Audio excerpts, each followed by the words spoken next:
What's up, Dub Nation?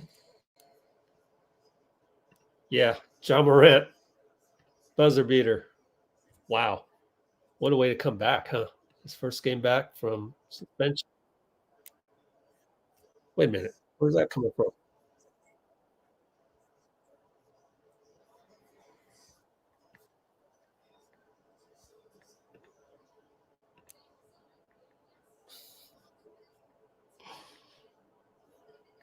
I don't know where that's coming from.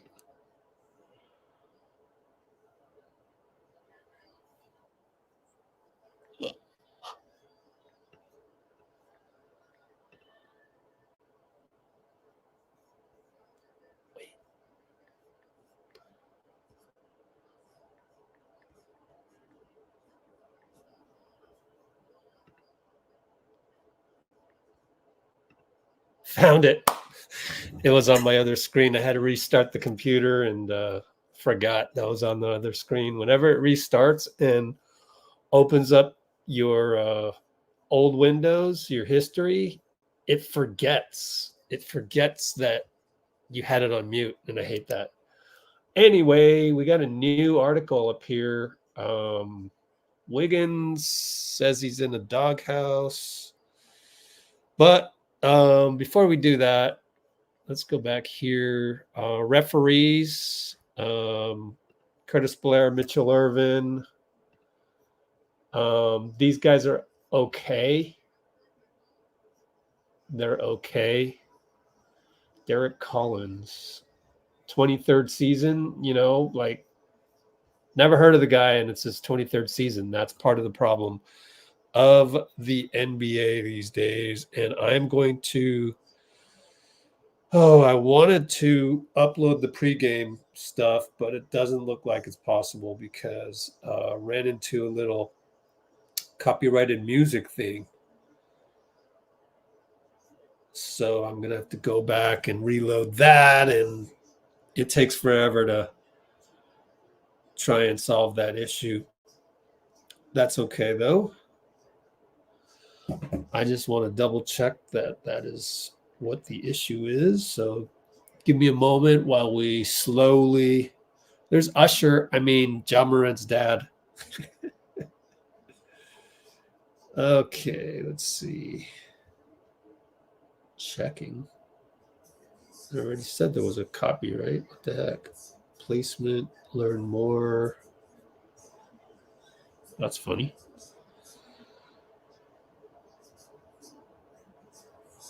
$17. Wonder what it was. Well, can't do anything about that now. Get well soon, Jasmine? Oh, geez. Wow. Actually, not only that. What's up, Ben? Get well soon.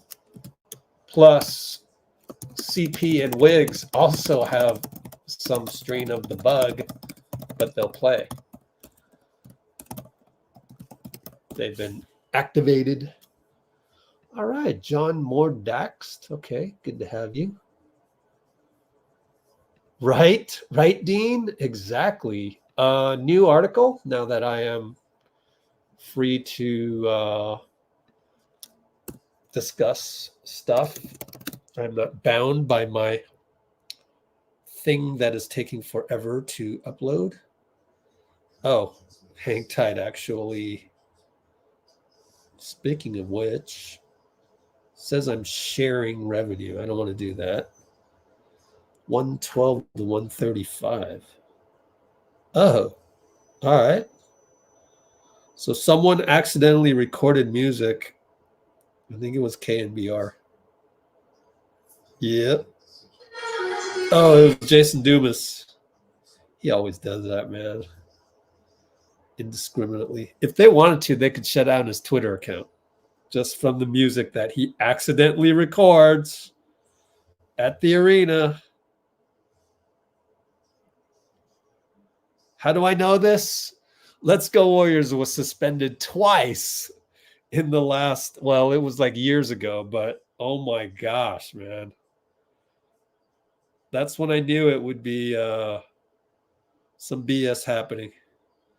on this app, on that app.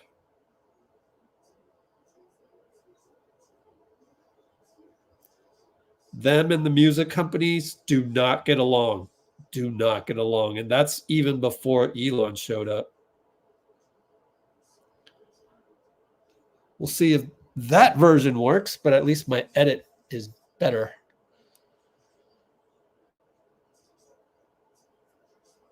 Gary was watching his stream. Oh, he on track. Who's on track? Gary? Arbel tends to speak in incomplete sentences, so, but I figured out his way of speaking. So I think the Gary says that he is on track. Gary was on Twitch yesterday at 4:30. So yeah. Kenny Opa, cool, man. Good to have you. Good to see some new names out there. L for the Pels, that rhymes. Warriors flu game. Kinda, but not really, because both Wiggs and CP were ill, but they're good to go. Ben, what's up from Seattle? Hey, you guys had a big win yesterday. Congratulations, Ben, I think, right? I just saw a tweet last night where there was an awesome angle of a touchdown late, and I just assume you guys won. We're going to tip off. So no Porzingis. Horford will start. We have the same starting five. I think tonight, I hate to say this for people who don't understand, but the higher level IQ way of understanding with patience what's going on with Trace Jackson Davis is that Looney basically has to not play well, or Dario. Either one of them two got to have to not be playing well. Oh, there's B-Pods talking to Drew Holiday. They have to be not playing well for us to give them more minutes. Although we'll try to force more minutes, but it's hard. All right, tipped off at the 7:30 mark or so. Looney lost the tip to Horford. Vets. All right, so Boston works it around. They're in white, we're in black. Jalen left side. Drew with the pick. Splash Brothers switch. Steph leaves Drew for three. Missed it. Good job by Splash Brothers to coordinate there, because Drew's strength is not shooting the three. Oh,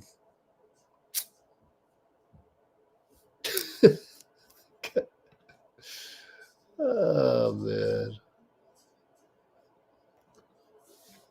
I got to get Arbel some Twitch blue wrench something or other. Anyways, when you comment on Twitch, nobody sees it. Steph with a runner. Good. Off a curl. We're up 2-0. Jalen looking at Klay, looking to get downhill. Good defense by Klay, actually. Derrick White corner. Good on the swing. That's what you kind of give up when you help out on JB.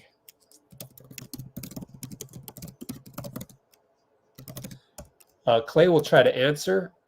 Left wing, no good from three. And Drew looking for Horford, top of the break, no good. But Jason Tatum rebound, and Looney's got to be there, but they get a rebound and swing it over to White for three. So they're up 6-2. Steph brings it up over to Looney up top. Handoff Klay around him. Free throw line. Good. Standard Warriors basketball play. Drew brings it up left side. Steph on him. 10-18, 10-17, 10-16. Tatum out. Back to Drew inside one-on-one. Nope. Finds Horford in the corner. Good job by Brandon to do what he can, but then Steph and Looney get crossed up on the rebound. So I like the closeout. Good closeout on the switch by B-Pods. And they sideline in or baseline inbounds. 3 ball for Jalen, no good. BP rebound, one of many to come tonight. Kuminga up top. He's got one-on-one Jason. Attacks Jason. Fade away, fouled by Drew. Woohoo.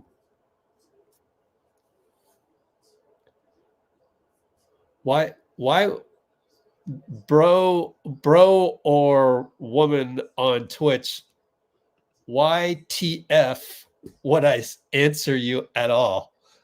Don't be asking questions. You don't deserve an answer. JK missed the free throw. Hide scores to not get spoiled on those things. And he missed both. Bro. He missed both. Thank you, Kenny Appa. That's awesome. I am going to... Oh, Jason got the step easily. Bye-bye. I am going to clip that. Let's see what happens here. I got kind of spoiled by my laptop. Klay fake. Over to Kuminga for 3. Bricked it.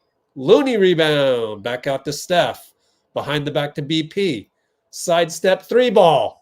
Oh, back rimmed it. Ooh, I wanted that sidestep to fall.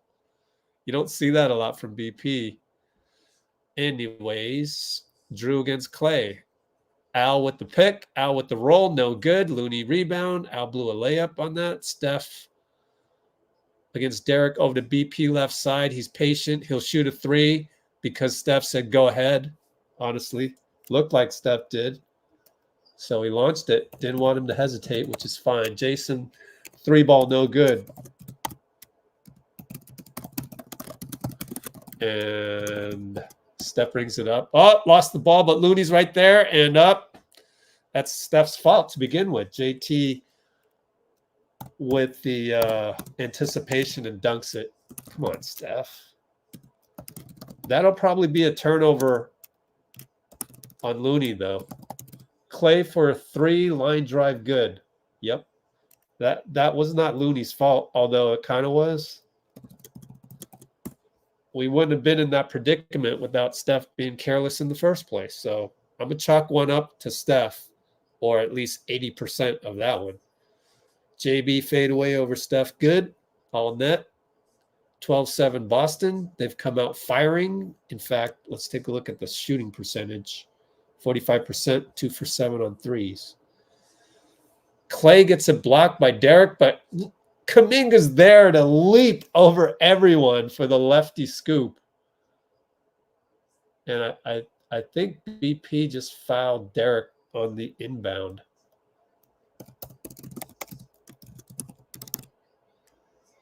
Uh-oh, Jason Tatum sprained ankle. I did not see that one. I am going to rewind my laptop to see what happened.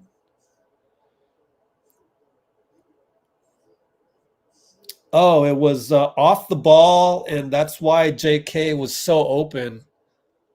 Yeah, you see the replay on TNT right now. Interesting. I don't know if he stepped on Jalen's foot or Brandon's foot, but anyways, JB fadeaway on Steph. Good defense, Steph. Missed it. Brings it up on the outlet. Steph fades up, tries to step, and it's a travel. What? I don't agree with that, but what are you doing, man? Who does that? Nobody pivots like that. Yep, he lifted his pivot foot. Come on. God. Oh, my God. Things we got to live with. Jalen takes JK baseline on the sneak attack. Can we stop with the lame turnovers? Steph, scoop. It's good and 1. Makes up for it with a GOAT play. Yeah, Jake has to make his free throws. We'd only be down 1 with Steph going to the line had he made both free throws, which he didn't. It was, man.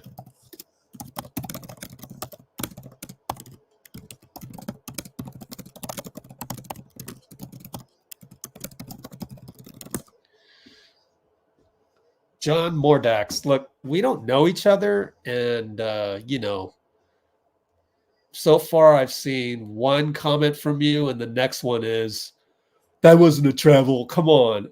Because I don't know you that well, that comes off, you know, like you're on Twitter. And I didn't build this channel to be another shitter. Xitter. So either try and use better words, or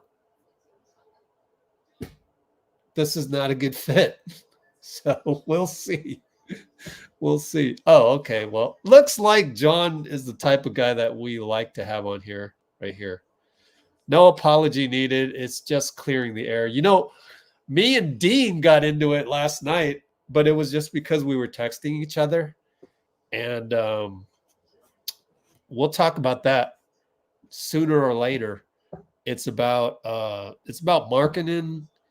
It's about how Markannen would be a really awesome fit with the Warriors, but then what's it going to cost?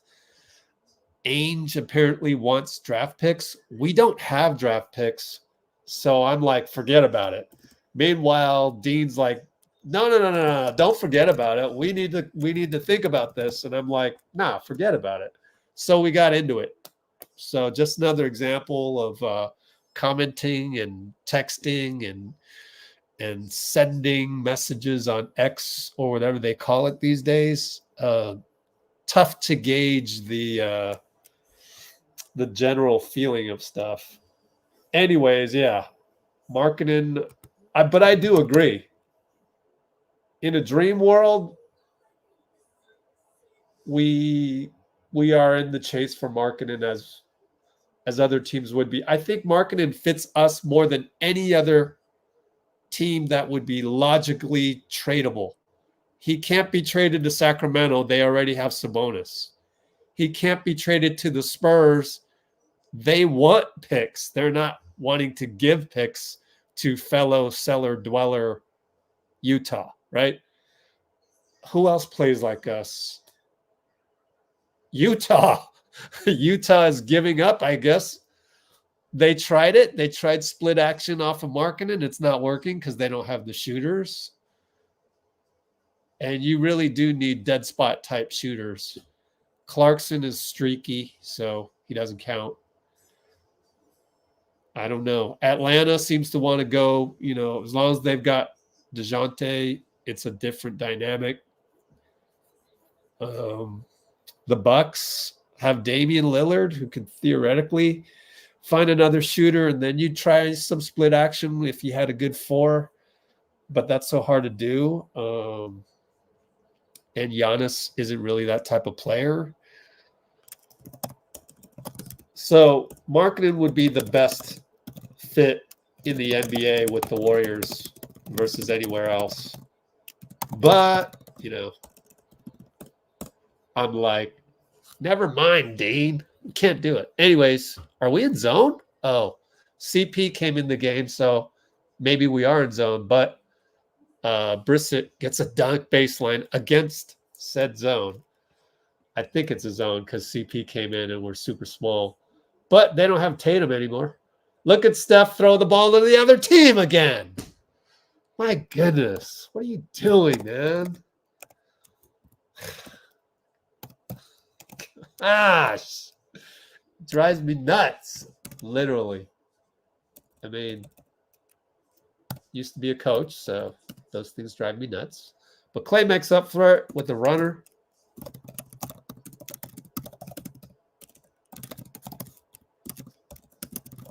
Another bad TOV, man.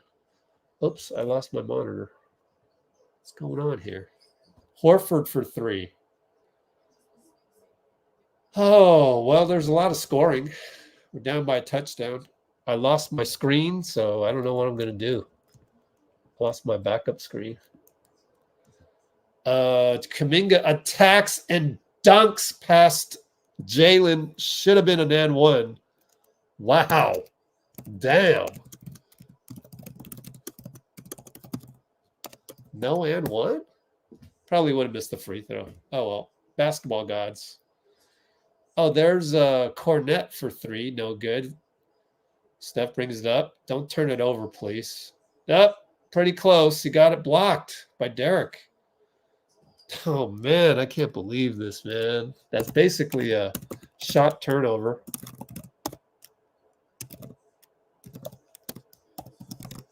So by my count, he has 4 turnover-ish plays. Klay hits a 3, thanks to them jumping out at JK for no apparent reason. That allowed Klay to get open. And Jalen gets down the lane and scores. Come on, Steph.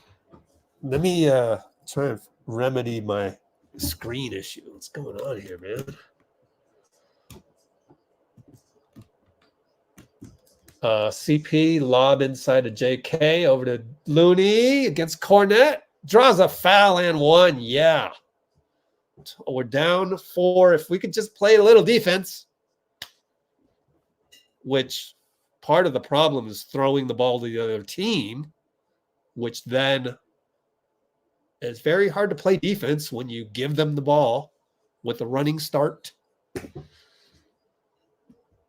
So that's what I would say on that arrow is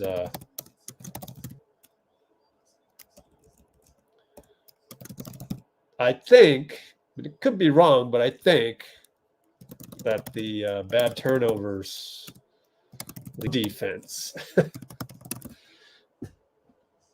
Anyways, all good, John Mordox. All right, Wiggins is in the game. He had come in for Kuminga. Moody's in for Klay.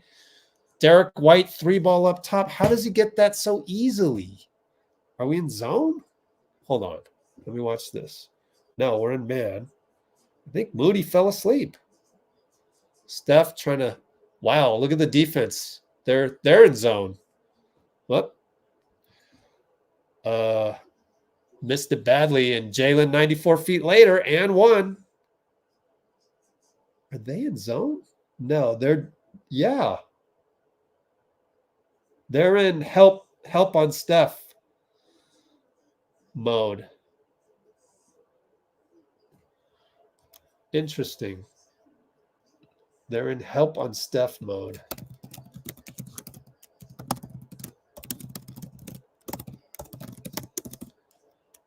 And that was a bad miss, honestly, by CP.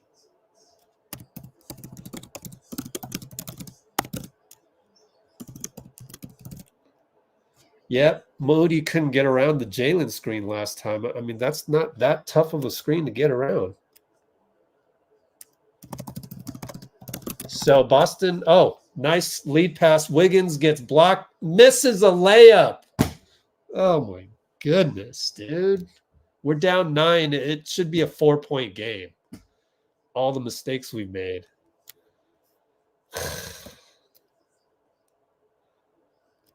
I guess the whole team's sick. I don't know.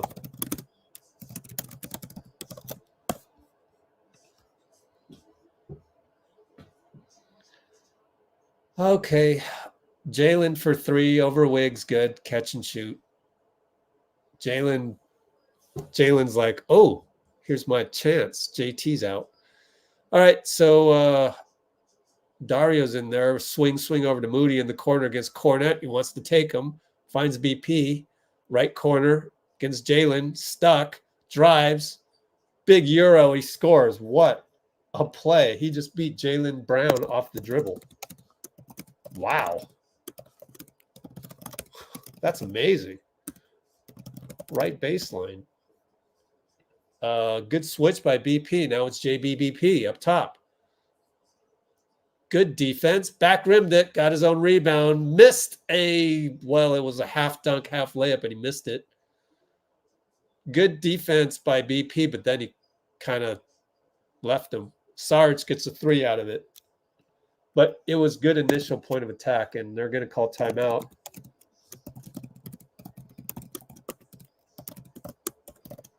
So thankfully, JB missed the putback, and we're only down by that touchdown, 34-27. with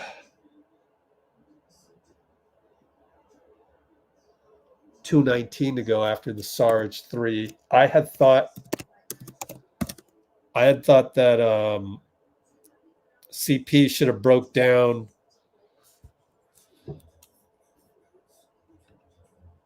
the switch. He had Horford on him, but he didn't go there. So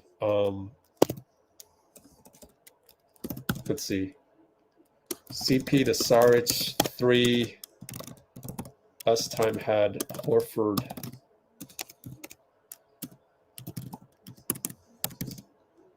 One-on-one and passed up to Saric up top. So I think that 3 ball that he missed pretty badly affected CP. All right, let me go back to the original comment I wanted to thank you for. I wanted to thank you for this one. Kenny Opa. Yeah, cool. Let me settle down here. Do that. I forgot to take my white hat off. Usually it does not do well with the background, and it's barely hanging in there. So let's change it. Let's go with this. Yeah, the town, baby. We're going with the town. It's still kind of weird. Whoa. So I guess that's fine.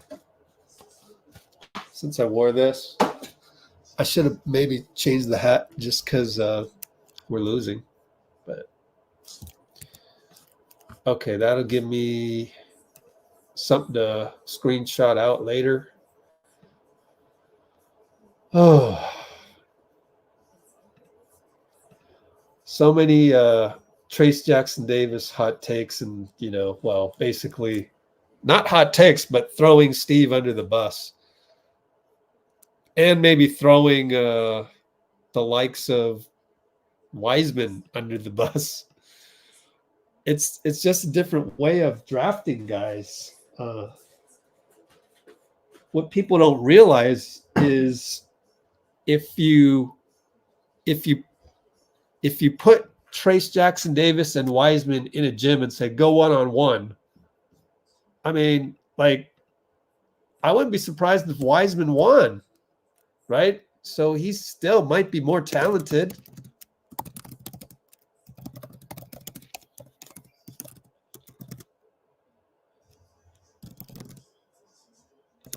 He still might be more talented, but it's not about talent. It's about fit and experience. So all this talk about Trace Jackson Davis, there's so much collateral damage from that, but we'll talk about that later. 207, 206, 205, 204. All right, high post with Drew against BP. He takes him low and he loses it. BP, wow, he's doing things again. This kid is unbelievable. Against Drew, an all-star. Wow. Wiggins attacks Cornet. Pull up 2. No good. Good tip by Saric, but nope. Cornet gets it. Outlet to Pritchard. Right side BP. BP loses him for a sec. Queta misses it and gets a putback. And Saric just, you see the length of Saric is not good. Not good length by Saric. Grow some more, Saric. No, I mean, it is what it is. Moody misses, and it pops into Drew's hands downhill. Finds a shooter. What's his name again? Svi Mahaliuk. Missed it, luckily.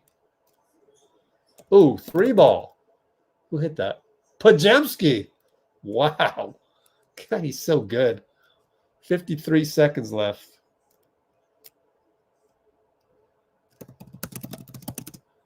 And then people keep saying, we need a big man. We need a big man. Will you shut up with that? God. Pritchard pull up over Saric. We have Saric. He's not the longest, 4-man in the league. It is what it is. Just shut up with it. Like, either you get what Warriors basketball is or you don't. It's apparent you don't. And I'm tired of it. Tired of hearing it. I'm just automatically blocking all those people. Moody hits the rim twice. No good. Good rebound by Drew. Saved by Cornet. Drew brings it up. 13 seconds. No shot clock. We're down 8. We got to cure the turnover problem. Drew attacks with the screen. Whoa. Oh, my goodness. That's a horrible non-call by the other dude. What's his name? Lloyd? No, I don't forget his name, but what the hell was that? Let me replay that on my laptop. See if there's a reason to be outraged.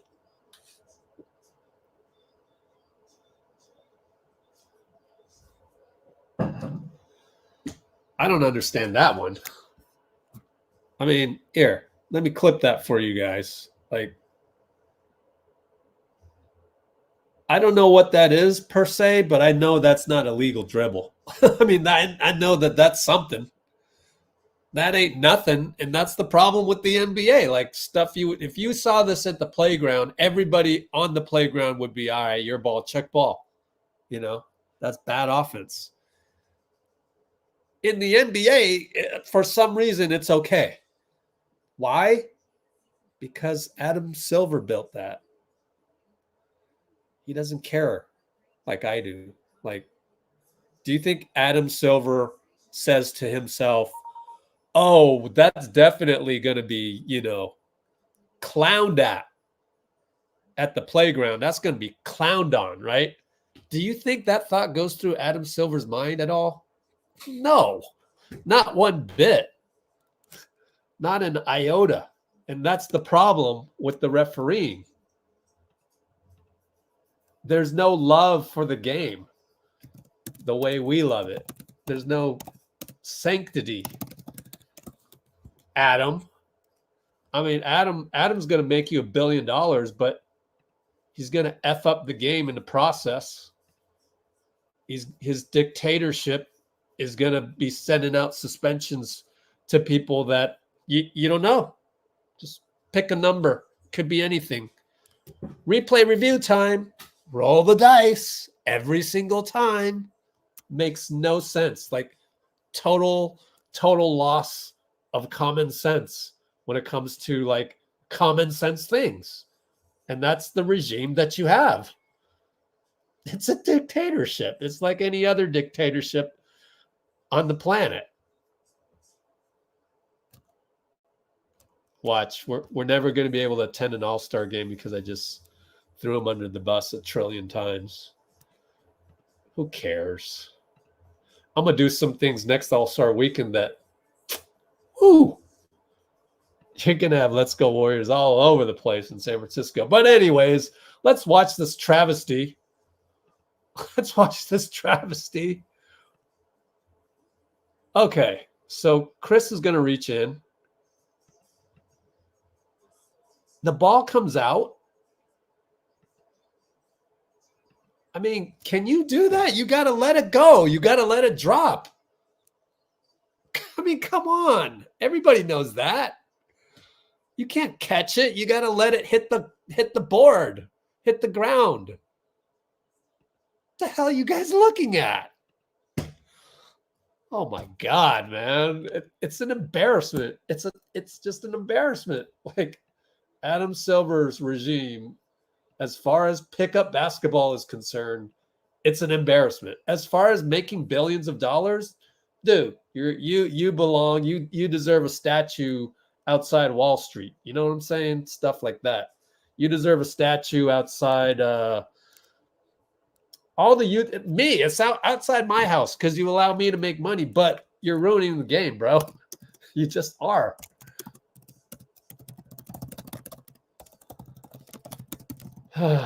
Anyways.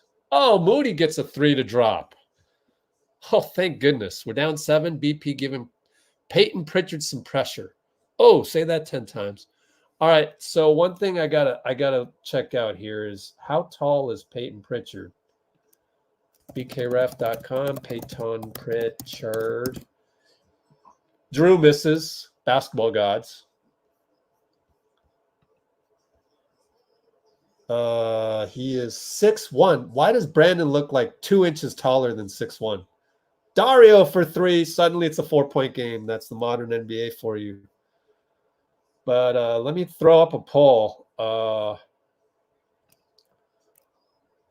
Next time BP matches up on him, the 3-ball cornet via JT. I guess JT's all right, but Drew gets a rebound. Oh, man. Who lost him? Wiggins lost him. Oh, my God. Come on, guys. So we're getting the Hyde Wiggins tonight. Are we getting the Hyde Wiggins?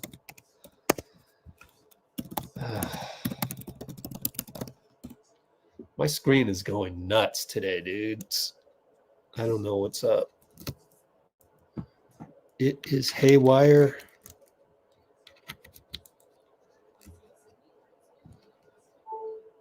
Please stay. Stop flickering. So, poll. How tall does BP look on TV? Very, very specific thing here.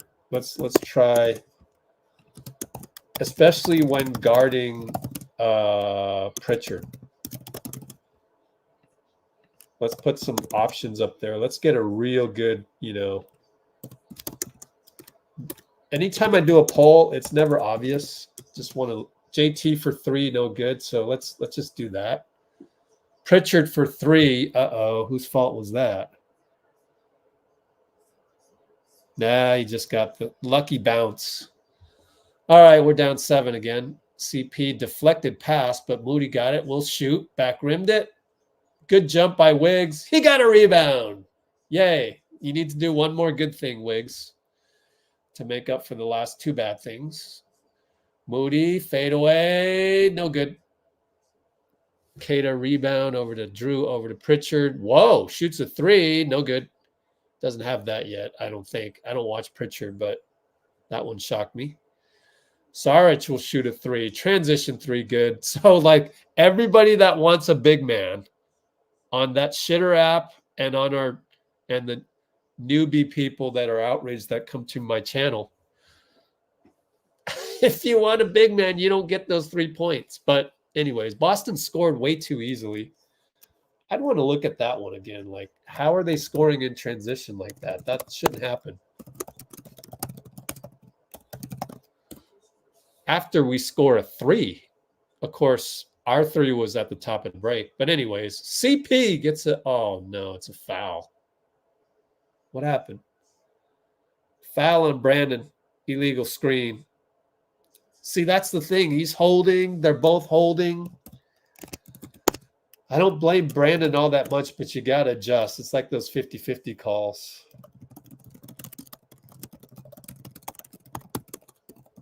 So that's a 50-50 call. And him jousting against Pritchard is a great theater, by the way. Kata, downhill against Saric. Easily scores, man. Oh, that's the problem with Saric. Saric's defense leaves much to be desired, but you can't do anything about it. He's kind of slow, and he's kind of not that tall. Misses a post-up as he took too long. He's got to realize if you take that long to post up, Kata's going to help.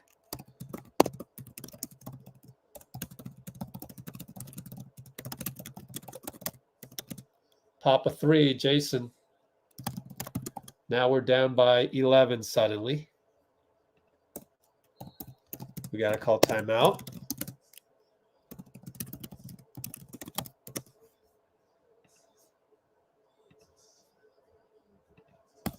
And it is going to be, let's change this back to the box score.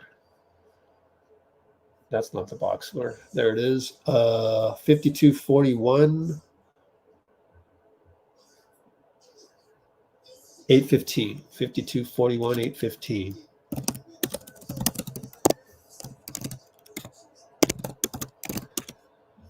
Let's see.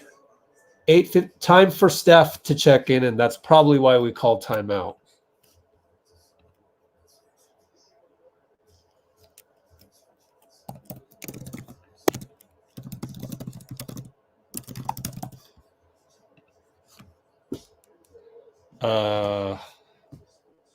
What else?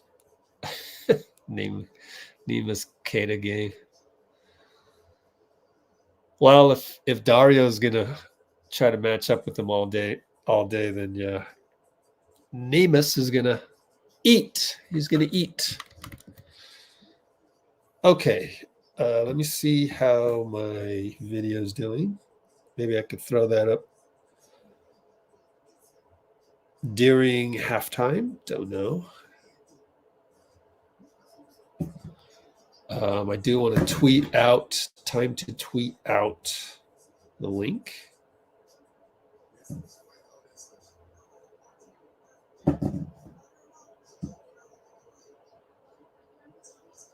Sorry to be slow on the comments. I appreciate all the blue wrenches helping me out there. All right, let's go here.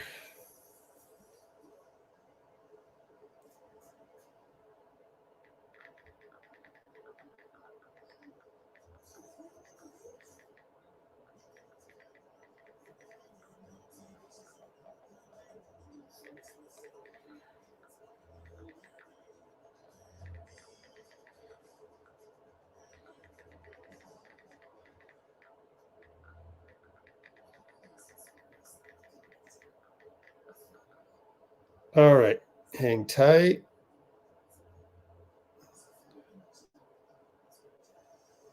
Text.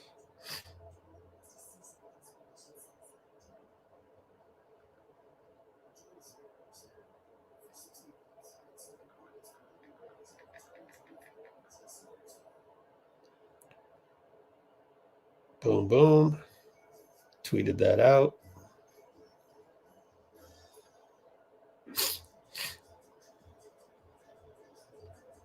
One more retweet.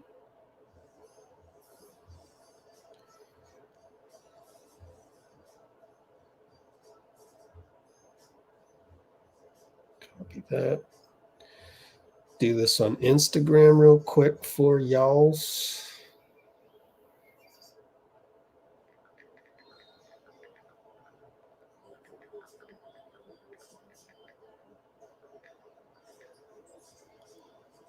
Oh, hey, that was quick. They came right back, and I guess Klay had a 3.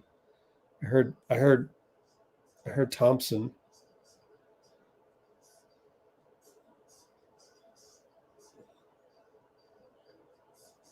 Ooh, Trace is in there.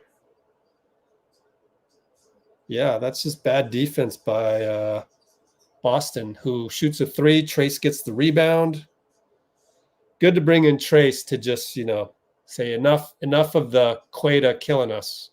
Wiggins attacks and gets fouled, which is good news because I needed a quick break to post my Instagram. There we go. There you go. Tap here.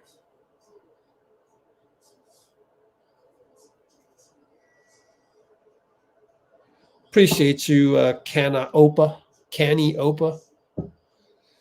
for that, because making you famous on Instagram right now. Mildly famous, I guess. All right, let's catch up on some comments. My bad.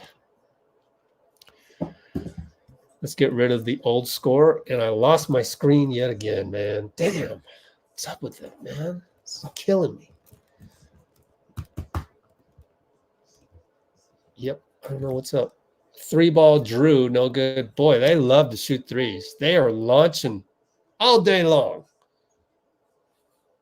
Wiggins attacks, finds Trace. Can he finish against Horford? No. Nope. Get out of there. Turnover. And that's the problem with Trace sometimes. He's gotta play perfect from this point on to not get yanked for Looney later. Not now, but later. So it gets a rebound there. So it didn't harm us.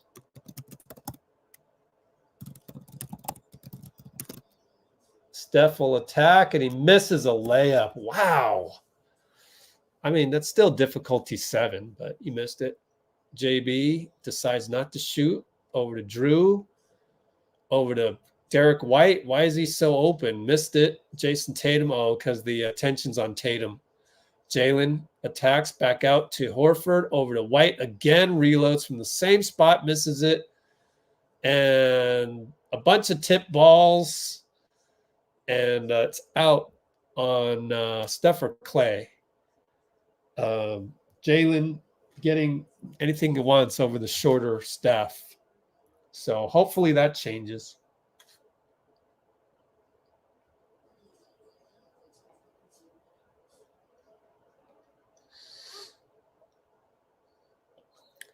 Kuminga for Wiggs. Wiggs with an okay stint.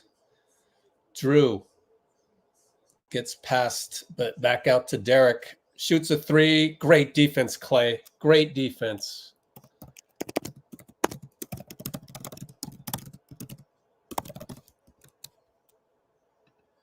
And it'll be Kuminga for 3. No good.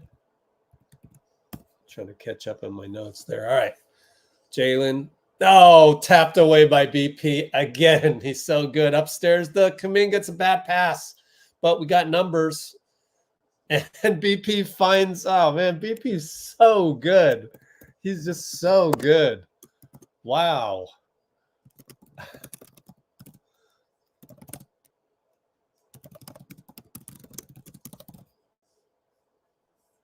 Sorry for the lack of play-by-play, but it's Horford foul by Steph. Really?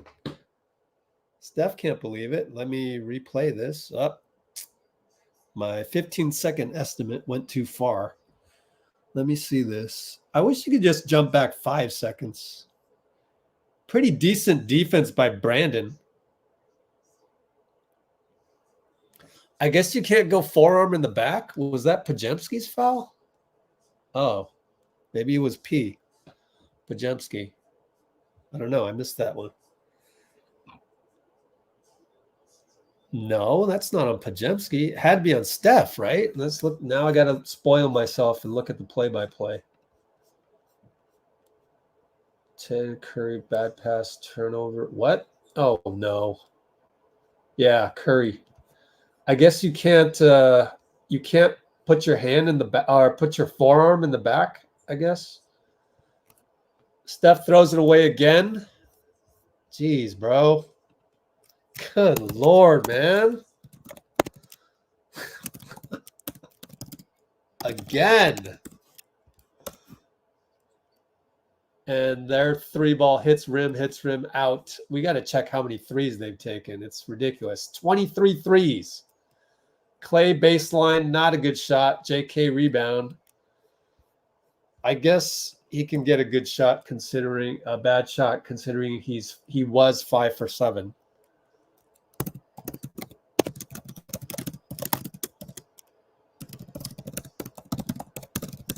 All right, JP. Oh, JB. Oh, TJ blocks JB's drive after he got past BP. Steph called for Steph fouled, and he missed the layup.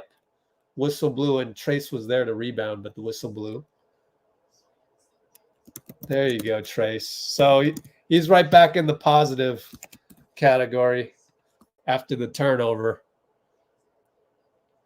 But you know, it's never perfect, right? You just hope that there's more good things than bad things. Was that goaltending? No, not goaltending. Did not hit the board, Jalen. Beautiful block. So I know, right? Isn't that crazy? Pods, Trace defense is the real deal. That's a great quote, man. Sid. I'm going to put you in the notes.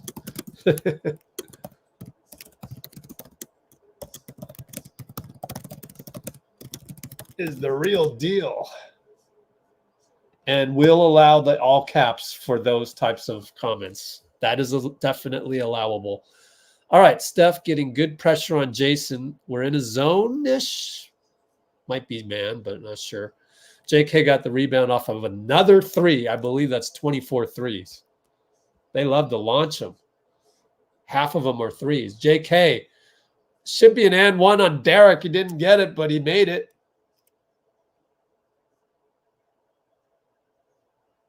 They got to call timeout. Crowd is on his feet. Who is that? Oh, Reggie Miller's son. Oh, great. Is Reggie Miller's son the new frickin' Taylor Swift? I mean, come on.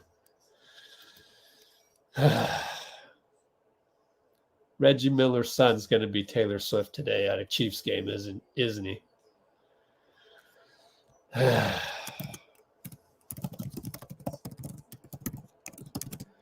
Well, that one was so lovely. I'm going to try and clip it.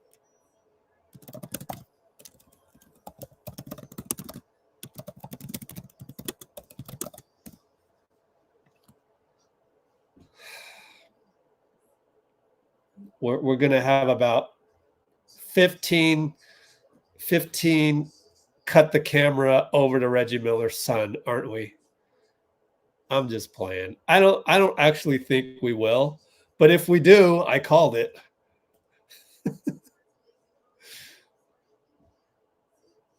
First of all, JK got a tremendous rebound, and then let's watch this one again. Dude, how is that not an and one, man? What? Like, oh, these refs every single time. Just flip a coin. And, you know, sometimes a coin comes up 7 straight times heads, you know, and that's the problem with our referees these days. There's just no consistency whatsoever. You know what? There should be a computer simulation where it flips a coin anytime a call is like, you know, 50-50 or maybe, you know, 55-45 at most. And just see if NBA refs might as well be coins. Oh, it's so bad. Let's see if that was an and one. I mean, that's enough multiple points of contact by Derrick White. How can that not be? Literally, there were 2 times when his skin touched JK's skin, and you're telling me both times was you know, inadvertent or like didn't cause anything to happen on the play? I mean, what the hell? So he attacks. We're going to step through this. Here's the first one. You're reaching in. So you're going to reach in. You're going to hack right there. That's not a foul. And then you're going to jump. Let's see. Did he even get verticality? I will say he got verticality, but I see his arm a little bit slanted. I mean, what are these guys watching? It's a freaking coin flip every single time there's 50-50 contact. Anyways, we're back to action. What the hell, man? Tied up. I'm disgusted by this every single week. Every play that is debatable, it's a flip a coin. Every single time. Anyways, CP against Peyton. Now it's JB switched on as Klay caused the switch. Now Trace comes up. Now it's pick and roll Trace, and he finishes. All right, Trace, I've seen enough. I think we got to go Trace the rest of the way. Sorry, no offense. I mean, Looney, you can start, but Trace is finishing until, just like last game, Trace makes a mistake. Then whoever makes a mistake comes out. You know what I'm saying? That's what we're doing. All right, big miss. CP rebound brings it up. Kuminga attacks. No call. Missed the layup. Jason got it. Jason, 94 feet, dishes out to Horford for 3. That's what they love to do. This is Celtics basketball these days. They just love to put pressure on the rim via JTJB. I mean, it's been the same for the last 3 years. But anyways, Steph over Jalen. Got it. Pick and roll with Trace. Just needs to do more and more reps with Steph. Okay, we're up 2 thanks to the GOAT 3. Jalen against Klay. Klay's like, yo, somebody talk to me. Did you notice that? And then Jalen goes that side, and there's the problem with Trace, right? Even Trace knows. I'm gonna clip this since it's a free throw, and we will analyze it later. Or maybe I'll have time, but that's the problem, isn't it? Play that. Yeah, I'm watching Horford hit a 3, so let's move that along. Move that along. Now, I'm not going to be able to analyze that play until we come back. But that's with 2:35 left or so. 2:30 left. Yep. Very bad pick and roll defense by Trace. So not that Looney would solve that instantly, but, you know. Oh, Steph tries to go alley-oop to Trace. We're going to get a whistle out of it, and that allows us to analyze the last play. So people who watch Let's Go Warriors know better that, Trace isn't the most perfect player all the time, but he does turn your head. But then sometimes he'll make a mistake that because of Looney's pedigree, you kind of give Looney extra juice. You kind of go, oh, Looney wouldn't have done that, even though that might not be correct. I'm telling you that's just what the coaching staff is thinking, because Looney has built so much equity with them. And that's the problem with casuals. There's no equity ever being built with casuals unless it's Steph. Klay for 3, hand in his face, no good. Kuminga rebound, but got it knocked out. Good rebound, though. And then he gets a steal because he's in the right place and hustle. All right. Goes over to Steph. Double flyby. Oh, he missed it. Oh. Good hustle by JK, though. I'm really proud of him.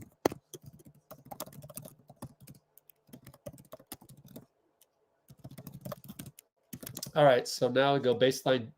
Jason over to Horford for 3, wide open, missed it. CP rebound. What's their percentage? Poor percentage. Expect them to shoot a little bit better. And CP misses a patented fadeaway jumper, no good. Horford rebound. We're at 120, 119, 118. JT against Klay. Up top, Kata comes.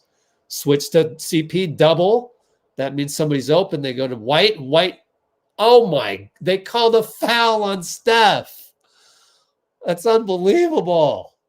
You don't call the one on Derrick White against JK. Steve wants to challenge this. He's itching to challenge.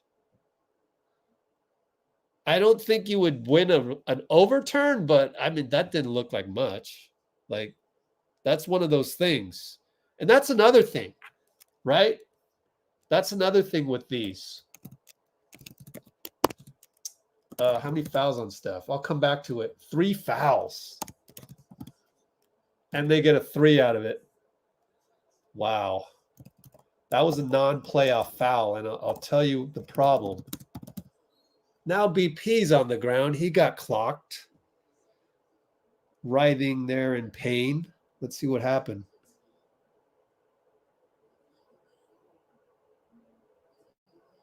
His back. I think it's his back. But he was tangled with Kata. Is it Queta or Kata?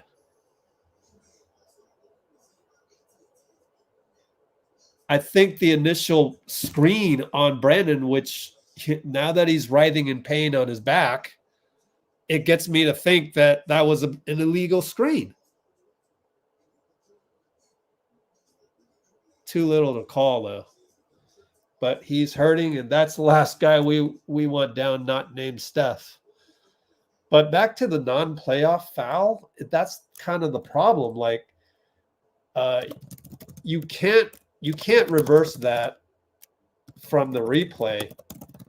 But the problem in basketball is that lots of these ticky-tack calls need to be not called. And it's like, oh, let me call ticky-tack. Oh, let me not call them now. It's make up your mind. If you're going to call ticky-tacks all day, then call them.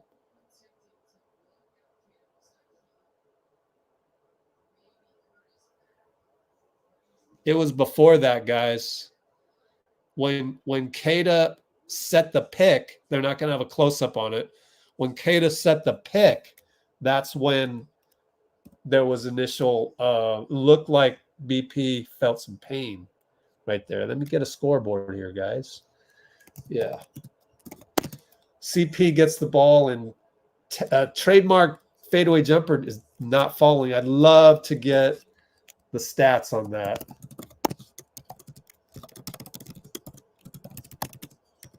And then JT goes out, gets a jumper.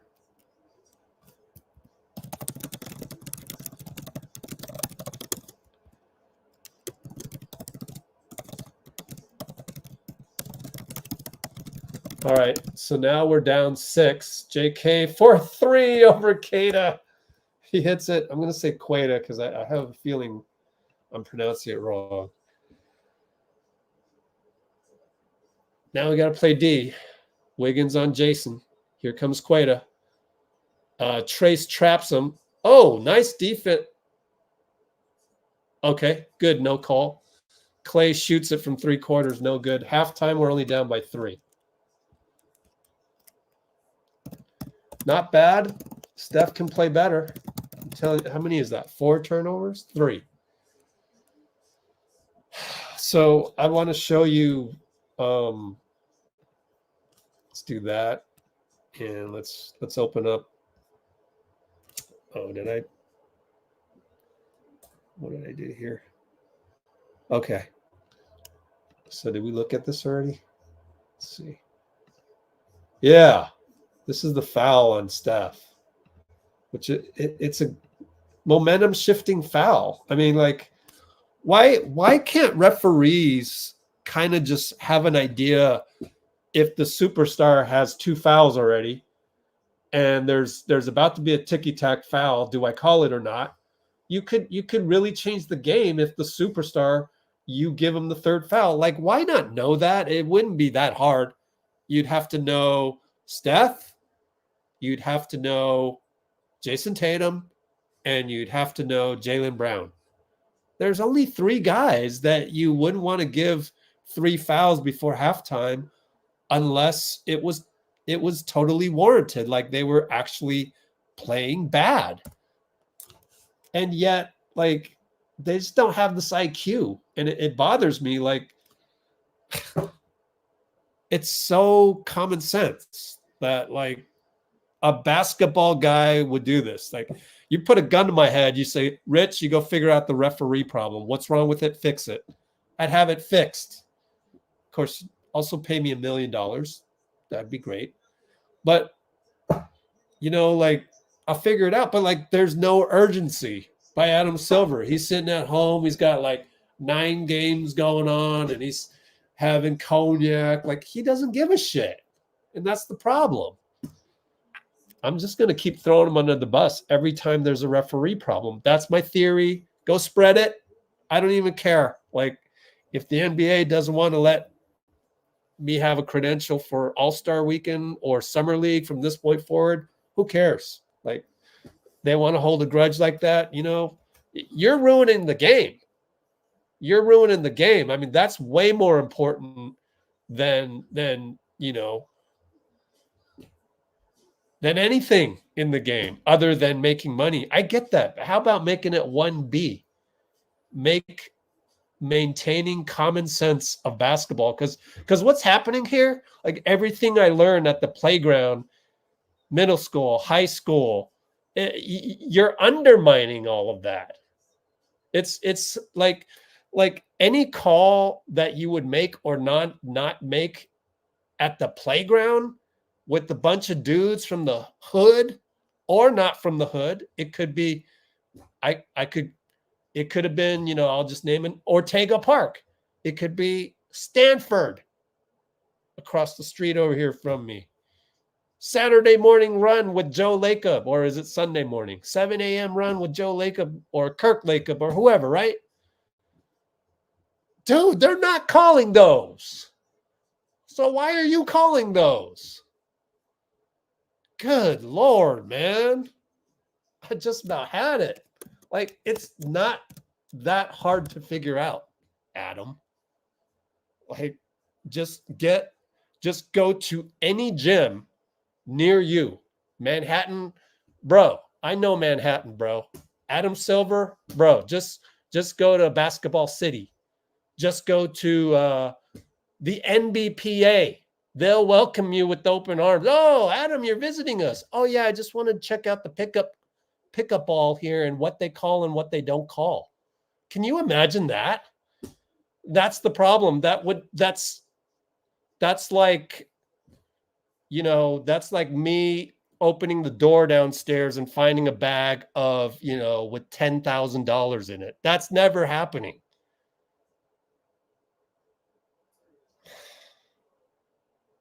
Anyway, let's take a look at this. Let's look at this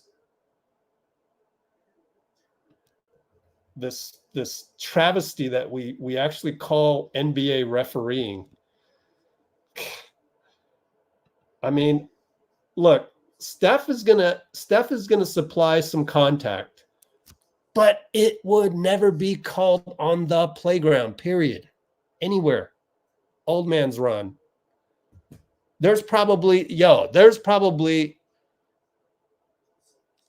group of refs that get together and, you know what?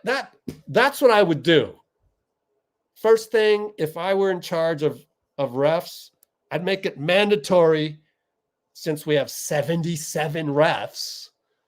The ones that aren't reffing a game, they got to go literally play against each other in a pickup game. And then I'm going to bring in refs that's right underneath them to ref them and see how they like it. So now you know what it feels like. Simply put, like, none of these guys, the training process is broken. Like, part of the training would be literally to actually play the game of basketball. I have a feeling none of the refs actually do. So how the hell would you be able to judge it if you've never done it? Number one. Oh my God, dude.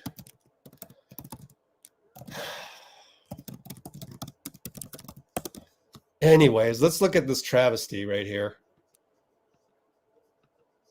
Where is it? Oh, this is my bad. This is the one where Trace messes up on the pick and roll. So, I mean, it's pretty obvious. Horford's coming.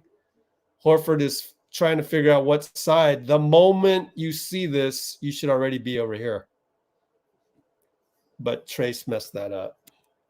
So, he's not perfect. Analyzing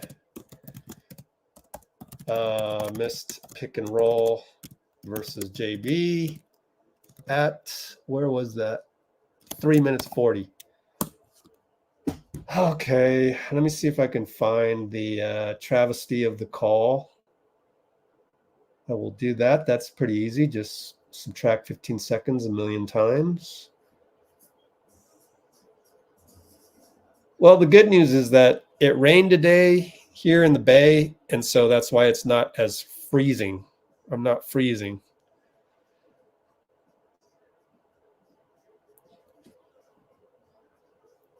Where's the one?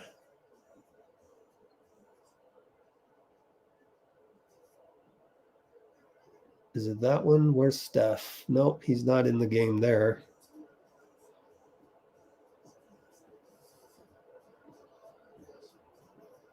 Oh, it was right before BP fell down, huh? Yep. Oh, here's the slow motion of it.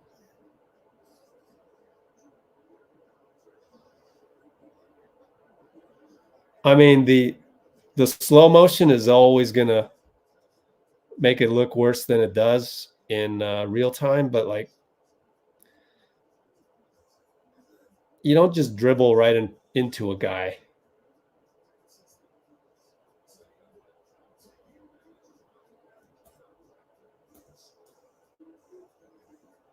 I go back to it. You got a superstar that's got 2 fouls. The third one just got to be obvious.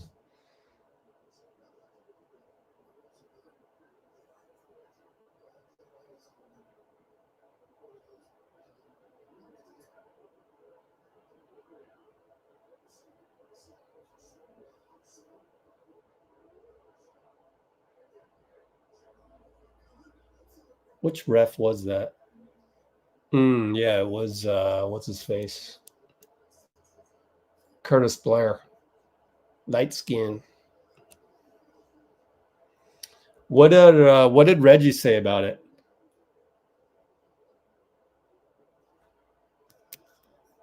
Let me know. I'm going to use the restroom real quick. What did Reggie think of the foul on Steph? All right. Send that over. Airdrop. And restroom break. Be right back. Present. Share screen. Let's throw that up. Box score.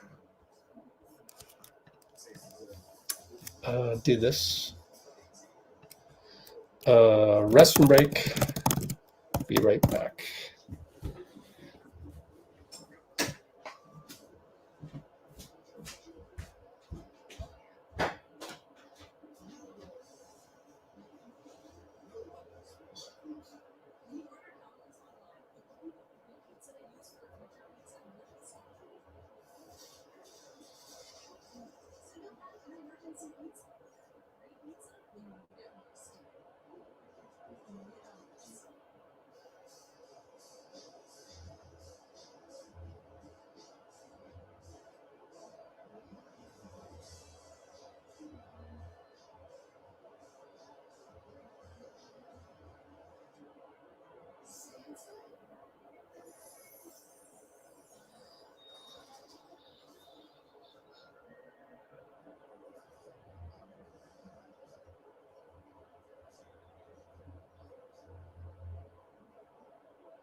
All right, I'm back.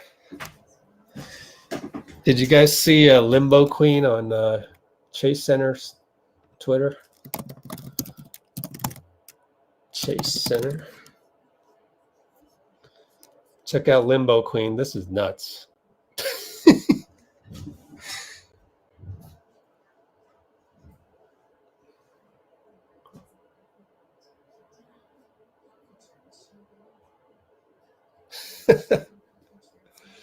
That was crazy. Oh my gosh. Oh my gosh. Stop it. Stop it. Oh my gosh.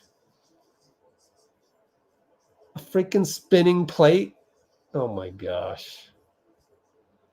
That's nuts.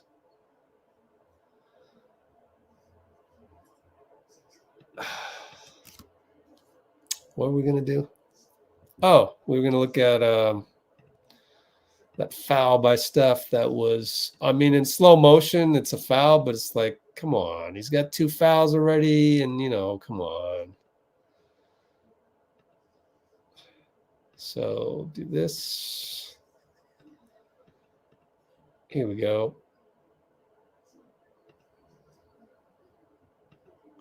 Come on.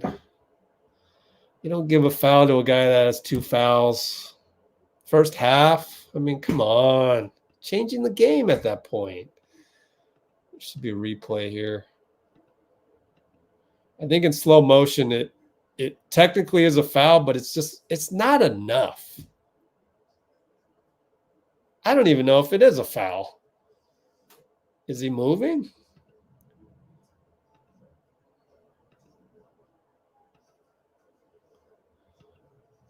I think he holds his position. Let's look at his feet.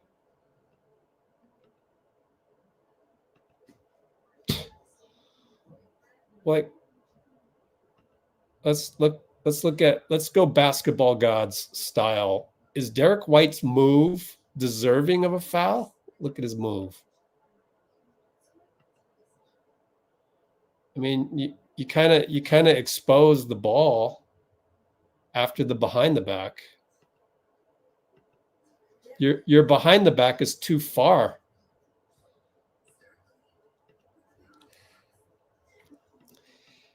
I just don't think a superstar. I wouldn't want any superstar to get his third foul on that. I want to beat teams straight up. I don't want them to get any help. I mean, I'll take it if it happens, but like, I would rather not have the other team claim controversy.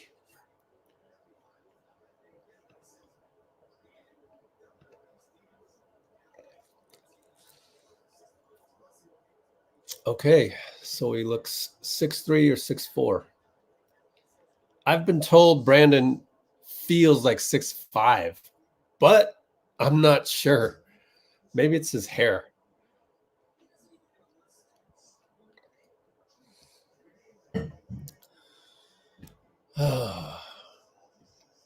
Wait, hold on, guys. TJD start.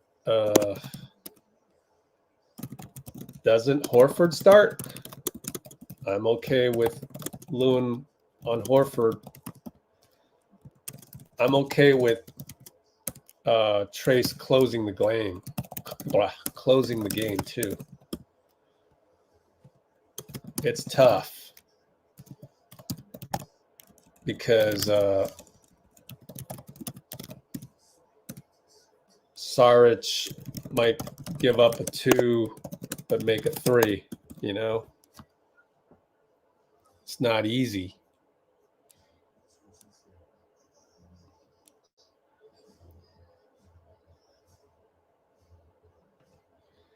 Oh, yeah?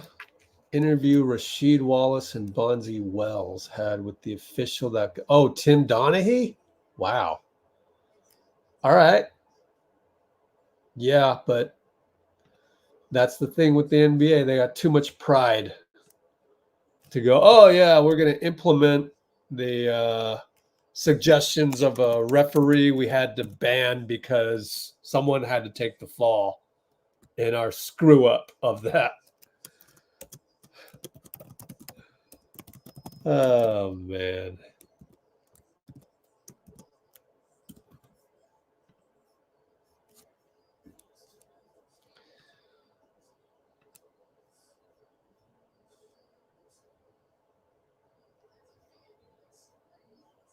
Oh, yeah. Playoff. Oh, we're back. All right, Steph, no more turnovers, please, because if you eliminate those, we'd be up.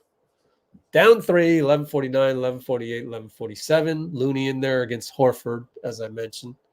Steph, 2 ball, no good. JB rebound, brings it up on Wiggins. Over to Horford, posting up Drew versus Steph. Looney's there to shade, which gives Horford a 3. Misses it. Klay rebound. Come on, Klay. His handle sucks. Over to JK, over to Wiggs for 3. He's open. It clanked it.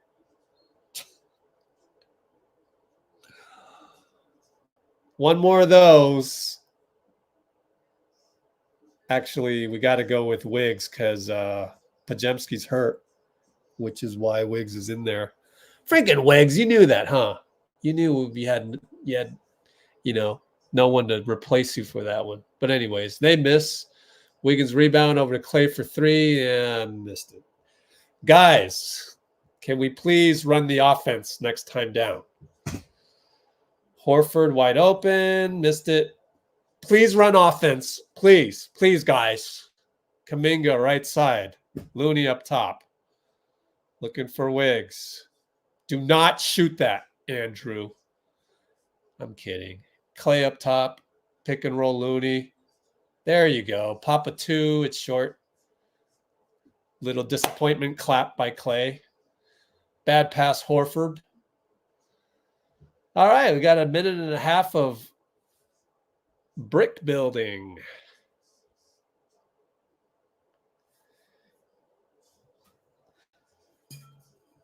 Please. BP not coming back? Yeah, that sucks. Looney. Per who? Slater? You gotta put per who. Otherwise, you know, you might be one of those people, but I know you're not. But Looney fadeaway 2-point banker, no good. Jalen down the. Oh my God, the ref wanted to call a foul. Did you see that? He wanted to call a foul on Steph. He had his arm up. He was ready to call it. Wow, I swear, man. Steph misses a 3. Let's just, how about a sub? Let's get the second unit, but obviously Pujevski's not there. I would time out right here. This is ugly.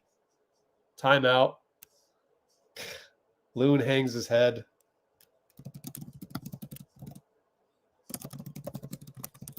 Way to go. What's your name? Derrick Collins, I believe. Yep. Way to go. It wasn't Mitchell Ervin. Way to go, Derrick Collins, to swallow the whistle on that one. You would definitely change the game had you called a foul on Steph there. But anyways, we got nothing going on.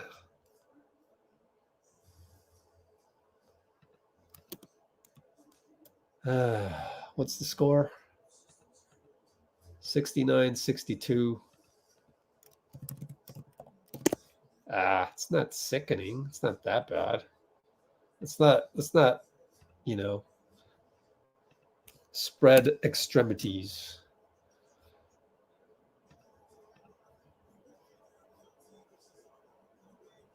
You just gotta get a bucket. Q3, how much time? 9:40. Good news is there's plenty of time. Bad news is our offense sucks right now.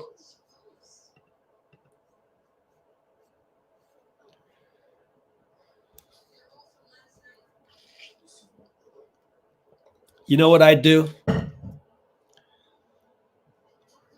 I just go Moody for Wiggs right here. That's what I would do. But I have a feeling he's going to stick with the guys because then that might make Wiggs feel even less confident or whatever. But I would sub Moody for Wiggs right here. But then that he doesn't really do that. He keeps Moody or Klay, Wiggins or JK, you know, it's that type of thing. But I would do it right here because that's what I would do. But we'll see. Let's not do this.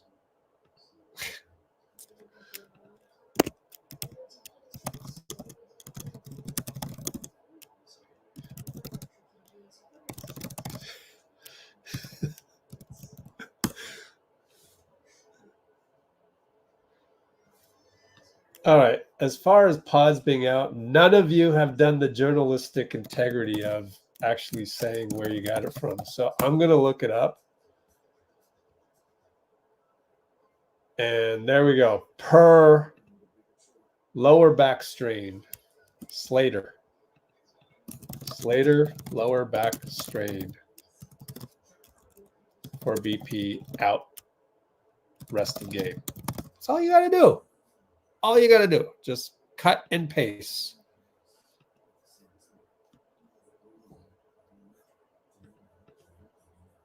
You know? Normalize the quoting of a reliable source rather than, oh, I heard this and I heard that. Yeah, but then some other guy, some rando can come on here next time and just go, I heard this, I heard that. and make up some shit about the next topic that we're going to talk about. But anyways, that's just me nitpicking. 9:30, 9:29, 9:28. We stuck with the same 5. They don't score here. ATO. Klay travels. Mitchell Ervin with the call. I mean, Michael Jordan did that his whole career. I'm geez whiz, man. Klay's disgusted. But we didn't have much. It was one-on-one. Oh boy. Why not? Who does JK have on him? Oh, they got Drew Holiday on JK. That is some respect.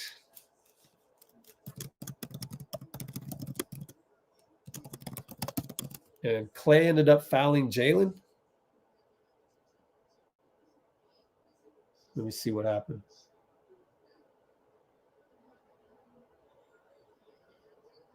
No, it was Wiggins. They were showing Klay on that. That was too easy.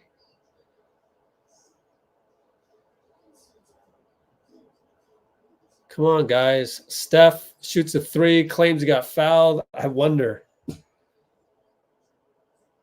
I want to see that one again. Good job, though, by Steph to stop the bleeding. I don't know. It was Drew closing out. Who, by the way, is posting up Steph. Back out to Horford. Back into Drew. 3 seconds. He's going to shoot it. Fade away. Got it. And that's how it's going for us tonight. Down 8. Over to JK. Handoff Klay. Right side. Derrick. Over to Looney. Back to Klay. Klay downhill. Good fake. And gets the bucket off board. Jalen attacks Steph. That's going to be foul on Steph. I don't know what you're doing there, Steph. Like, got to get out of the way. It's not a time to take a charge. That's actually an easy call. Like that's not even that's not a 50-50 call. That is just a brain fart. Not the best game for Steph. And yet we still need him to make a hero shot every now and then just to keep us in the game. So we got to keep him in there. 4 fouls and all. JK attacks, fouled, finally. Drew Holiday with the foul. How many fouls on Drew?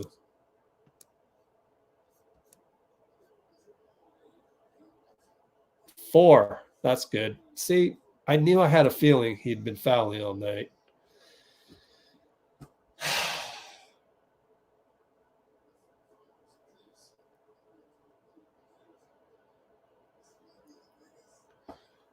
Man, it's crazy how much we realize we need Brandon. Side out. That's a side out? What the hell? Steph gets 3 seconds to look at a shot and he misses it. Dude, what's going on here? Wide open, misses it. Oh, man.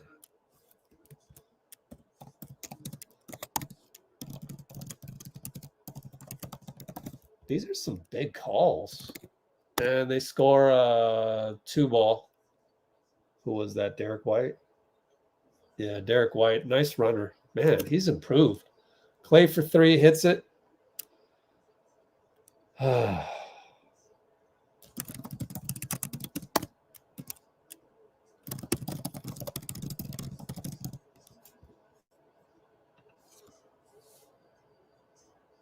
All right, Horford right side. Over to White. Pick coming from Queta. They switch. They switch back. White shoots a 3. It's off. Looney rebound. Go, Klay. Come on. Faster, Klay. Faster. Pick and roll to Looney. Not a good shot. Short. Good Lord. Moody, get in there.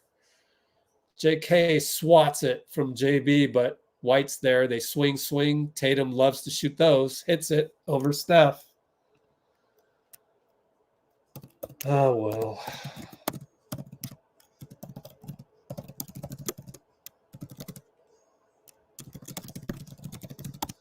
So it's JK against Queta. Why are you not attacking that? Now Wiggins got to shoot a tough one over.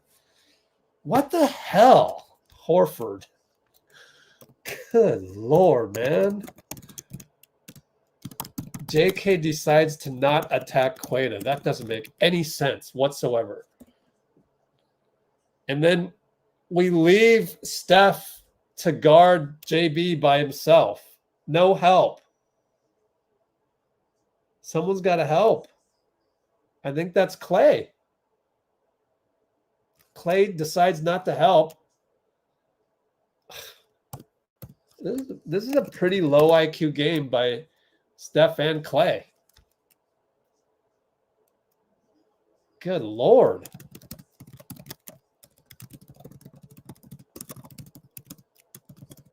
That's one of the best guards posting up in the NBA.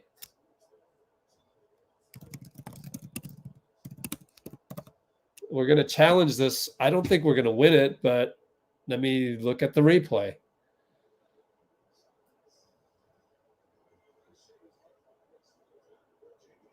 Maybe they'll change it. How in the world do you leave Steph to? I don't care if White hasn't missed a three all game long. You don't do that. He's 4 for 9. You don't do that when Steph's got 5. How do you process that? I don't understand it. What are you doing? Oh my God. Klay's literally just watching. He's not even taking a step near the play. This is one of the dumbest games we played.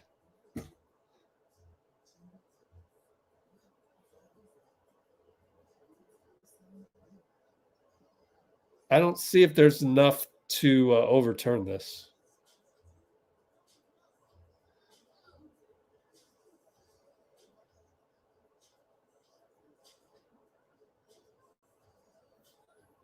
Let me just record the other angle of this, but how do you, who in their right mind would leave Steph to go one-on-one with 4 fouls against JB? God, man.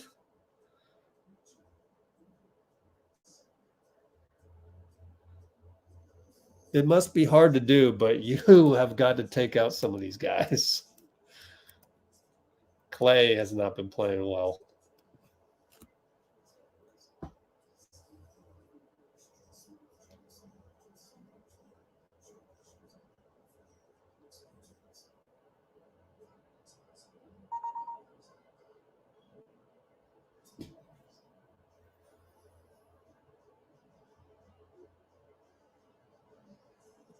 So let me type in the score.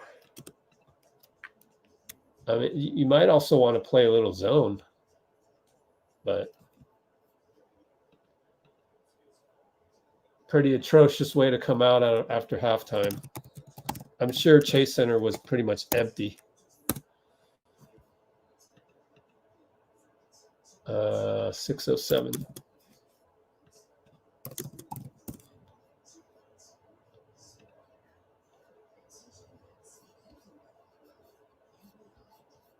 Here's my box score.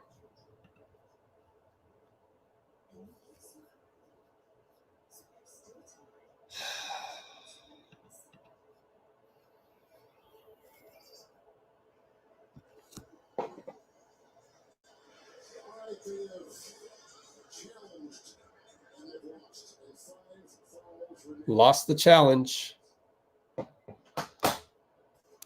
All right, Corey Joseph in. I mean, you can't keep. Is CP sick? I wonder. CP must be sick with Corey coming in. Oh, he's in there. Okay, CP's good. Misses it. Dario rebound. Wow, didn't go with Moody, huh? JK for 3, no good. We got Twin Towers, sort quote unquote, with Trace. Yeah, I don't understand that. Why you go with Corey? It must be a rotation thing because this is the second unit. But it's going to look bad, and nobody's going to ask the right questions at the podium.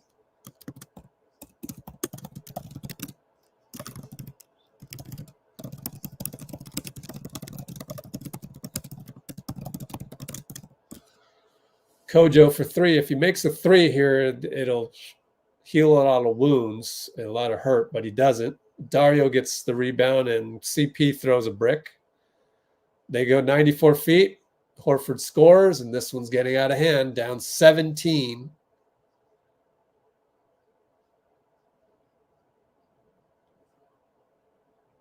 Again, it's the starters. JK hardly touched the ball earlier. Finally does, and this time attacks Queta. Should have done that earlier. Could have changed the game earlier.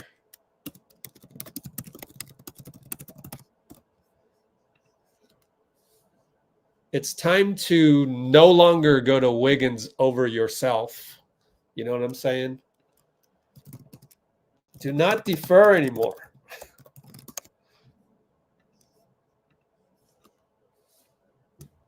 Klay comes in for Kuminga. So they're sticking with the rotation. I don't agree with it. I would just scrap the entire rotation. The next man up thing, just scrap it and just make it up from this point on. Just go like ad hoc. But that's what they're doing. I get it, but it's the whole coaching staff. It's not just Steve. I'd be the one coach in there going, let's just scrap it all. And I'll keep an eye on the box score and make sure people don't get overworked. I don't know, but that's the only reason I can come up with. Trace scores on a roll. Good delivery by Klay. If we somehow win this, then you can't be mad at Kerr on that. Jalen attacks. Good defense by Trace. Good help.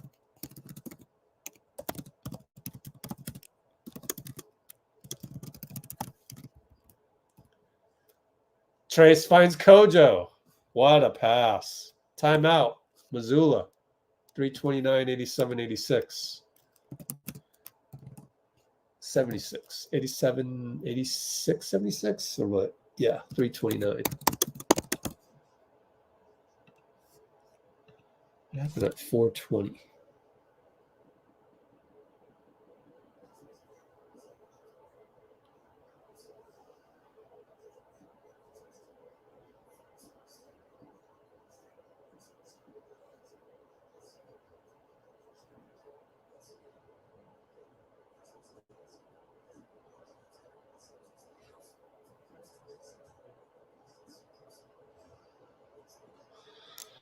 Okay.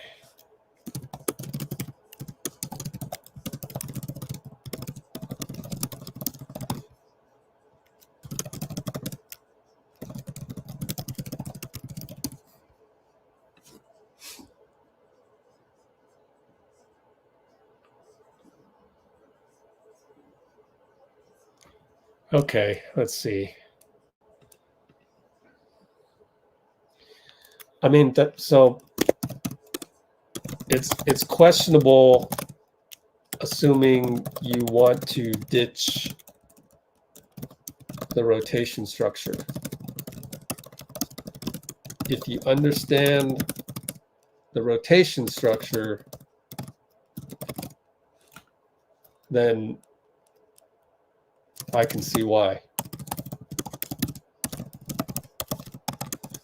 But that's where the difference is. I would like people to be a little bit more open-minded on some of these things.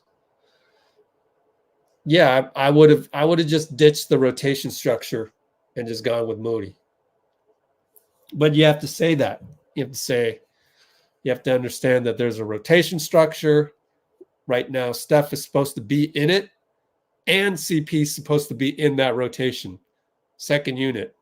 So Steph has 5, so we replace Steph having 5 with Kojo. And that's why you're seeing what you see.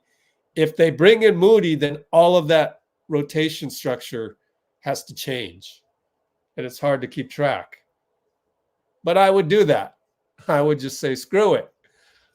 I'm just ad hoc from this point on.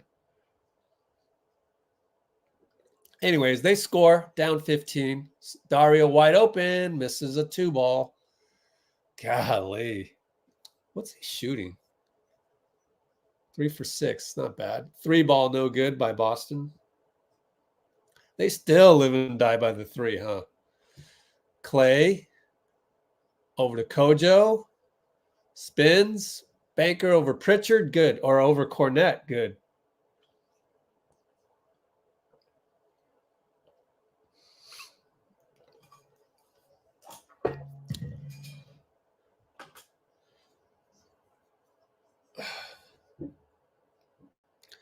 And it's Jalen against, swing to Pritchard in the corner against CP.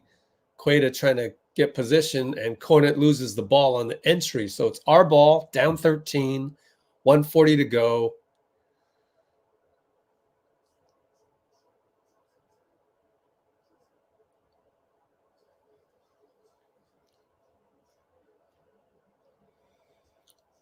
Dario came out. So what do we got? Moody in there? So Dario for Moody is part of the rotation, I think. Interesting. Moody attacks left baseline, finds Trace. Trace can't hold on. Finds CP. Over to Moody for 3. Good.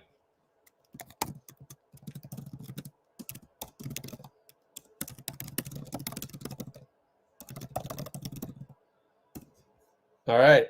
So now it's Jalen against Klay. Left side picked by White. He goes away from it. 1-on-1 JB. Nope. Up top to Pritchard. Over CP. 3-ball good. 57 seconds. Down 13. At the break, I'm gonna tell you what Anthony Slater should ask when Steve's on the podium. CP for 3 gets him back. That's not Cornette. That's Hauser. I've been calling Hauser Cornette the whole game. My bad.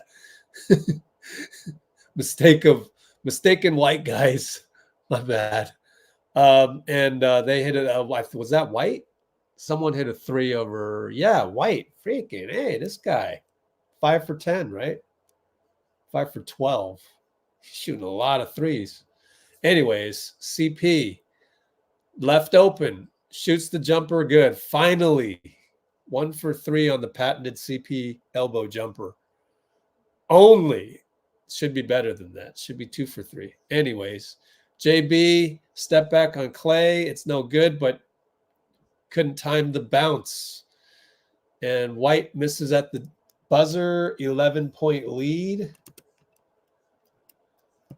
97-86, end of Q3. So here's what I would say. Like if I were Slater, let me do this properly. If I were Slater in the interview room, and I'm saying if I were Slater, I'm not saying if I was in the interview room. And this is not to criticize Slater. I'm just saying that somebody who is qualified to ask a question like this. So, because if I were in the interview room, I'd want to ask this, but I probably would have to wait till the end of it, and then it would end up that I would never get a chance to ask it anyways, unless I really, really, really, really wanted to ask it and butt it in at the last point. So,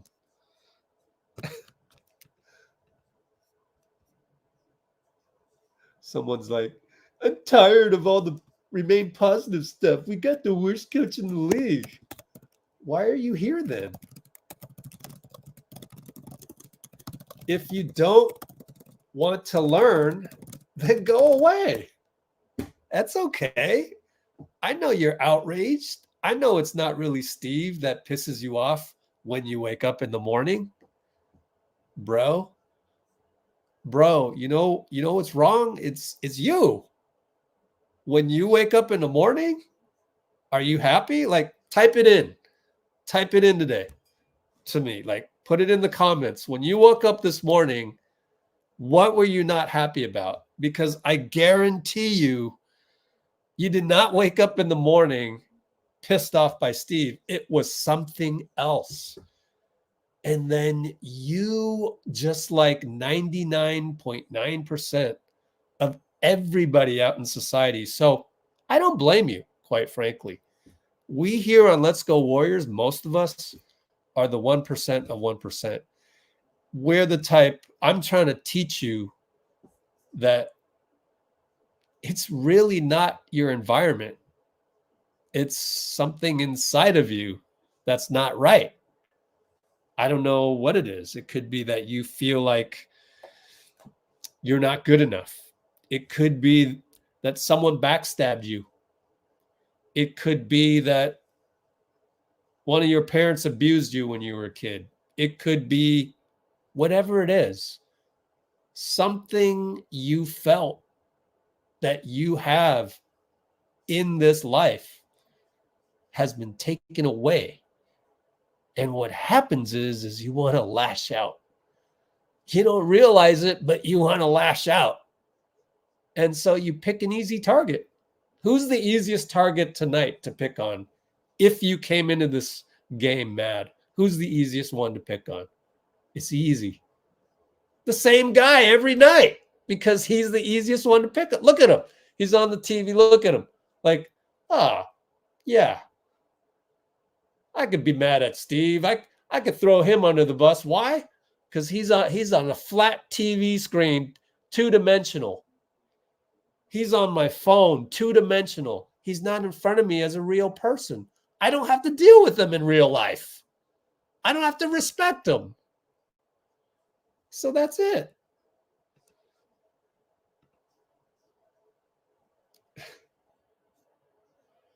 Bringing out abuse is out of pocket. All right. I take it back. I apologize. But I'm just saying that's a reason for you to be angry in life. I'm not saying that you got to figure it out. I'm just saying that that's a reason for you to be angry. I'm not saying you have to be not angry. I'm just saying that's a reason.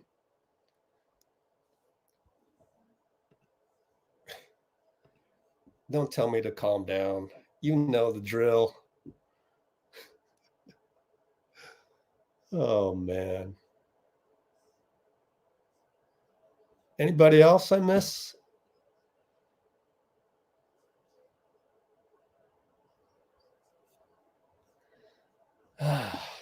Dude on Twitch is, you don't have to be here, man. Just leave.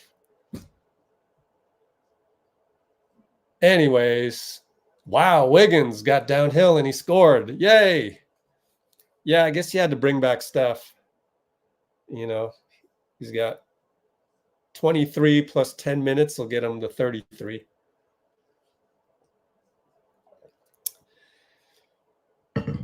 My life ain't perfect either. If it were, then I wouldn't spend 1 second on dude or other dude, right? So I'm not there. I might be 88% there. Wiggins doing what he can, and Trace cleans up the mess. Queta falls down, and suddenly we're down by 7 with really good hustle.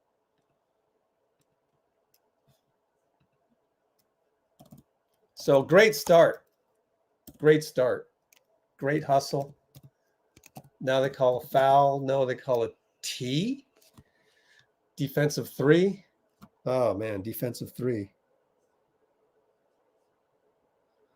Chris has everybody come together to talk. I think it was defensive 3. Trace is just camping in there. Let's see. Yep, Trace is camping in there. He can't decide whether to double or not.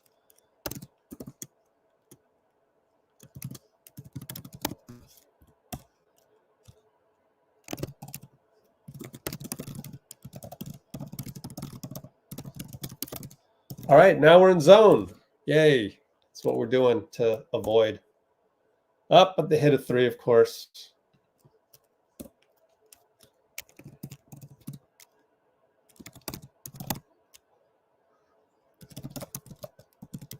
Steph, another bad turnover. Threw it to the other team. They miss a 3 out of it, though. Good jump by Trace. We're going to get the ball.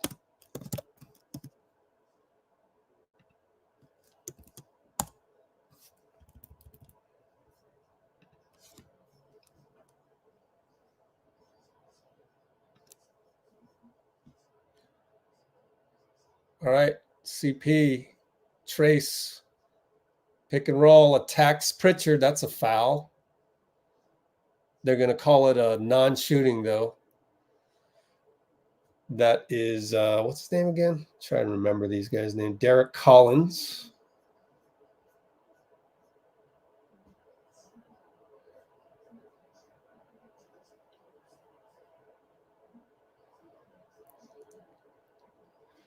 Yeah, I would leave Trace in there as well.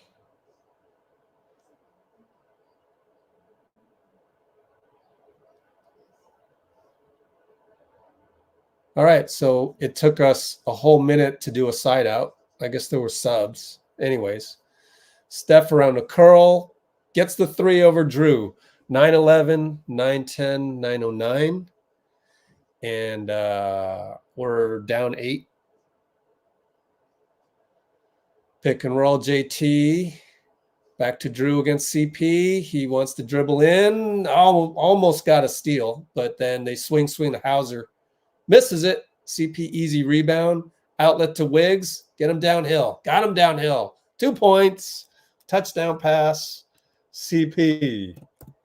Way to go. Looks like they'll call timeout. I wanted to look at that curl play.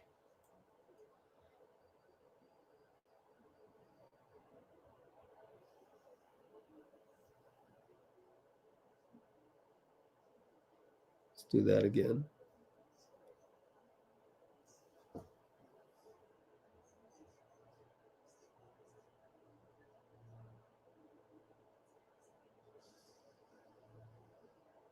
Wow. Yeah. It was a good screen by Wiggs. He made it look like he was cutting, and I don't know if that was by design or that he was actually cutting. But we'll take it. I would like to think it was by design. And when did that happen? That was the 9:20 mark. Steph curl 3 via Wiggs cut screen. Thank goodness they didn't call that one. You just know that any moment in time they could call something silly like that. Anything that you wouldn't call on the playground shouldn't be called in the NBA. It's that simple.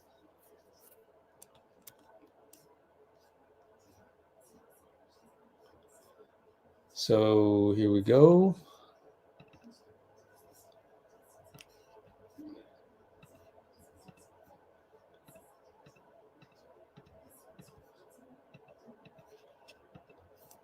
So we are at the 154 mark, 1 hour 54 mark of the live stream, analyzing the Steph 3 curl. And what happens here is you're going to see Steph come out here, and Wiggs is over here. He's going to cut, but he ends up running right into Drew or vice versa. Now you're going to complain.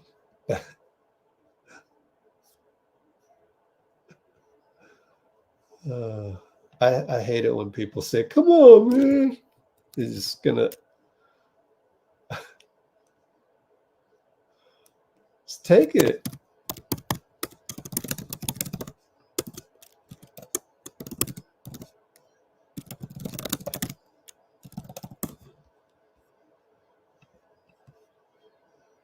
So anyways, Watch Wiggins. He's going to cut, but he runs right into Drew, which I wonder if it's – looks like he was just trying to go. It could have been a foul on Drew, actually.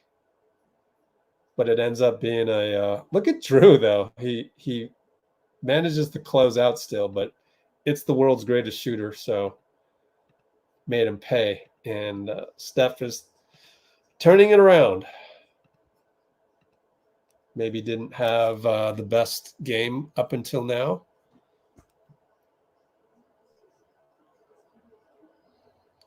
All right, so Boston will walk it up, 8-35, 34, 33. And CP doing a good job on Jason. Now they're going to post him up. Steph has to leave because it's Hauser, the shooter. Trace comes over, hits it. Are they going to call it on the ground? Foul on CP on the ground. I didn't see much of a foul from CP anyways. But the ref gives them a smile and they'll do side out. I thought that was pretty good pulling of the chair, but whatever. They're going to post up Jason again. Hauser, we rotate like crazy. They swing it extra to Drew on the opposite corner, get the three. It's good. Well, that's the problem when we got CP and Steph in there at the same time. Awfully small against the Celtics, but let's see what happens. CP over to Moody. No good. Trace again. Offensive rebound. You can't take him out at this point. He's doing so well.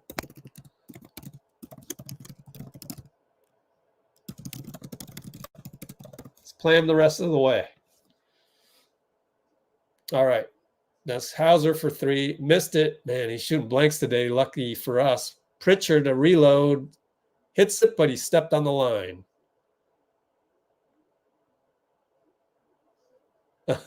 Missoula's arguing with an assistant as far as the replay. And he says he's out of bounds. I love it. He's out of bounds. He's out of bounds. What are you going to do? Let's see. I don't know if he is. Looked like his heel was good to go. It's not that heel. It's the left heel, not the right heel on that replay. Anyways, Klay with the, not so great dribbling against Pritchard. So now it's a handoff to Klay. He's stuck with Drew. Back out to Moody. 4, 3. He has to attack. Nope. He's going to shoot a 3. Line drive short. It was on line, actually. But nothing doing there. So now it's JT. And he gets downhill on Trace. Blocked by Trace. They're going to call foul. Let me see if it was a foul. Tough angle on the TV, though. Man, really? Of course, Jason's a superstar, so what are you going to do? I don't know. I'd have to see a replay opposite angle.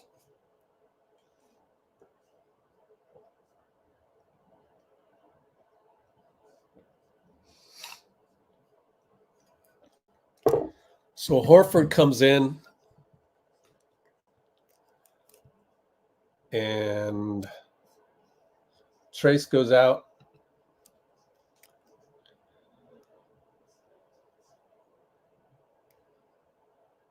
Saric, there's still a lot of time.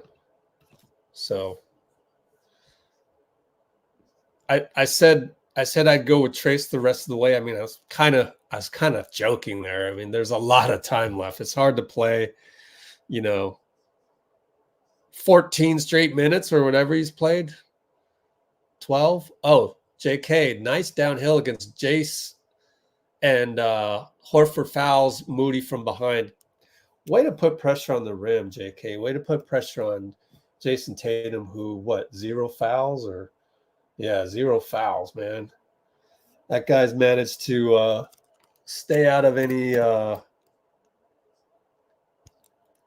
basketball competitive confrontations and, matchups. So managed to not foul.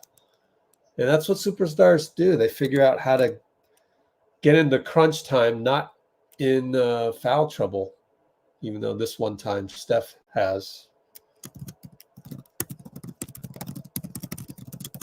So Mo makes both. We're down only 7. Can we turn it around? Jason against JK. Pretty good defense, but pretty damn good offense. He missed it at the rim, though. Oh, they're going to call another foul? Good Lord. Yep.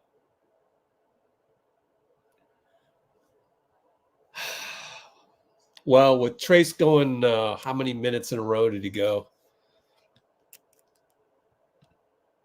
You don't really want Dario out there, but it's either Dario or Looney. Drew with the turnaround jumper. Damn.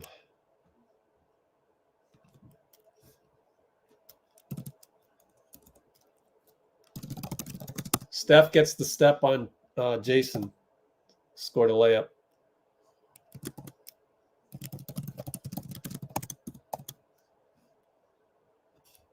So it'll be Derrick White, Moody. And they get the switch. Drew over to Jalen. It's doubled Steph and Dario. So we're playing man. Drew with the desperation 3. No good. Steph rebound. Brings it up on the run. He will try to burst past Jason. And he gets an and 1 foul called. No. How's that not a foul? Let me watch the replay. Come on. It's the same foul they've been calling all day. Steph takes a gamble on putting physicality on Jason, daring, what's his name, to call a foul. Now it's a pick and roll with White. White will shoot a 3, and he hits another one. 6 for 13, I believe. 6 threes, I believe, for Derrick. 5 minutes even, down 8 again. Over to Moody, up top, Horford. We're a little slow on this, and good. Moody finally takes Horford, scores. I'm glad he finally just decided to do that when everybody was slow. Just take it, man. If people are going to be slow to get to their spot, I like it. Let's see. All right, Derrick tries to get Steph downhill. Drew, they don't call Steph for a foul. Thank goodness it wasn't. Like, let Drew go. Drew missed. Now Steph one-on-one Derrick. Bye-bye, Derrick. Horford blocks it. Wow, what a block. Derrick against Dario. They call that on Dario every single time. He's getting picked on tonight. So the moment Trace is rested up, I would bring him in.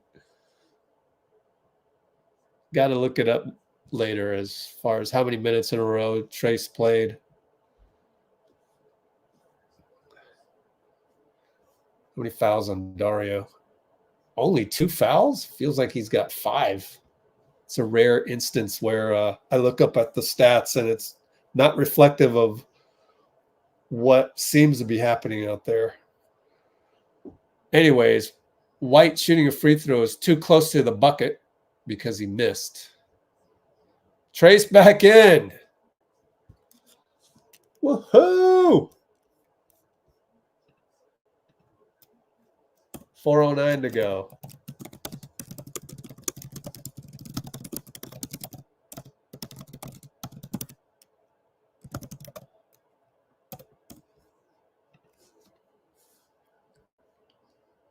All right, down by a touchdown. 4:02, 4:01. Steph against Drew, getting a couple screens. That frees up Klay. Got to hit that. He splashes.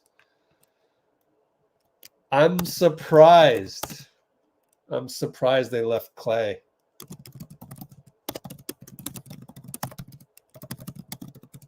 CP fouls Jalen. Hard foul way up top, but he's fine. A normal foul by playground standards. Aggressive playground ball standards. They're in the bonus, though, so that's a dumb foul. What are you doing? That doesn't make any sense. Man, the brain farts by the old guys.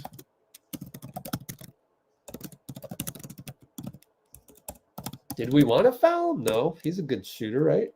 Makes the first.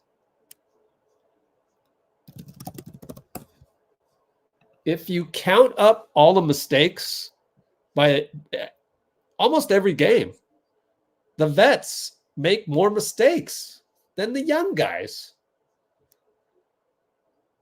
It's kind of infuriating sometimes. Very frustrating. Like, how are you making these mistakes? Anyways, CP gets open down the lane against Jalen. He scores. All right. No more brain farts by vets, please.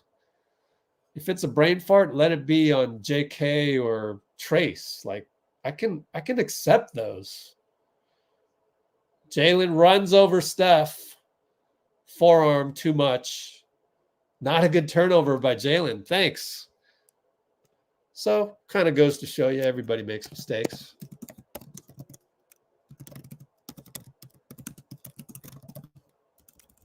That's a brainless.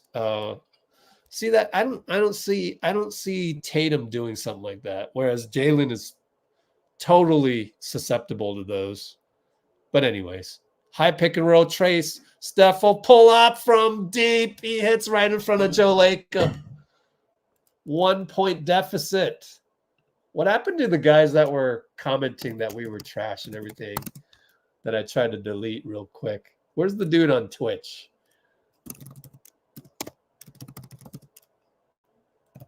And Jalen tries to take it himself against CP. Oh, got his own rebound because he's taller. And it's going to be Drew against Trace. This ISO, they're going to call a foul. Every time they'll call a foul on the rookie there.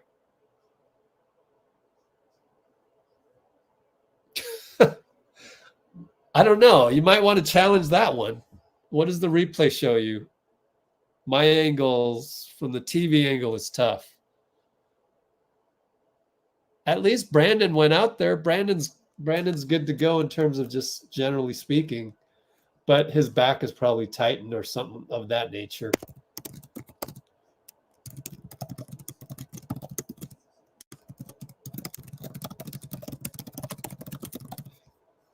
So BP came out with the high five. Oh, we don't have any challenges. All right. 116, 115. How much time left? 234. I'm really bad at keeping track of challenges. Let me look at some stats of the Boston. 234. Let's see.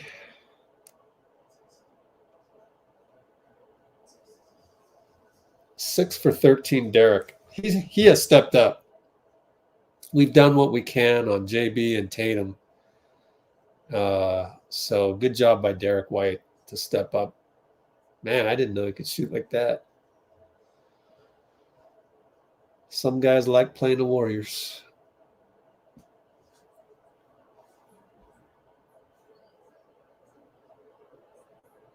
Yeah, that's true.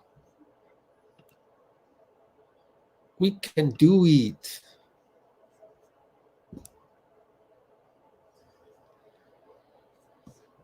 Tatum has an ankle problem.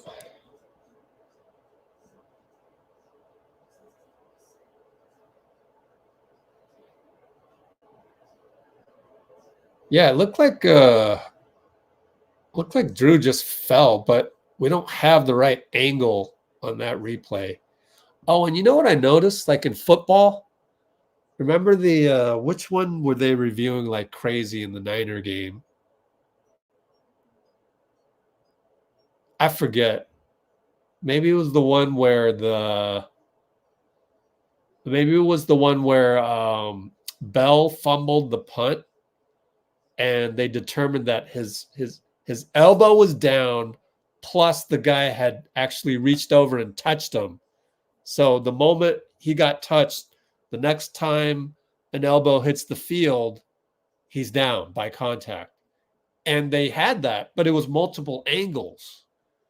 So I understand how the NFL has so many angles and cameras everywhere because they've been doing that for years. That's, you know, they've been trying to improve on that.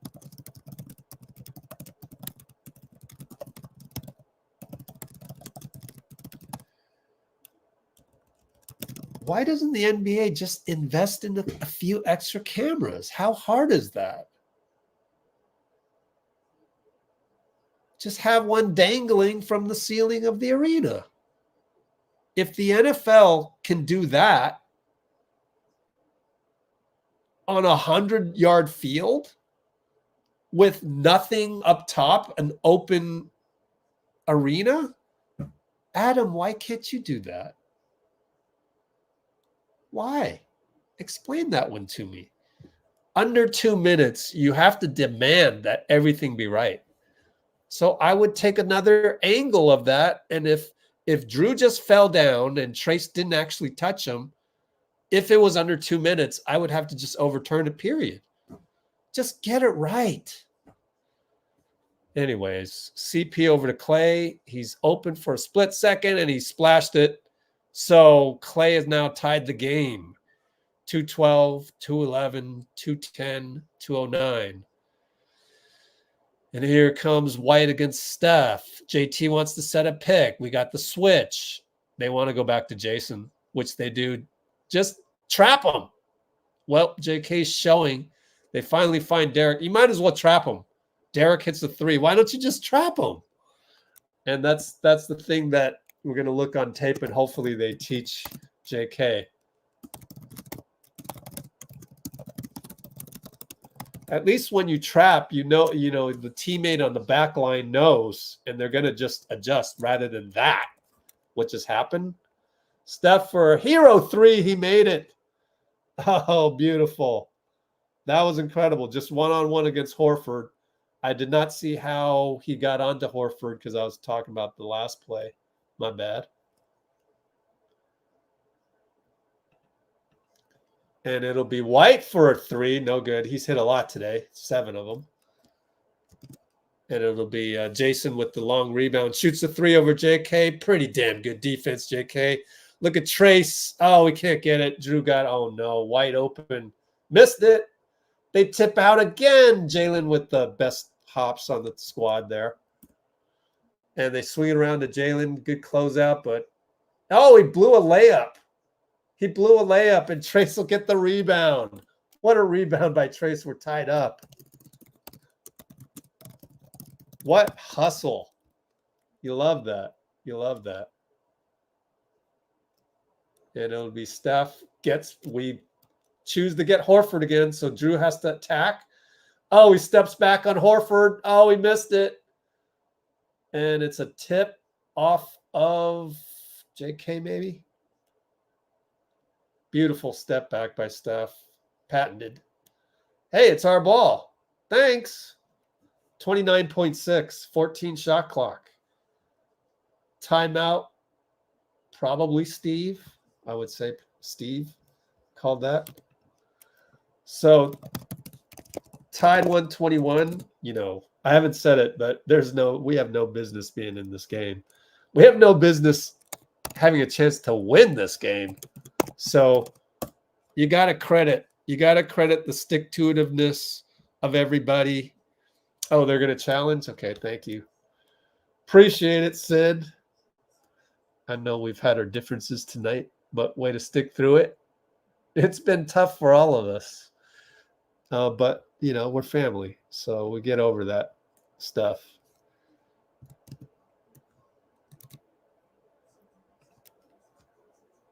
Oh, shoot.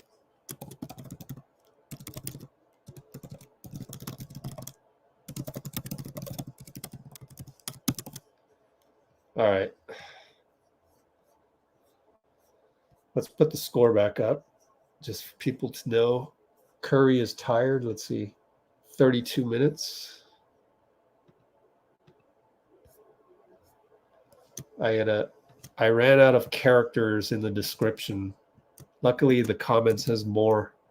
So I've got to exit the description there and just do what I can over here. Continuing the notes on an email to myself. Trace, man. Trace is incredible. Oh, I wasn't looking. Oh, yeah, that's off of Horford. Ha ha. Ha ha. Did we win it, though, or did they screw it up? All right, good.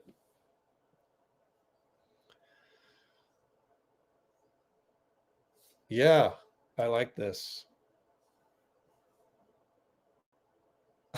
I know, it's just the turnovers.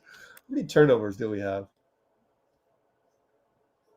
Hey, we only have 10, which is actually good, but first half it was pretty bad. So 29.6. Here we go, guys. Nail biting time. Ching. Ching. Hey, don't spoil anything, guys. Steph to inbound to CP in the corner against Drew. Klay comes over to set the pick. Over to Steph. Oh my gosh. Steph lost it, but got it back to JK. 3 seconds. CP in and out. Oh, Drew got it. Timeout, right? They're not calling timeout, even though they have one. Oh, shit. Drew over to Jason. Oh, God. Against JK with 6 seconds. Ah, man. 4. Shoots a 3. Fadeaway. Great defense. JK. Look at Steph. Go up to JK. Oh, my goodness. What defense by JK, man. JK, baby.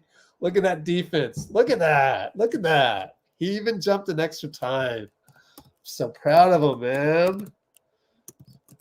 Tremendous D on JT, baby. Oh, wow. Can Brandon come in now? No, I'm kidding. Probably best for him to just get healed up. We got a whole, 50-something games left. Oh, man. CP was trying to call timeout. Let me see. Let me replay that. 6-5.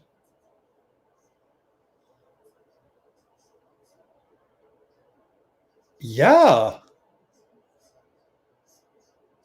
Yo, you're right. He was trying to call timeout, and there was still time left. I don't know how much time left. What? Come on.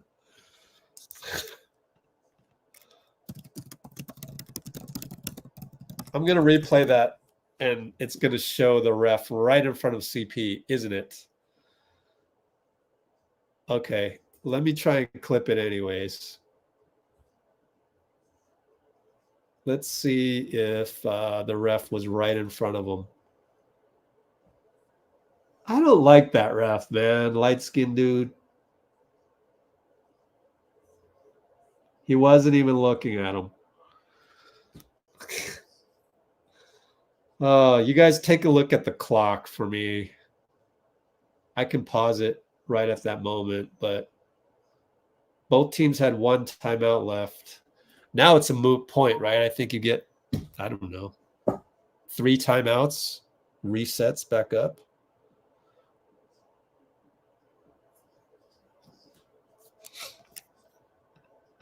Yep, we call timeout. Yep.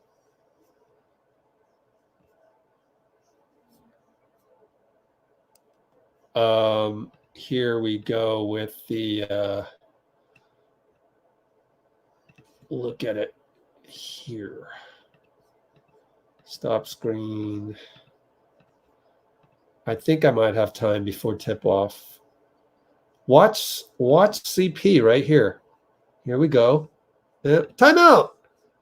He's not looking at him. And I guess it's 0.1, so it doesn't matter. Maybe the 0.2. Oh, wait, 0. Well, he's starting to call it, but then by that time it's 0.1. I'm all right with it. I'm cool with it. We won the tip. Trace won the tip. And it will, let's put the box score up here. So CP, JK sets the pick. I think you got to start Trace next game, don't you? CP, fadeaway 2, no good. Nothing going on the wings there. I don't know. We got to have a couple more options. JB against Klay. Don't help him, Trace. He's good. JB, fadeaway. Told you. No good. I'm not worried about Klay on post-ups. Really not worried about that. Klay, curl, 3-ball, no good. I'm okay with that, too. He can hit those. Uh-oh. Derrick for 3, no good. Trace, another rebound. How many rebounds, man?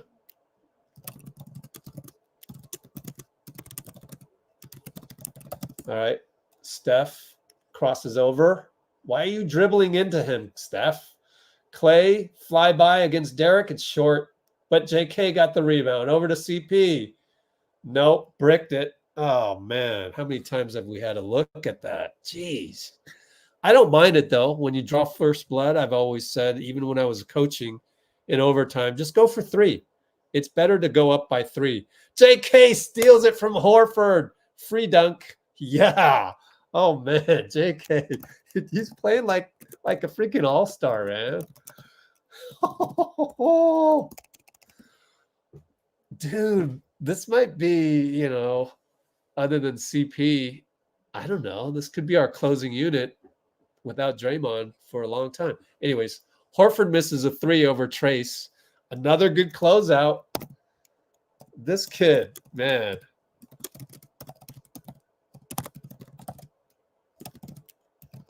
And Steph goes to Klay. Klay flyby, and he finds Trace for a dunk. They got to call timeout now.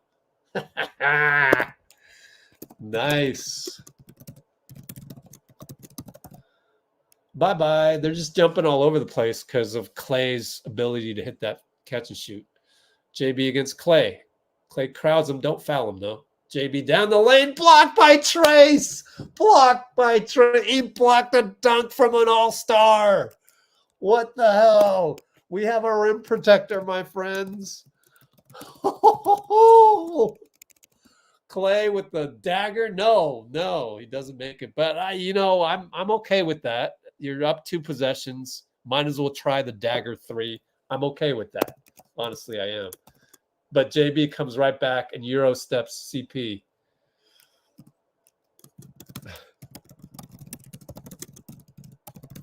All right, so now we're only up 2. Now you can't do the dagger thing unless it's low shot clock. Here comes Trace and Klay, the stagger.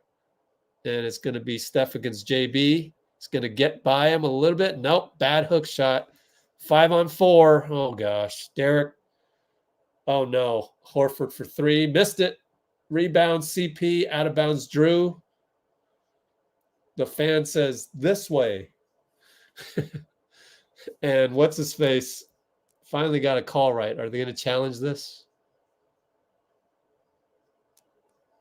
Curtis Blair. I keep forgetting his name because he's forgettable.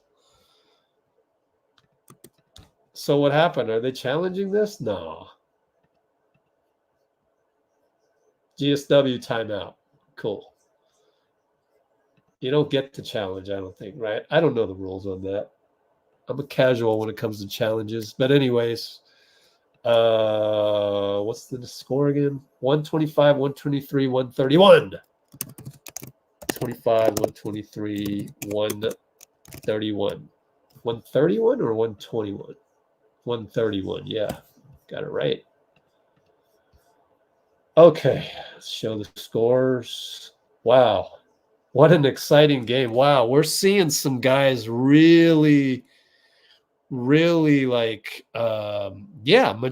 mature in front of our very eyes here. Like JK to do this against basically a championship contender. Trace to do this basically a championship contender. Very, very, very, very impressive. None of us would have thought this was possible.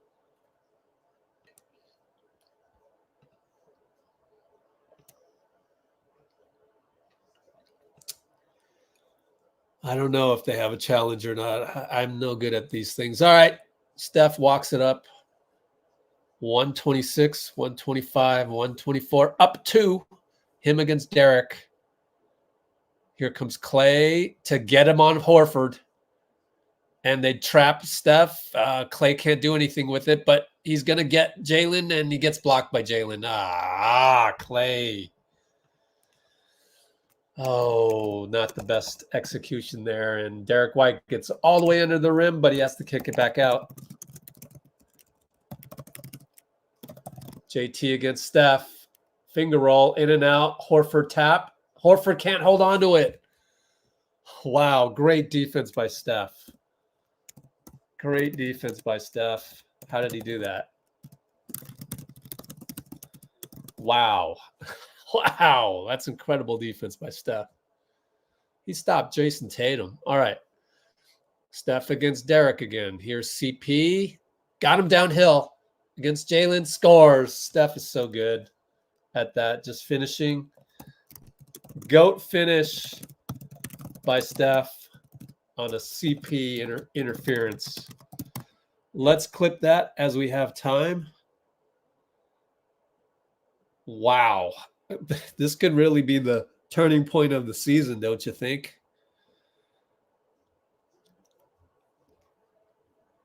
And previous to that, Trace all over, you know, jumping multiple times.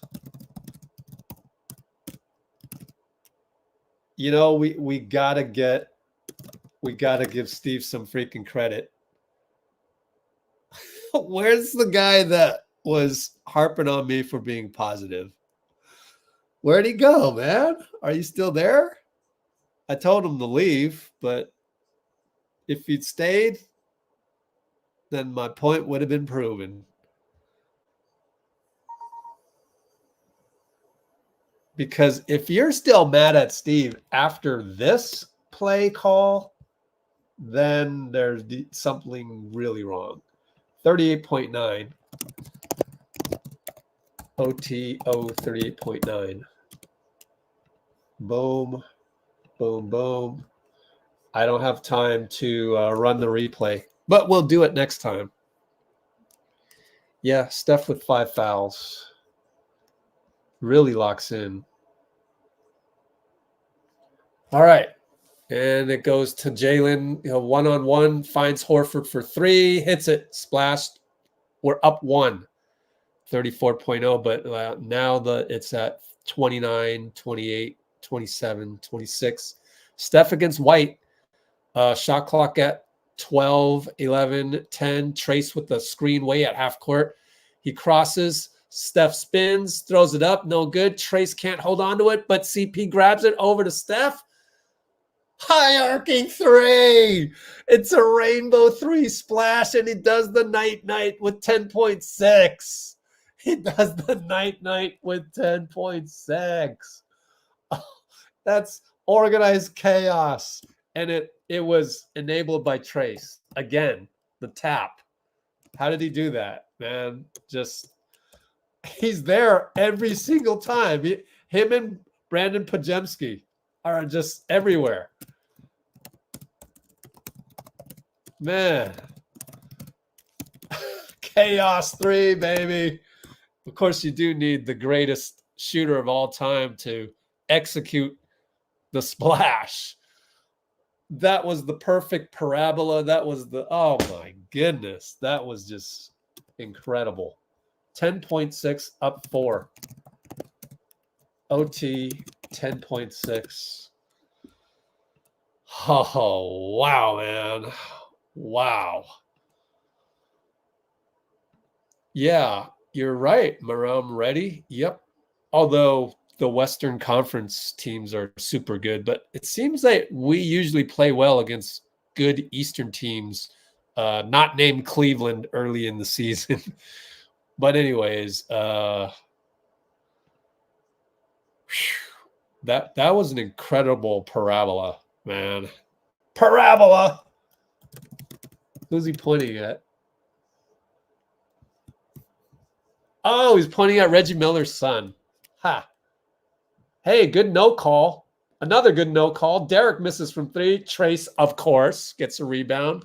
Of course, Trace. Oh, man. I don't know that you can't. You got to start him next game, don't you think?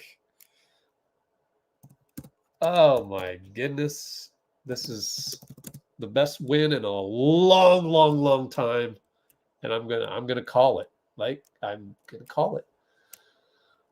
I hope I didn't jinx. Meanwhile, Dean Chambers is super mad at me somewhere for saying that I'm calling it.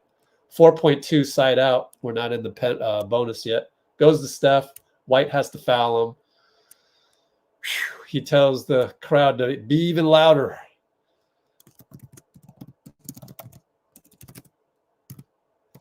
How many rebounds for the kid, man? 13 rebounds in 28 minutes. Wow. Project that to 36. How do you do that? 28 divided by 30. Let's see. 28 to 13 is 36. 36 times 13 divided by 28. 16 rebounds per 36. That's nuts. That's nuts. Steph makes both. We're up by 6, 3.4. Just stand there. This is going to be the best win of the season. 132, 126. What an incredible, incredible comeback. I am no words. This is just incredible. Back down 17. Thank you. Wow. Trace. I mean, you got to start Trace now. I don't even need to put a poll out for that. He's doing everything. All the jumps. He doesn't need the timing. He's a pogo stick. He gets off the floor. That's the thing about Trace that people don't realize, and maybe our coaching staff didn't even realize it. The thing about Trace is that he gets off the hardwood, the floor. He gets off the floor so quickly, like a pogo stick. Absolutely incredible performance by everybody. I mean, I'm just at a loss for words. This is incredible. These are all awesome, awesome comments, people. I think you got to start Trace after that. You got to start Trace after that. I'm going to take a screenshot of all of these. Hey, nice little Edge Master with the holidays appropriate snowman. Frosty the Snowman, baby. We got Frosty the Snowman in the comments. What an honor. He's actually older than Al Horford. Man, I had no idea Trace was this good against the Celtics. 3 in a row, Warriors.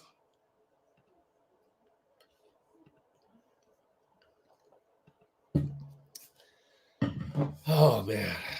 Taco Tuesday. Oh, yeah. How we doing on likes since there's nothing else to talk about and we're just in a state of euphoria? Oh, man. We went through the whole nadir tonight, didn't we? Had to deal with some haters. But, Positivity won again. Somehow we keep winning. Positivity is undefeated, man. 43 likes. Come on, guys. 135 concurrents. Only 43 likes. Please splash the like button approximately 92 times.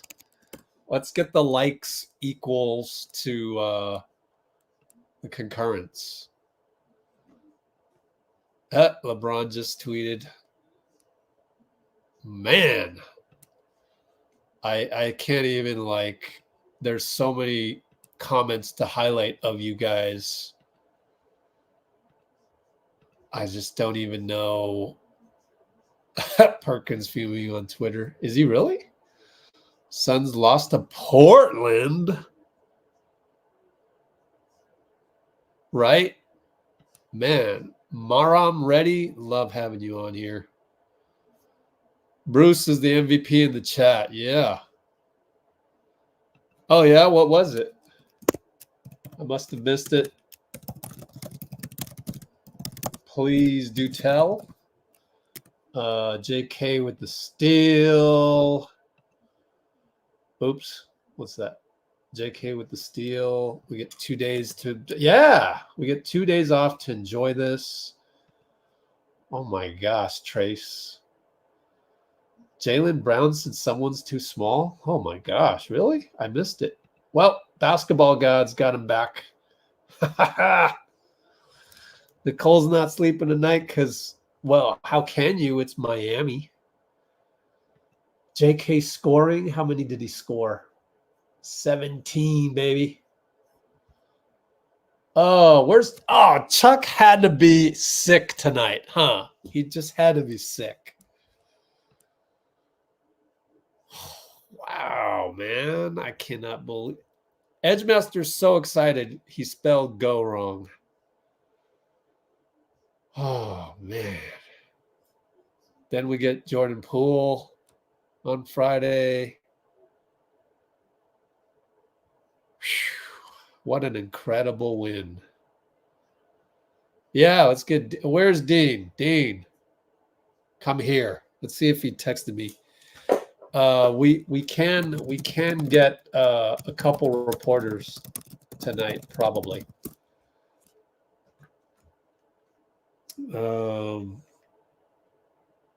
Let's see. Let me see if one of them's available. Ooh, Nicole.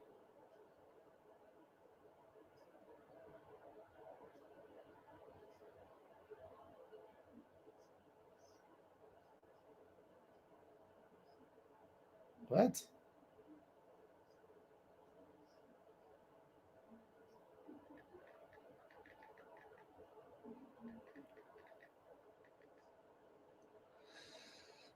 Okay, let's go.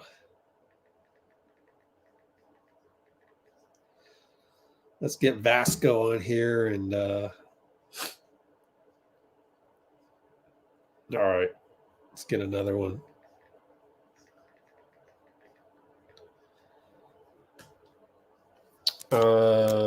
They're showing Ja Morant highlights. So I'm going to switch over to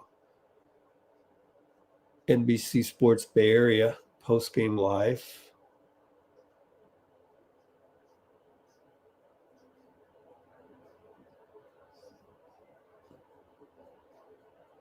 Go here.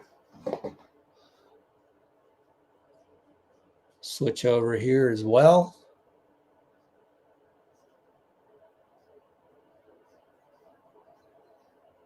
There it is. Post-game live. Watch now. Watch now. Why do I have to hit the button 3 times? They need more user testing from YouTube TV. Oh, get twos. Oh, yeah. Let's see. Then take smart. Yeah. Good job, Bruce. Yeah, Chuck, stay home, Chuck. Dean Chambers is going to be on. Ooh. Let me send you the details, Dean. Search email for Dean. There it is. There it is. Minimize that. Got to send you the background too. Reply. Bump. Bump, bump, bump, bump. Attach. Boston GSW. W. GSW. What a game. What a game. So tomorrow I've got to do the behind the scenes and the X's and O's because That was so exciting. You know, Nicole's not going to be able to sleep tonight type of thing. Same here. Like, just focus that energy on doing X's and O's. Right, Fernando? Oh, man, what a game. What a game. Oh, yeah. What games. Barbell's going to wear his night-night shirt. All right, Tim. See ya.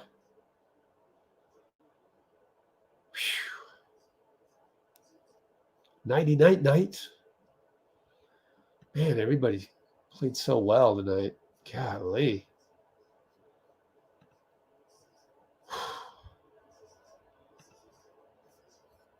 Oh, man. This is why we do what we do. For nights like this. Our squad is back. Okay, we got 139 concurrents. All right, see you, Dashx. 69 likes. Please like another 70 times. Let's get it even. Pool's going to be motivated. Turn up the last part. Ah, took a shot. All right. How's Miami doing? I mean, the Heat.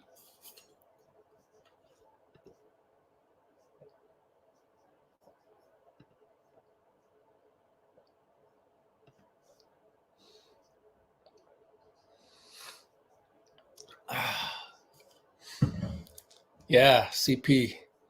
He had a couple brain fart turnovers, but man, 12 assists and 7 rebounds. So tonight was the night when everything kind of came together, and it felt really good.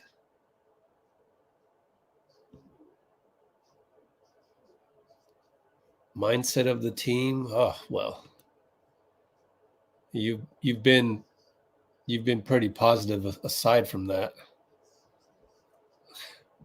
Oh, fans and yeah.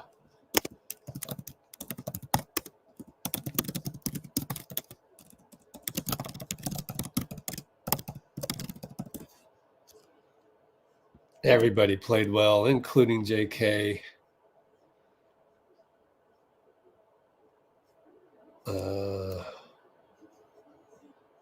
What else is there? Oh my gosh. And the Niners won 2 days ago. Oh man. And the Eagles lost.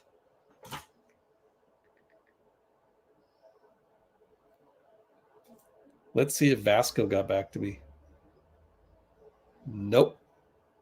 He's a little busy. Ooh, cool, bro. He's got a nice behind the sceneser.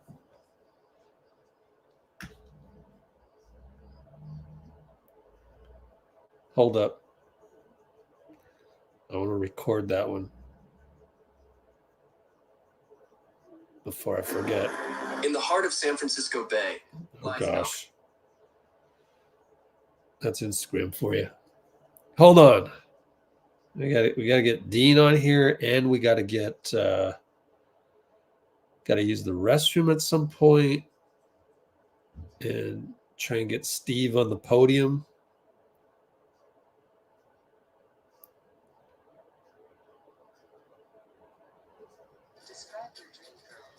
Okay. 1-0. Let's see.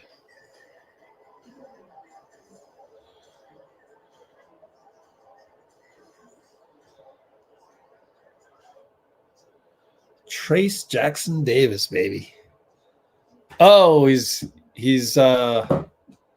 getting interviewed by Monty Poole and Bonte and Festus. So let's roll this. Best follow the game Sunday in Portland, where he scored a career-high 14 points, 8 rebounds. TJG, welcome to Toyota Warriors post-game live. Bonte Hill, Monty Poole, Festus Ezeli. Congratulations, man. Just walk us through the crunch time there in overtime. That block shot there against Jaylen Brown. What you thinking there when he's coming downhill? Just trying to get a hand on it, providing energy plays for my teammates, getting out and running block shots, getting it and going, and then having Chef Curry deliver us a masterclass. So, TJD, I haven't seen block shots like that in a while, so I'm over here losing my mind. I'm excited whenever I see the big man out there on the court. But 28 minutes for you tonight. How are you feeling? Is that because after getting some DNPs and then getting some minutes, 28 minutes is a lot. How do you feel? I feel good, honestly. The performance team does a great job here to make sure you're staying ready, staying in shape. In college, sometimes I'll play up to 40 minutes, and so I'm just going out there, control what I can control, and provide energy. So, Trace, earlier this season, Steve Kerr was saying that he wanted to get you out there, but you still weren't getting out there regularly. Now you've been out there. You're showing them what you can do. What have you learned? What have you learned during the time you were sort of sitting and watching from the bench or wherever you were? What have you learned about the way the NBA works?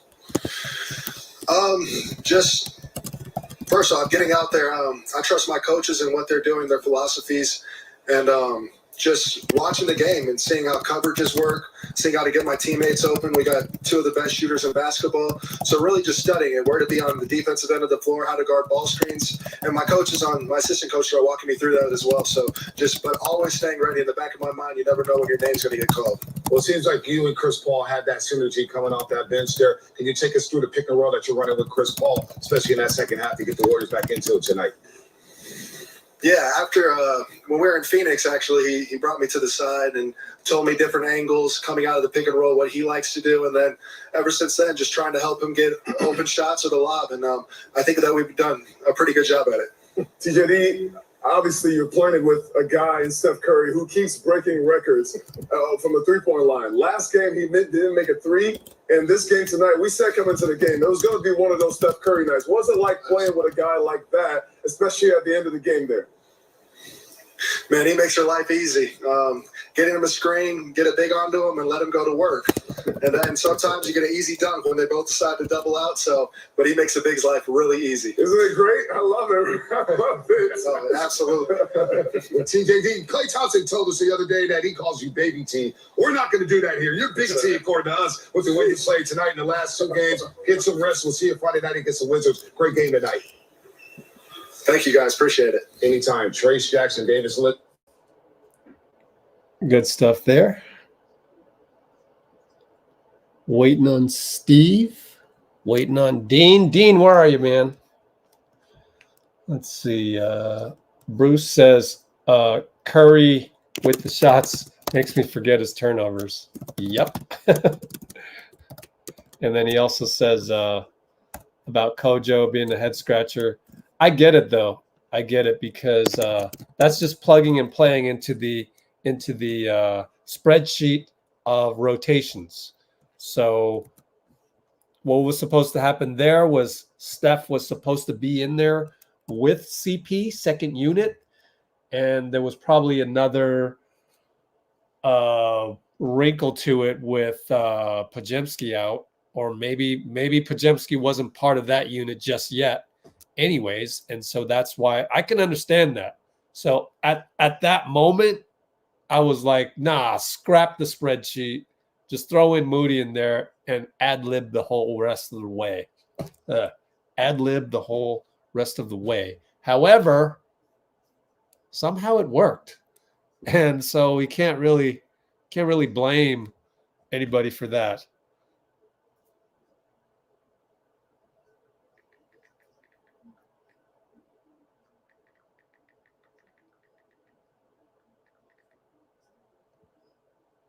Okay, so yeah, that's my assessment on that.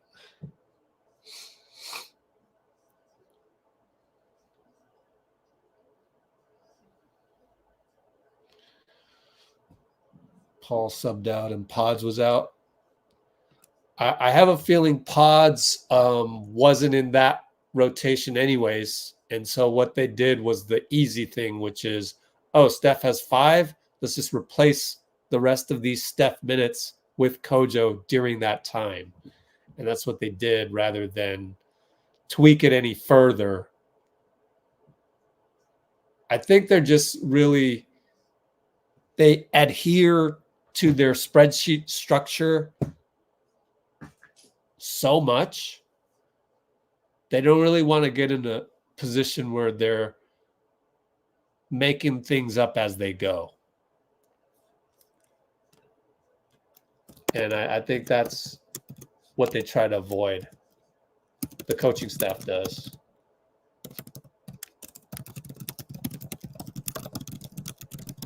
And if you've ever had to balance a rotation of 8 or 9 guys, it doesn't count if you only manage a rotation of 7 guys.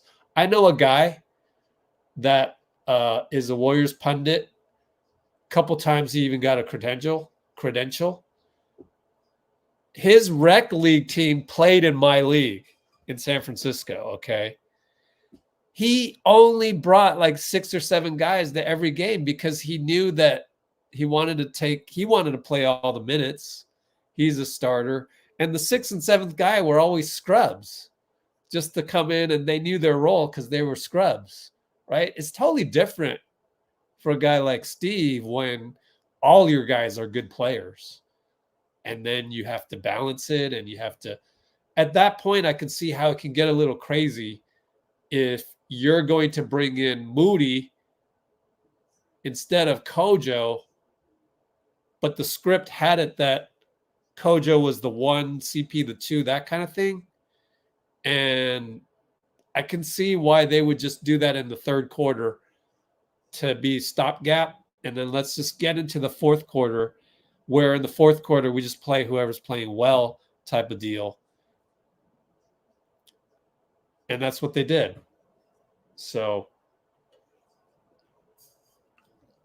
honestly, I'm probably the only one in all of Warriors media that actually has done something like that. Like, when I take my teams to tournaments, I usually want to go at least 8 deep. One tournament, I went 9 deep. And guess what? The 9th guy was mad with playing time, right? So I'm like, even though we won the freaking tournament, you know what I'm saying? Like, because he's sitting there, he's going, man, I didn't have to come to this. We won the championship. I ain't going to get a trophy or anything. It's a team trophy and all that. It is what it is. Yeah, it's like an ego thing. Yeah, check it off. We won a championship. But no, I want to be part of the rotation on any championship I won. So I understood that. And that's what happened. What are you going to do? But I've been through that. Anyways, here's Jonathan Kuminga. We'll go to Jonathan pretty soon. Let's see. Man, just definitely being confident. It was just a lot of confidence. And just seeing that I was still in the game at that time, that brought me a lot of confidence just from my teammate, my coaches. And obviously, I had to just go out there and play freely. JK, when you play against guys over and over and over, after a certain point, you start to understand their tendencies. It seems like you're starting to understand, and that's where the confidence is coming from. I mean, it's just basically me and V always watch films. I mean, like people always say, be a student of the game. It's just watching film every single day. And, obviously, I'm going to go out there and guard the best players, people that make so much money, and they're so good. So it's just watching what they do every single day. Obviously, I'm not going to stop every time I go out there, but just making their life harder. I looked in the stat sheet. I looked for how many fouls you committed, and it was 0. Now, you've been whistled for some crazy fouls and some fouls that maybe shouldn't be fouls, but you committed no fouls tonight, despite you were guarding Jason Tatum a lot. You guarded Jaylen Brown. Tell me how you were able to get through this without committing a single foul in this game. Just obviously staying solid, knowing what they're trying to get into it, and not fouling. I mean, if I had to if they have to score, but after they work so hard, I'll let them do it, but obviously staying solid and just not reaching most of the time. JK, let me ask you, where's the game slowing down for you mostly? Because you had 7 straight nights where you scored in double figures. You're playing exceptional defense. But where has this game slowed down for you most? Offensively, defensively, just discuss that here in your 3rd season. I mean, pretty much offensively, just knowing my spot, knowing my money down, knowing where I need to go, knowing what I need to do, especially with the certain people on the floor. And defense, obviously, just staying solid and not fouling. JK, it seems like ever since they said there was a team meeting that happened, and we're not asking you to give the details, but it seems like this team is playing with a lot more confidence, especially with the rotations being solidified. You're in the starting rotation. Talk about the team's confidence right now. Where's the level of confidence for this team? I mean, obviously, we have a great team, and we got a lot of older fans on the team, and they're not here to lose a game. They're not here to lose like a rebuilding team or anything like that. So obviously they have that confidence. Every day they come to work. They're not coming to lose the game. They're coming to win a game. So me and the rest of the young guys, we just get adapted to that, to a point where we don't need to be losing every time, and just it becomes something where it brings confidence to everybody and motivation to come every day to work and making sure we get some wins. Steph Curry grabbed you at the end of regulation. What did he say to you after that great individual defense on Jason Tatum? I mean, obviously, like you see the game, they was trying to switch because he had 5 fouls. And so we had to just talk a little bit and trying to figure out how to guard that 2-man game.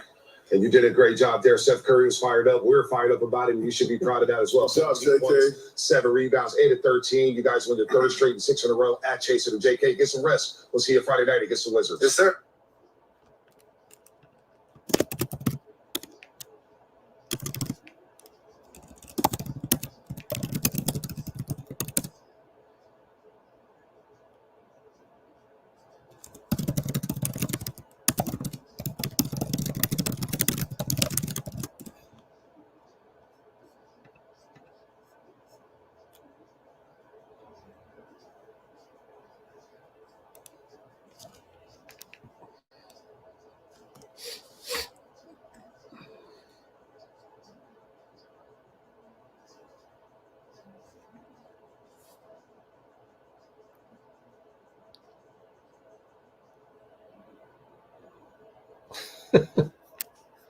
All right, Steve's at the podium.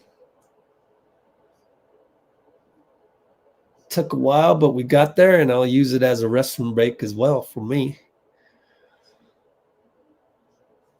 Okay. Here we go. Steve podium audio coming on now. This win, that'll be presented by BMW. Steph shot was right in front of you. Could you even believe he got that off? Did you kind of see it happening? Just take us through that. Saw the whole play unfold. Chris ended up with the rebound or the loose ball, whatever that was, and I saw him look up at the shot clock because that's what great point guards do, and he saw Steph, like he glanced at the shot clock and saw Steph across the court. So Chris knew he had enough time. And nothing shocks me with Steph. I mean, that shot was insane. The catch and shoot, the arc. But I fully expected it to go in. And I think all of our fans did too. The guy's magical. You can't explain it. That's just the kind of stuff he does. Steve, I was like planning my day while that ball was in the air. What do you do? Say that again. Thinking? I was planning my day while planning that ball your day while it was in the air. What are you thinking when that ball is coming? Making its descent? I was watching it in slow motion. Just like I said, I thought it was going in the whole way, and then to put us up 4 with 10 seconds, I guess, left. Obviously the backbreaker, and that was Steph brings joy to the world. He's incredible. One of the sub stories of this game will be Trace. I think you played him like 29 minutes. It's obviously closed with him. What did you think about his performance? But also, how does a night like tonight against that team make you kind of reassess like where he is on the pecking order right now? Well, he was tremendous. I mean, he was the player of the game. There were several huge plays. Obviously, Steph's shot probably being number one, but Trace's block on Jaylen Brown. But Trace was the guy who shifted everything, plus 25 in his minutes. The second great game in a row. You can see the impact he makes. So he's going to play. He's going to be in the lineup. Steve.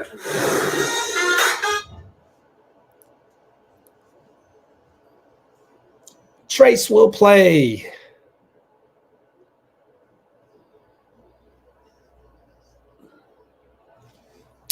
I just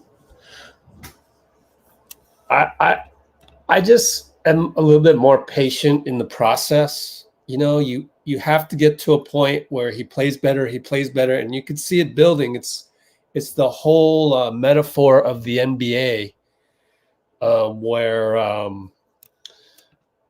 where it's pounding the rock.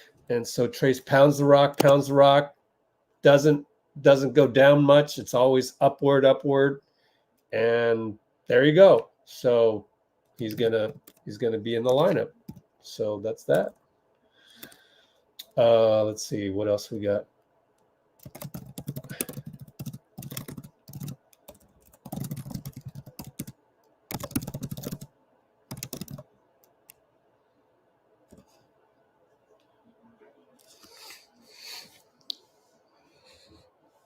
Yeah, the good thing about Looney is that he can just come off the bench cold and still be effective as needed anyway. So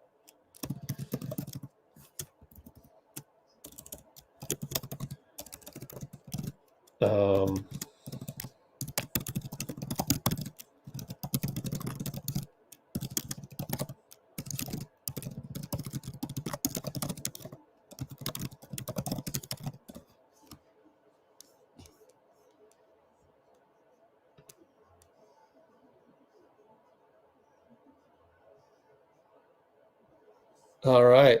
I don't like to do the he said, she said, but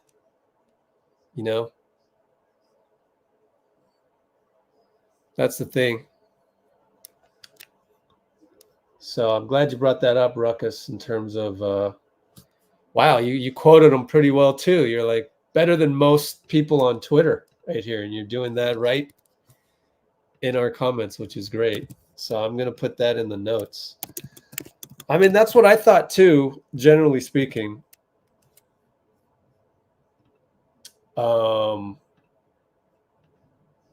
But, times have changed, and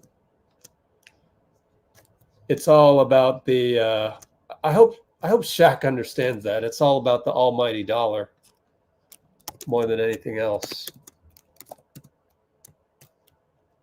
So thanks, Ruckus, for getting that info out to us. I'm putting that in the notes because it's important. So I'm going to just say it out loud here, read it off. Per Shaq, I hate that Shams put that narrative on him, and I'm quoting. Per Ruckus, the man don't need counseling on the court. He don't need nothing off the court.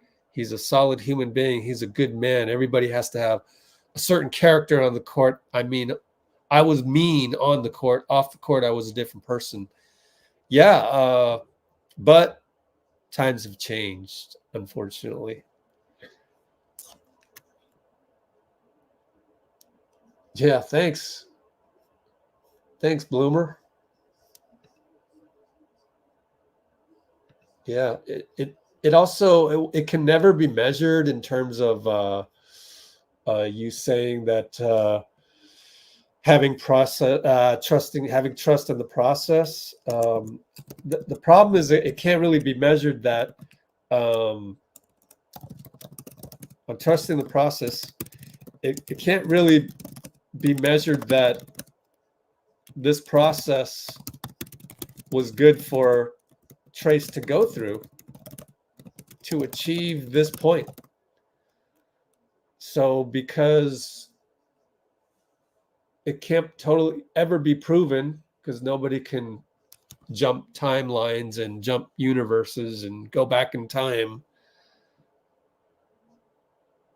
the bottom line is Trace is now at that point. He's at that point where he's going to play. So that's that. And I just don't know that it's a good use of time to say that, oh, he should have got in earlier. See, this and that. Maybe he had to go through that progression to get to this point. You never know. We'll never know. And so that's where it's just kind of just a different viewpoint of life. You know, all the stuff that I've been through, boy, here's where I, this is where I diverge from like Festus in his Rebuilding the Beast on Instagram. So let me just say straight out, Festus, he goes on Instagram and he goes and asks people, hey, if you could tell your former self something, what would you tell him? I'm sitting there going, what? I wouldn't tell him anything. I wouldn't change a thing. I understand if you're asking someone who's in a tough spot, who's in a tight spot, but I'm already at the spot I know I need to be. And that's why usually I advise people, you're right where you need to be.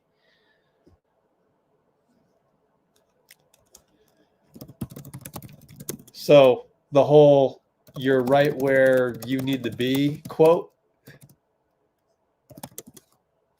like I'm at a spot where I learned so much over the last couple years that I can't go back in time, and if I had a time machine and tell that guy, that rich there at that moment, or that rich there at that moment, I'm not wanting to go and say, hey, I know something that you don't know. You had to go through the process of uncovering the learning, of discovering, figuring it out, creating, having high esteem. And that's where I differ from Festus we're both positive people.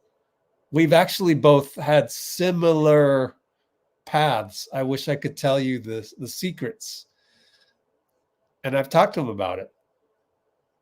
And hopefully we'll talk more. Maybe during the off season, maybe I'll go out of my way to try and talk to him more.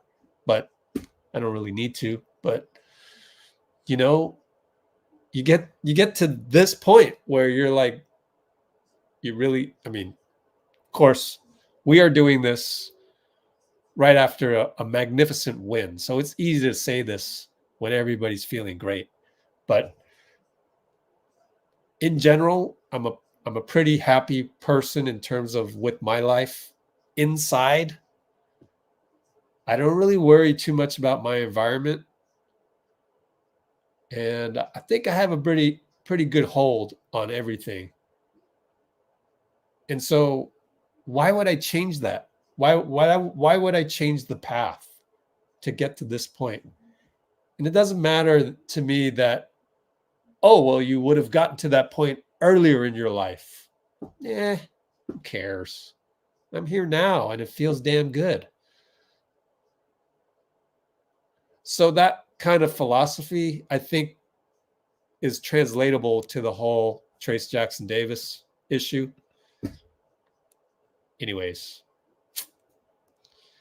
there's a lot of stuff that goes into it. We don't know what's going on in that locker room. We don't know what happens in practice. I told you insider information. It was under the paywall on our website. In training camp, I told you Trayce Jackson-Davis arrived in camp and I was told was lost. Okay. So there's a learning curve. There's a learning curve. He's obviously not lost now. Duh, right? But, you know, they may have saw that. That might have made the coaching staff a little bit more cautious to bring him along. You don't want to just throw him in a game in, you know, one of the first 8 games when we went 6-2 and, you know, screw up. And then now you're, you know, like you're a roller coaster. Your development's a roller coaster. You don't want that, you know, so you're balancing the roller coaster with the steady progress, pounding the rock. And also I looked at, you guys should check out, can I do this? Let me see. Instagram. I put this on our Instagram. My friend Jody, who is a photographer, had this in LA. No, I can't do that. Can I? Well, anyways, the video showed because she's based in LA, she caught video of Steph handing the ball to Looney, and Looney hands it right back to him. And it's all like in rhythm and in motion, and it's beautiful, and it's a great reel that she has. And you sit there and you go, well, can Trace do that? Even today, I'd say that Trace maybe can't do that, but everything that he can do outweighs what he can't, right? So it might be worth it to have him on there, even if he can't deliver a touch and go handoff with Steph a la Jody's reel. Go look at it. What you doing, Jody? WYD Jody on Instagram.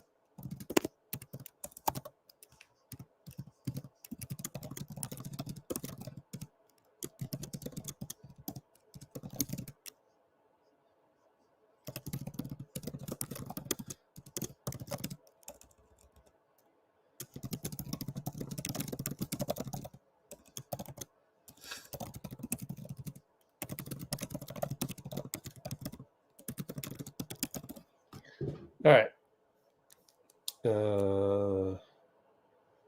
Yeah, we have played well. It's an ornament. Thanks, Kamikaze. I wanted to get back to you, Kamikaze, on what you said earlier. And I did want to acknowledge that your message to me got through. So I respect that. And you're right. It's like it's too gray area for me to step my foot in as far as the, you know, what we were talking about earlier. I don't want to bring it up and, you know, make it a thing, but what we were talking about earlier. So I appreciate that, man. It's a good heads up. And you did catch me in a moment where I wasn't my 100% best. As I said, I knew it at the time. I was like, man, I'm feeling like I'm 88% my best right now. And I was, right? And that's what happens sometimes. Oh, did you guys see the I put it on my Instagram, but let me see if I can send it to my note-taking thing.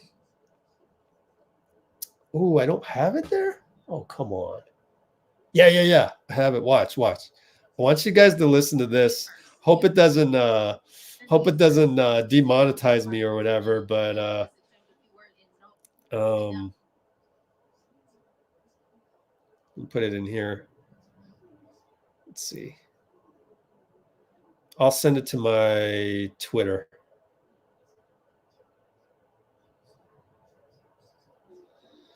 Okay. I want you guys to watch this video. It's pretty awesome.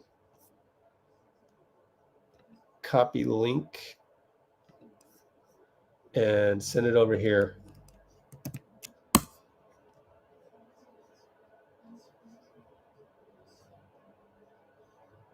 this going to work? All right. So this is what happens when you're met with negativity from apps like Twitter. Gossiping, hating. Like, all right, this might not go that far. I remember one time I had moment in the studio where J. Cole was there, and I was just having a bad day, and I started just talking trash. I was talking to my other friend, Teron, and Cole came in the room, and within 2 minutes, he heard what we was talking about, he got up and left. And I just remember being like, damn. What we say? Why did he do that? Yeah. But then I realized we wasn't on the same frequency. He not on that. Complaining, that kind of conversation does not circulate in higher level rooms. He didn't judge me. He didn't say nothing bad. He sat there, he listened for like a minute, and then he got up and left. Because Yep. So I want to just stop it there in case there's any, I don't want to be, oh, you copyrighted my video and whatever. I'm just trying to prove a point that sometimes you get dragged down by negative people, really. So you got to be careful out there. All right, Dean's still coming on board. Let's see, what else are we talking about? Dean Chambers. We all love pods. Hope he gets better. Oh, let's just check Twitter for any of the latest and greatest, which we'll be checking the beat writers. JK, we did that one. Pajemski, I'll be back, Dub Nation. Wish I was out there tonight. Brothers, pick me up. Oh, I love it. And we saw the audio. Oh, nice haircut, Steve. But we saw the audio of Steve marveling at Steph's awesome rainbow shot and Marcus Thompson throwing in the usual joke. He's got those eye roll jokes, man. About the arc of Steph's shot and everything. Okay, what else we got here? Why is this version so skinny? That's weird. Also, Steph was not shooting well up until that point, remember? But ends up 6 for 11. Isn't that crazy? Trace Jackson Davis says he's officially shed his name, Baby T. Hey, all right. Trace Jr. Klay officially announced it in the locker room. Hilarious. That's Kendra saying that. Oops, how did we get there? My bad.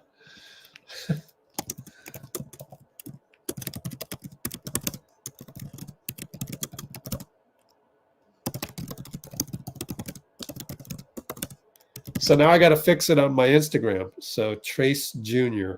It is official nickname.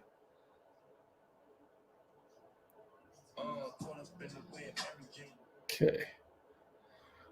Trace Jr. because Klay has always had that problem of his little brother's name is Trace, so he has not relinquished that.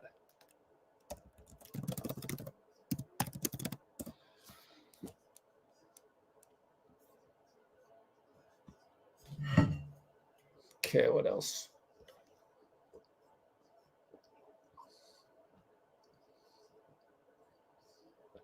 This is the most fun CP's ever had, huh? Steph still got some hops, huh?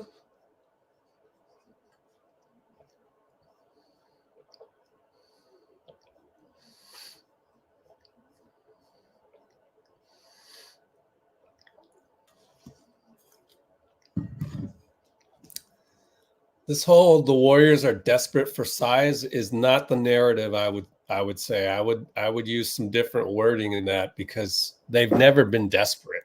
Were they desperate for size in 2022? So I don't like it when credentialed media members say that, but it's whatever. Look at Steve. He's actually touching him. This is a great shot.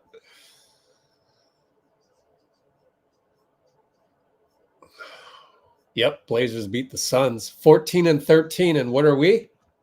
ESPN.com NBA standings. Why? Because the NBA itself doesn't update it. We're one game behind the Suns. Ha.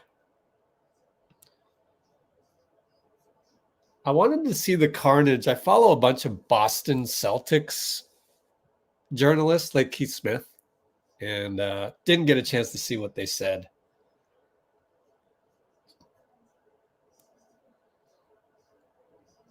Okay.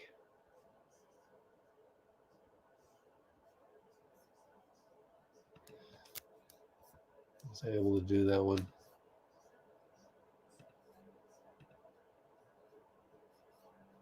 Yeah. Let me do this one too. The more you know. Oh, I gotta do that one. I gotta screenshot that one. Appreciate you, Kamikaze. Really do. Because of your little heads up earlier tonight. What else we got? Yeah. Yeah. Back to toughest strength of schedule. Yep. Second easiest coming up. Yep. Well, we are all happy about that. That's for sure. Trade Draymond.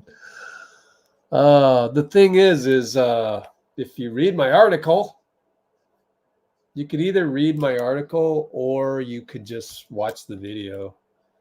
But the article actually has Tim Kawakami's podcast on it as well. So right here on Draymond, on trading Draymond. So at Rick Rader on trading Draymond, I don't think it's happening.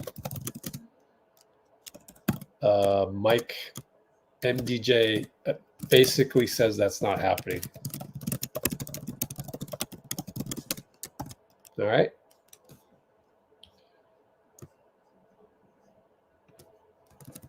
So read that. 321 mark. So in case you guys ever get asked, oh, we should trade Draymond, say, oh, nah. Rich over at Let's Go Warriors already got all the quotes from Dunleavy. He ain't going nowhere. So go read this. It's all down here. Tons and tons, plus a transcript of Dunleavy, which is also on our list of videos. I think I used a bad thumbnail for it. That's why it only got 1.4K views, but maybe I'll change the thumbnail, and maybe 2 days from now when there's nothing to talk about before the Washington game or that morning of Friday, I'll re-up this video.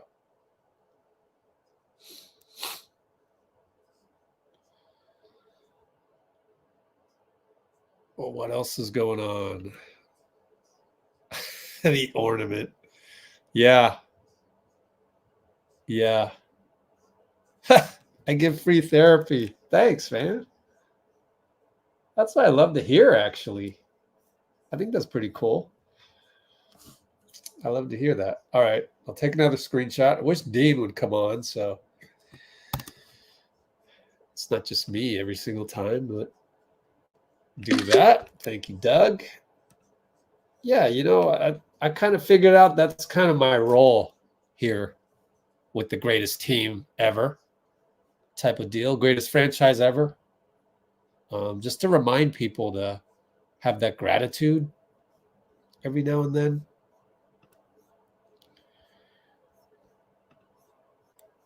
It's the same thing as Steve reminding Steph to be mindful with the ball.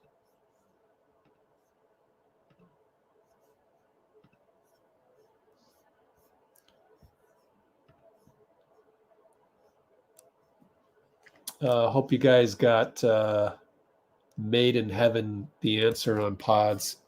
I think it was when Queta set the pick, he kind of forcefully went into Pods' back, and it seemed like a lower back issue. And so maybe that's what it was, strained back, lower back strain, according to Slater.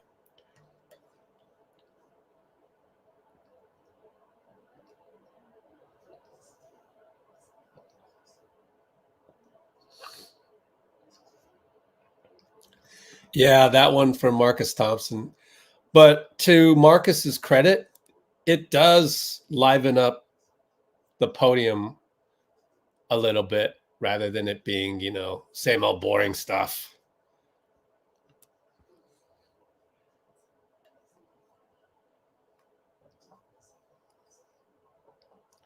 The trailers. Right, Cholo. Yeah. Oh, let me get the link for that. Damn, what did I do with the link for WJ Jody? Here. Kamikaze. The Steph post on WYD Jody on IG. The second video has a nice DHO exchange with Looney that I'm not certain Trace can execute yet. But again, what Trace can do outweighs that.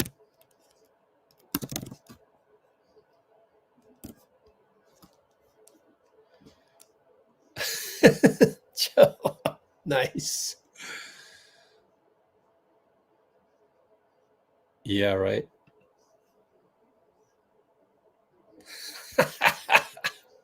Nicole. Yeah, I try not to look. The whole J. Cole thing.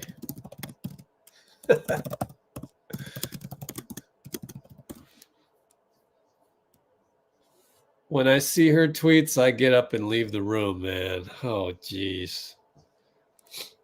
Oh, was he only at 18 points? Jeez, man. Yeah, just play without fouling and all that, which we weren't really doing that well tonight. Yeah, Dunleavy said he would not trade Poole also. Yep, but the podcast with Tim Kawakami had a lot more context around it than I remember with JP.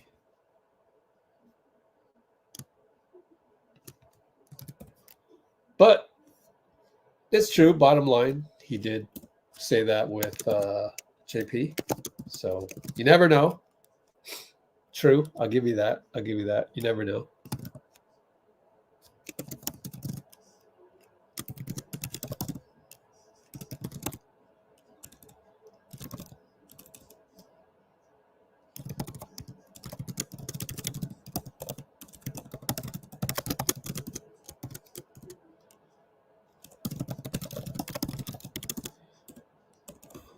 All right, what else did we talk about? There's Dean. Hold on a sec. Yeah, we gotta assess Draymond when he comes back too. We gotta assess, and that's the thing is I think the fact that he's just such an integral part of the core. Hard to trade him though, you know. And really it does come down to, is he getting himself suspended such that it outweighs the fact that we want him on the floor? So that will have to be decided on it. Okay.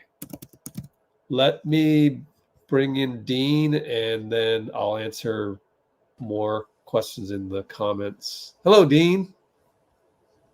What's up, Rich? There you are. Good to have you. Yeah, you too. 29 mark. Okay. 329. So let's look at some. Yeah, go ahead with your recap as we wait for podium stuff, which isn't happening. Maybe Trace is obviously on the. Wait, is he obviously on the podium, or did Kendra interview him in the locker room? I would think that he's on the podium, but go ahead.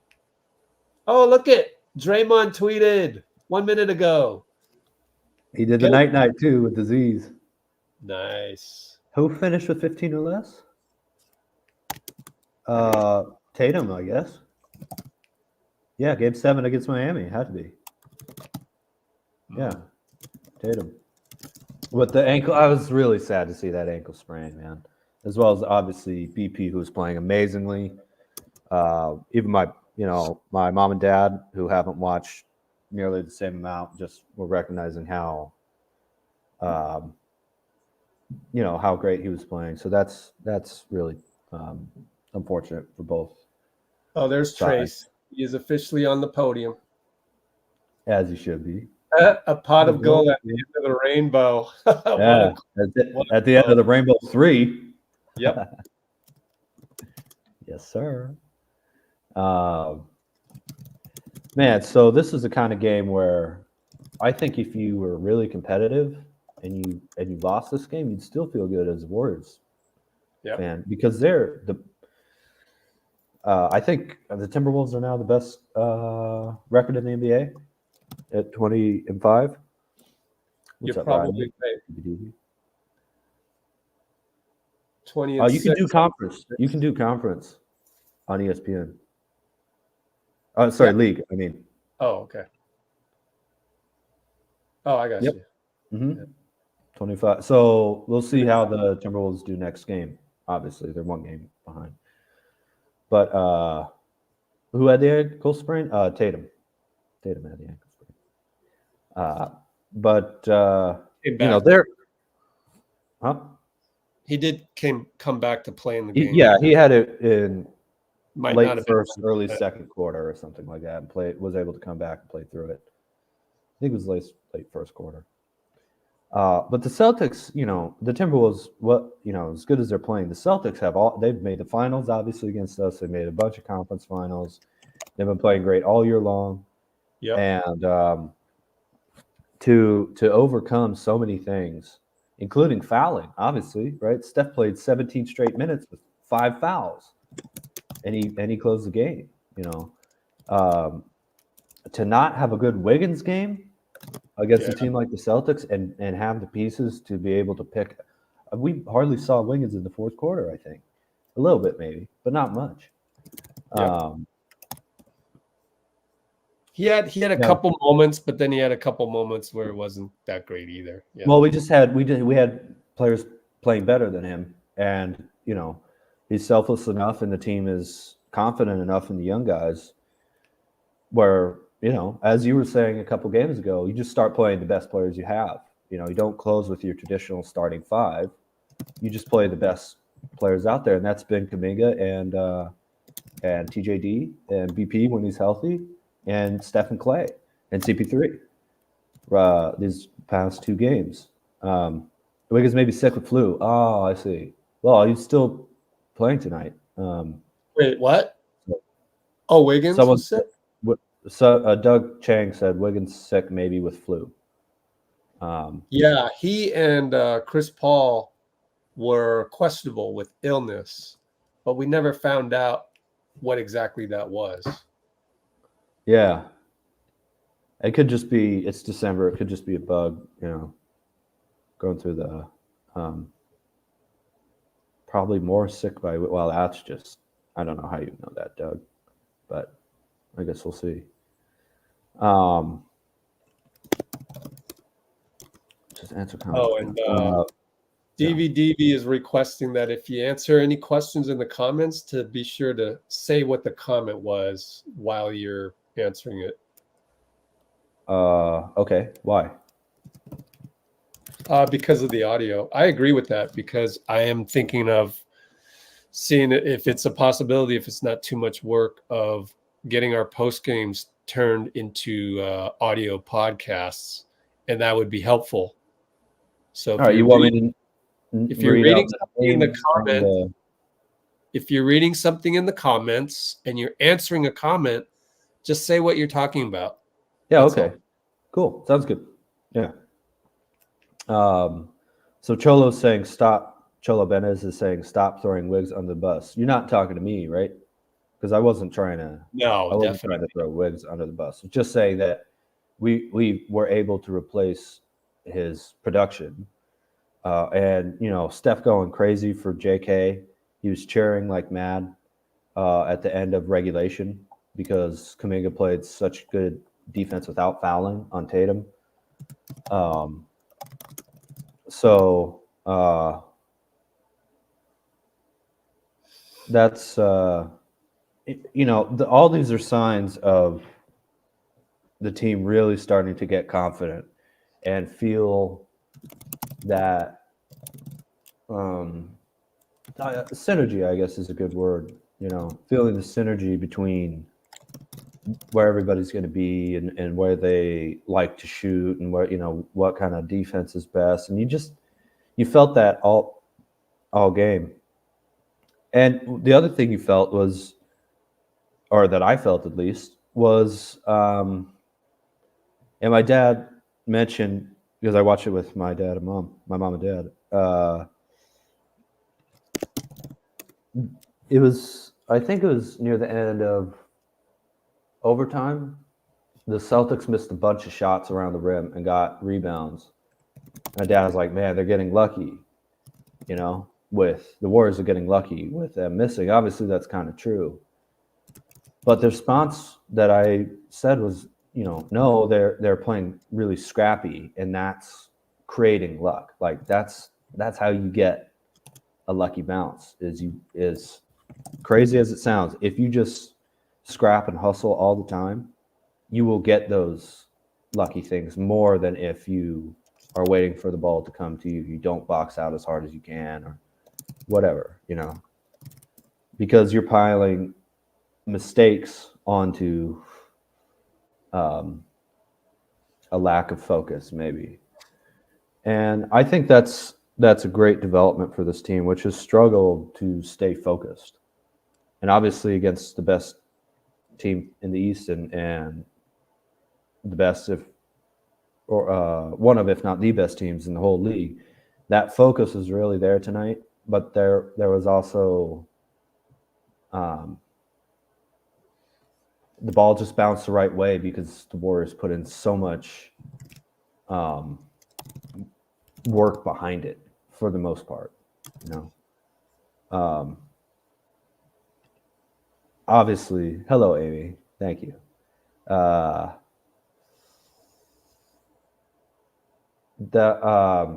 Obviously, another thing is Steph just went absolutely insane. I think he had a 13-point fourth quarter, and he had quite a few points in overtime, including that awesome high, like skyscraper Sputnik style 3-point shot near the end. But what really stood out was he had 6 assists, and I'm looking for turnovers. Sorry, do you know how many turnovers he had, Rich? Who? Steph. 3 when I last checked. Ended up with 4. 4 turnovers? Okay. So that's konnichiwa. Arigato gozaimasu. Thank you, Dean. Although I think konnichiwa means good day. It's nighttime here, but whatever. It's all good. Hope that's good luck for the Giants getting that Japanese pitcher. Anyways, let's go Giants. You're not talking about Ohtani, are you? No, the other one, Yamamoto. Oh, okay. Cool. Yeah. Hey, that'd be great, man.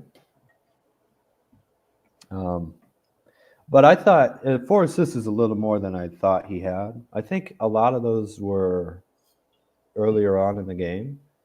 I feel like both Steph and Klay really knew this game, how to pass, how to move off the ball without like turning it over, and how to use the scoring threat to set people up, and how to use a passing threat to get themselves open. Klay had some awesome dump off passes in the post, kind of Kobe style, like Jordan style, like look like you're going for a shot and like fire almost like a pass that's going downwards a little bit, like in a shooting motion, but really fast into someone cutting into the paint, and having TJD out there able to score. Like we didn't get a good Wiggins or Looney game against the Celtics, and and Brandon Pajemski got hurt, and we had enough depth where we were able to keep the guys who are playing best out there,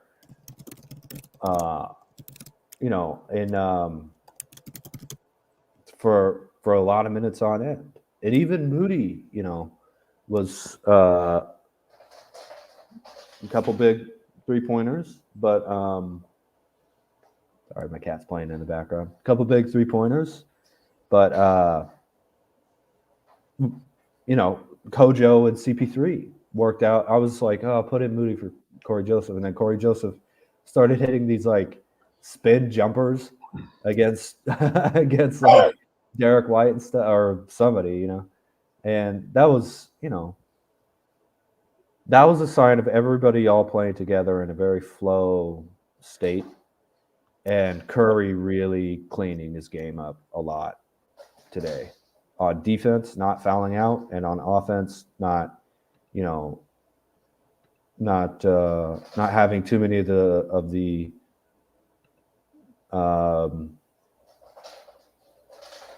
the thing with Curry, I don't think it's even on like assist passes as much as it is on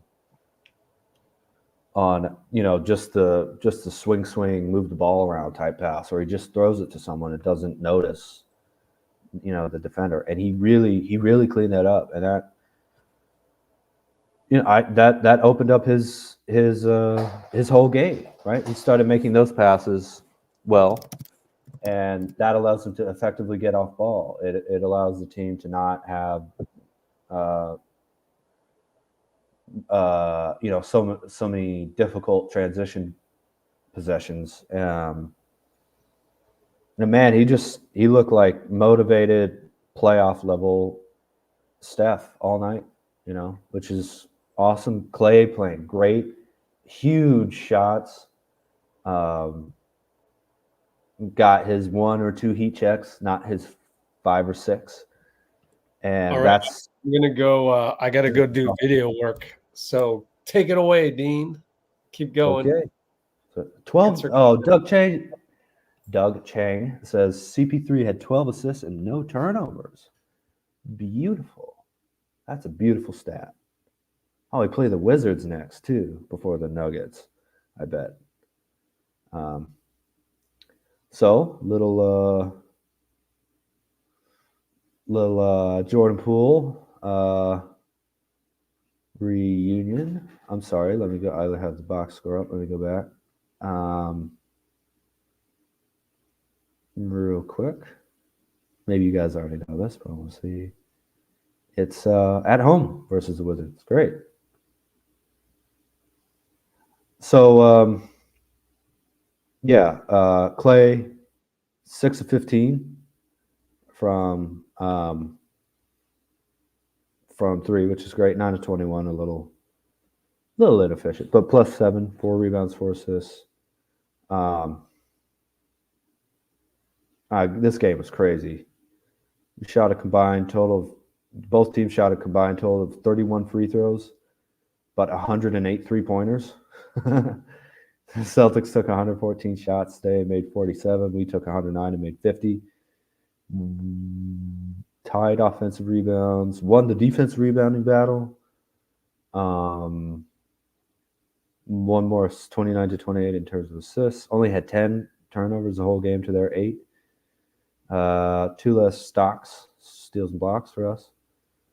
2 more fouls for the Dubs. But as long as you're keeping it close, and obviously CP3,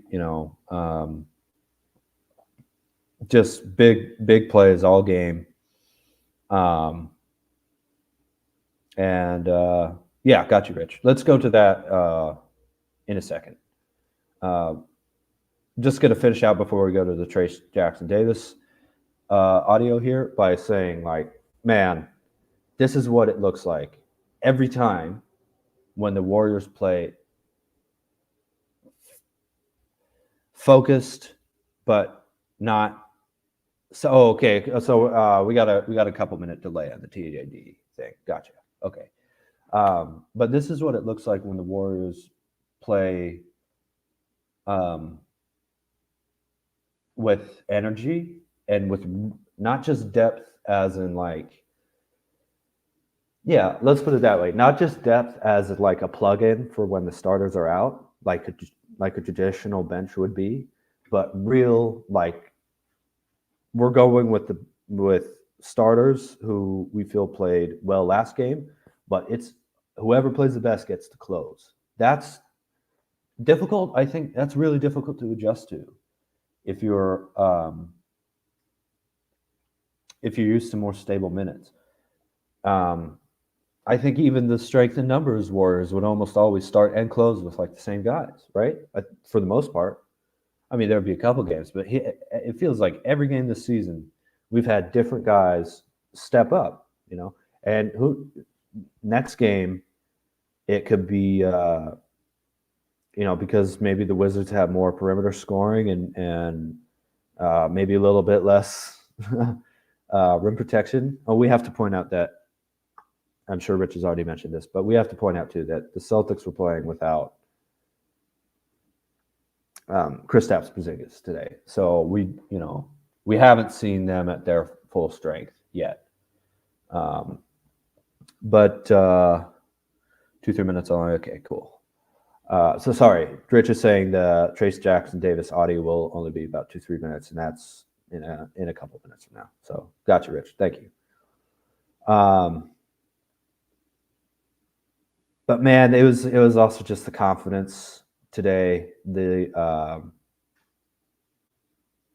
I was very, very happy with how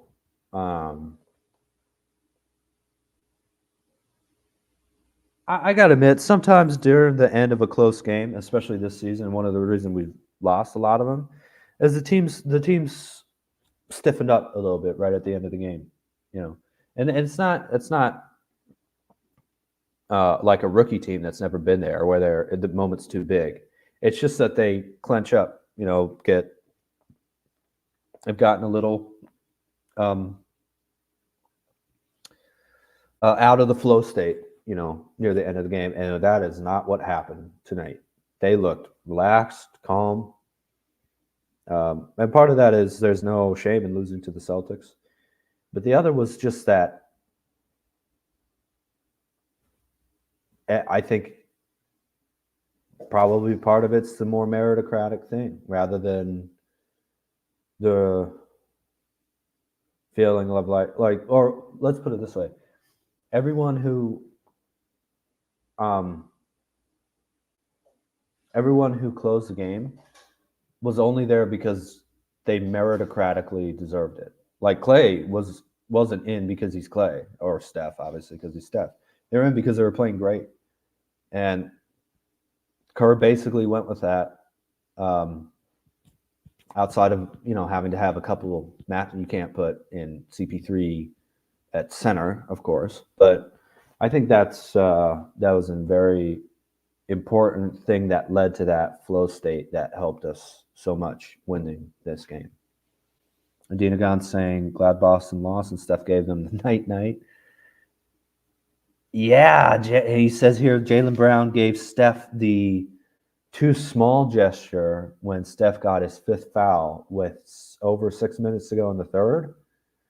I was wondering if that was because sometimes you see guys like celebrating like they're hitting the ground. But I think you're right. I think he did give him a too small. That's just not respectful, you know. They have had a little back and forth. Famously, Steph gave him the talking thing a couple years back after hitting a quarter-ending shot on Jaylen Brown, and there was a lot of chippiness, of course, in the finals. You wonder though if Brown did that on purpose to try and get the Celtics going. It's a little Draymond-ish, as the Warriors were starting to get a little momentum at that point. And yeah, the one thing is though, that Steph is a guy like the old school dudes who, if he's not talking to you, just leave him alone. I mean, hey, it's good for us, but if advice to young NBA players, if Steph's having a good time, just dancing, whatever, don't make him angry. Just it doesn't seem to ever help. There are some guys you can take out of the game, some guys you just don't talk to, man. And Steph is definitely one of those dudes. So. Doug Chinese is saying CP3 getting more minutes because BP was out helped the flow state, which is interesting because BP is so awesome defensively and in rebounding and hustle plays and just doing the intangible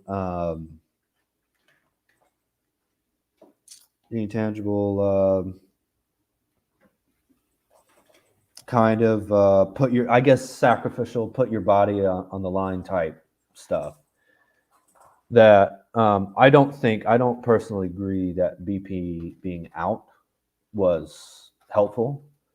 I do think that and I'm not quite sure why. I hate to say that, but I'm not quite sure why. But it felt like CP3 was in a perfect position this game. So there's something that Kerr's doing that I haven't quite figured out yet, but it's there where CP looks like he's both playing the game he wants to play as well as playing a little bit more up-tempo in the Warriors style. And it could be something as simple as, hey, sorry, the cat's going wild. It could be something as simple as Klay just being hot and having more scoring options, giving CP a little more space. It could be that the Celtics, for some reason, were leaving him wide open at the free throw shoulder elbow area, which is insane to me because that's Chris Paul. And it's like, he likes to shoot from there, right? So whatever it is, or if it's some system that they're running with, I'm not quite sure yet, but I'm going to try and figure that out by December 22nd, I guess, when we play the Wizards. Now, Rich is saying that Steve postgame said we're going to need both, and he's talking about Kevon Looney and Tracy Jackson Davis, and that Looney is the moral compass of the team. Which is a great thing to say leadership-wise, but also Looney is just he's having him out there is such a stabilizing force for the team, and we know how his defense has been in the playoffs. I still think he's a little tired and might need a game or two break. I know he doesn't want to do that, but he hasn't missed a game in years. Really, it's been like seasons now. Maybe 2021. I think he played every game in 21, 22, and 23, and so far this year, which is awesome. But you can see maybe a little bit of freshness could be useful. Man, we're incredibly lucky that we also have not just TJD but Saric, who I'm liking more as a. Thank you, Cello. I was talking about my awesome insights, which I don't know. I just love the team, So I do my best, but thank you, Cello Dennis. But yeah, Looney is. He's an incredible screen setter. He's an excellent passer. I think he's probably a lot better scorer around the rim than most people realize. He does need a couple pump fakes and stuff, but he's pretty efficient, pretty consistent when he gets the ball down low. And maybe you start keeping him a little bit more as a backdoor type screener and run a little bit more motion or pick and roll up top. I think I've mentioned that before. But Looney, Looney's we can't Looney's as vital as Draymond, in terms of our ability to win a championship. We're just going to need him to be great and get the 20-something rebounds and, as I was mentioning, assists and efficient scoring around the rim. And I think he's become a pretty good free throw shooter for his position. I might be wrong, but it seems like he hits a lot of his free throws. But it's clear that Loon is a little slower maybe on the rim protection, and TJD is got an incredible, not just height that he can jump, but like the quickness that he can get up there. Some of those blocks, it felt like he jumped, and maybe this isn't true, but watching it live, it felt like he jumped when the dude was about to release the ball. Like that's when he jumped and he got up and he swatted Jaylen Brown, and then got a little bit away with a pin goaltend earlier in the game. But it was a great block, just knowing that you have that kind of rim protector behind you, as well as JK's athleticism, against wings. Klay playing great defense against wings. And thankfully, the Celtics are the kind of team that don't have, for instance, a Ja Morant type, extremely quick young guard. And it was good to see Ja back. Maybe that's what the Warriors needed too. Just needed their the young rival. It does feel right with Ja Morant. Celebrating and hitting game winners. And the Warriors playing a lot better. I mean, that NBA's better for that. And all you people talking about trading Draymond, man, like, this is the worst time to suggest that. Don't you want to see what Draymond's like when he comes back with all this counseling, all this discussion he's having with the league? I mean, and he's been playing great. As long as he can keep his ass on the floor, he's looking real good. Nicole Diaz, one of our favorite regulars here, says she stepped away to prepare a drink for office Christmas party tomorrow. What did you miss? I guess, how long were you away? The Warriors won the game. Yeah, Steph hit a huge three. Yeah. Do we have the TJD audio there, Mr. Rich? Let me know. Yes, we do. So you ready for that? Yes, sir. I'll mute my mic here.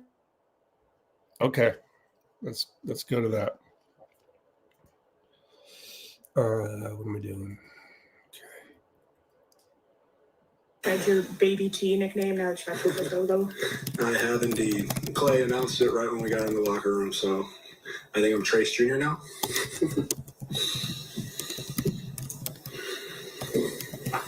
Obviously, it's always be ready. But did you have an inkling that this might be a night for you, or how did you approach it? I mean, the coaches told me before the game just to be ready. You're probably going to play tonight, and then just getting in, providing energy for my teammates, trying to make the right plays, and just doing everything I can to help them. So, what's going on in your head, sort of before and after that block on Jaylen? I blocked a lot of shots. It felt good, especially he had it in his left hand, so I thought I had a chance. I thought I timed it right, and then at the end of the day, just instinct, go get the ball. So that's a lot of velocity coming to the rim. So what does it feel like? Do you feel your hand bend back? What's the sensation like? I did feel it actually. It did bend back a little bit, but I'm just glad I got a piece because that would have been on the Sports Center. So, hey Trace, what was your angle on that shot by Curry, and can you try to come up with some words to describe it? The pot of gold at the end of the rainbow. I was sitting right under the rim, and I'm looking. I'm like, that's good, and then I said some words that I'm not going to repeat as it went in. So, oh my god, that was quick. Yeah, it was a hell of a subtle jab at Jaylen Brown, too. I felt confident because I saw it was in his left hand. I have Klay Thompson as well, and he was real quick. So right. let's Great. fast Okay. forward to him while, we can get this done. Let me see here. Where are you? Sorry, guys. There we go. And give me like 10 more seconds.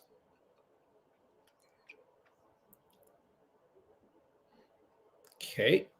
And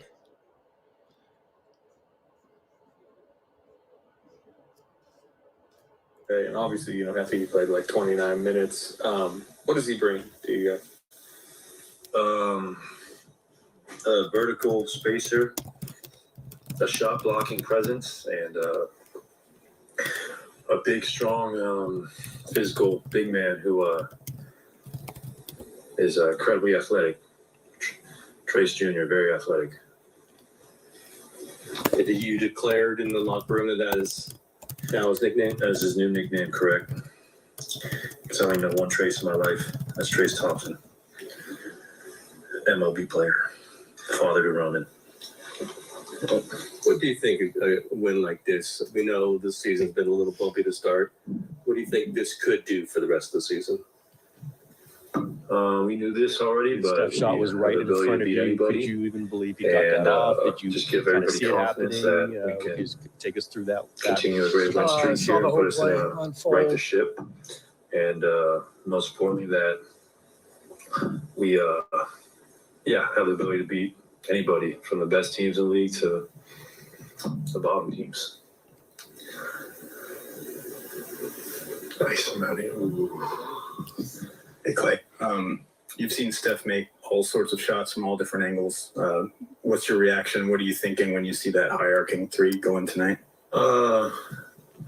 Very grateful went in. It was an incredible shot, moon ball, and I mean, he never ceases to amaze us. I thought that setback going right was even more impressive, though. If for anyone who shoots a basketball out there, they know how hard of a shot that really is. That was very impressive from Steph. all right. So quick one from Klay there. And yes, sir. Go ahead, Dean. Yeah, I just call him TJ. I think I just call him TJ, which can stand for Trace Jr. But there you go. Seems like Trace Jr. just, I don't know, it doesn't really roll off the tongue. I know, right? That is the same, though. It is Klay has some bad nicknames sometimes. Junior. Oh, what's another one? Well, when I told Dean Agon in the comments last game. Right. I didn't say it verbally, but there was one time it was like shoot around some other opposing. I think it was Sacramento, actually, because Sacramento shoot arounds are great, really free flowing, and you can walk around and all that. Oh, cool. Yeah, it's great. Moody's at the line. Moody's got his haircut that had like little patches of braids. Yeah. And Klay equated that to be like the old, Chinese way where they have the single ponytail, but many times around. And he goes, "I'm calling you China." I'm like, all right, I'm not doing that. Yeah. So okay Klay to call you China Klay, but yeah, that's Klay not has very some dumb nicknames sometimes. So that one never got out, thankfully, but that one was lame. Let's call a spade a spade. Let's call a spade a shovel, man. Come on. So, anyways, you wanted an example? I gave you an example. Mm-hmm. Yeah. Or there's again, I thought it was funny that speaking of Sacramento, the Kings went with the Fox and the Ox for a little bit. But Sacramento is there's a lot of agriculture and a lot of ranching out there. They even have a city called Vacaville, which means cowtown. And an ox is a castrated bull. So maybe not the best to call one of your players that, And that kind of fizzled out a little bit. Anyway, a lot of crazy nicknames, a lot of great nicknames on Basketball Reference, where if you ask the NBA players, have you ever heard that? They'll say no. I don't know how they get on there, but there's some fun stuff. Yeah. All right. I might need to leave to do another post-game video. However, I have obtained the entire Steve Kerr post-game. Great. Nicole was saying she missed it, and I wasn't able to hear it. So I'd be very, very happy. Oh, all right. Nuclear? I've never heard that one. Do that. Why don't we do this? How about nuclear? Yeah. Why don't you come up with something to talk about for 2 minutes, and that way I will transition to Steve. Great. So just go ahead. 2 minutes. All right, sounds good. I guess you want to give props to the Celtics too for just being a great team. You can see why they only have 6 losses all year. Because as we knew from the finals, already that we played in 2022 against them, what a talented group that is. Again, they weren't full strength. Tatum was hurt and Porzingis was out, but they have so many different options to kill you with Derrick White, being an effective kind of real combo guard, like a catch and shoot shooter, as well as a playmaker. They're looking like a really, Brad Stevens got rid of Marcus Smart and step up Derrick White, and wow, tonight he certainly did. I was really worried with Smart and Grant Williams gone that they would lose their mental edge, but it doesn't seem like that at all. Tatum and Brown and Horford and Derrick White, and I think Porzingis, they've really been playing very tough basketball, which is great. And I think I'm sorry, I didn't mean to cut you off, Rich, but nope. Go ahead. The coach's name? Missoula. I think Missoula is much more confident now. Really, it seems like he's relaxed a lot. We were blessed with Steve Kerr as a first-year coach, and whatever you guys say about him, he had a lot of confidence, a lot of steadiness, a lot of ability to, step right into the job and know exactly what he wanted, and the players respected that. I think Horford is older than Missoula. He took on a team that didn't want to get rid of their head coach, that really relied on their head coach to keep them tough. But obviously, because of the, we don't need to get into the background of that. But obviously, they couldn't keep him, They also, lost a lot of assistants, like for instance, the Jazz head coach Will Hardy. He was, he was right on the. He was a assistant. I think he was the second level assistant or the number 2 assistant behind Udoka in the finals year for the Celtics. But they're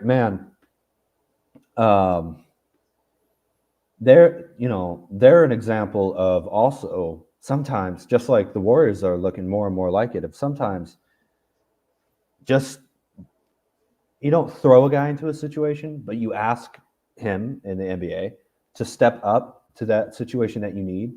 Like TJD, hey, we need you to be an athletic, high energy center who nevertheless is not making a ton of mistakes in the Warriors system. And you'll notice they are, oh, that's interesting. They're playing him very different than Looney, aren't they? Looney gets the ball all the time. And he doesn't always get the most assists, but he's making decisions constantly up top, isn't he? Trace Jackson-Davis, they're using him as a scorer. Like, dude, go to the hoop, score first, alley-oops, putbacks, all that stuff.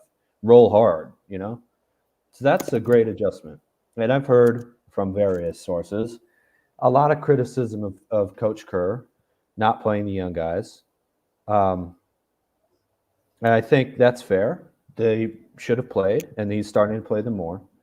But these guys are ready when he calls on them for big minutes. And that is something that is not based on talent. It's based on having a head coach who knows how to instill the necessity of not being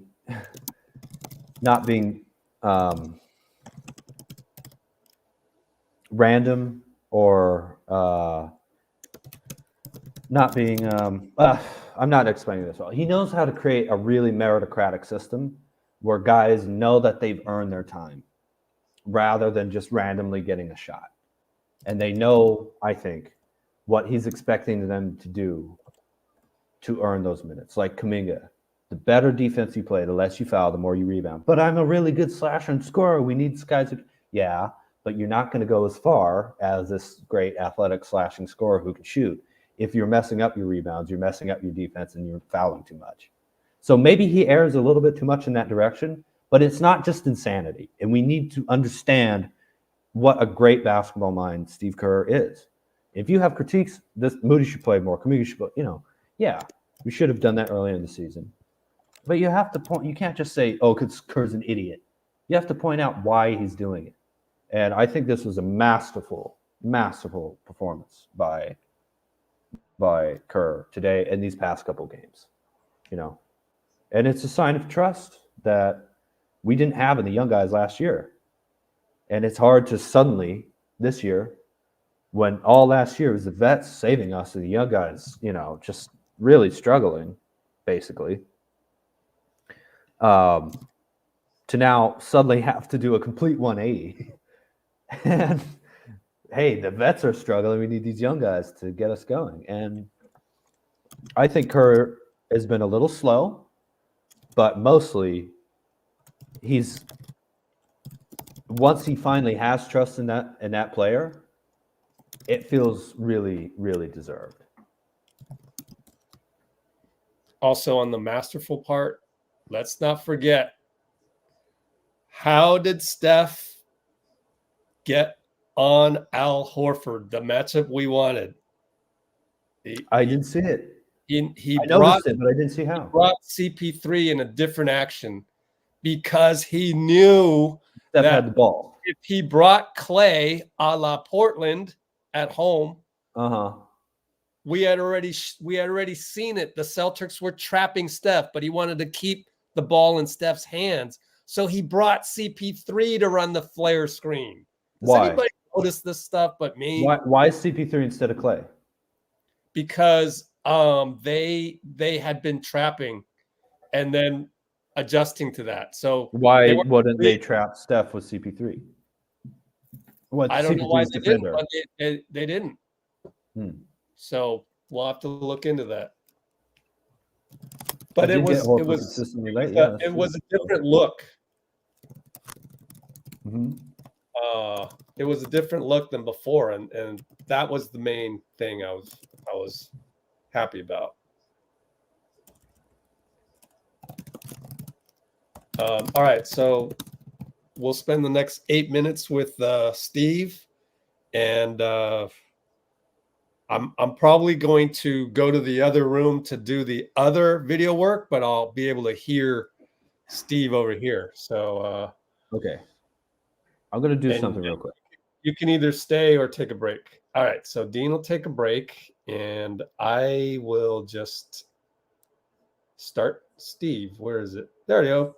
So listen to this, Deck Tabs, when he talks about Trace in the lineup. He's saying not necessarily to start him.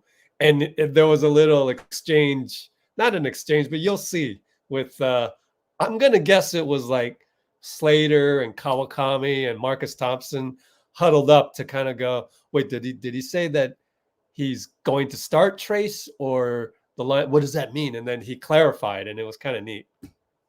The Steph shot was right in front of you. Could you even believe he got that off? Did you kind of see it happening?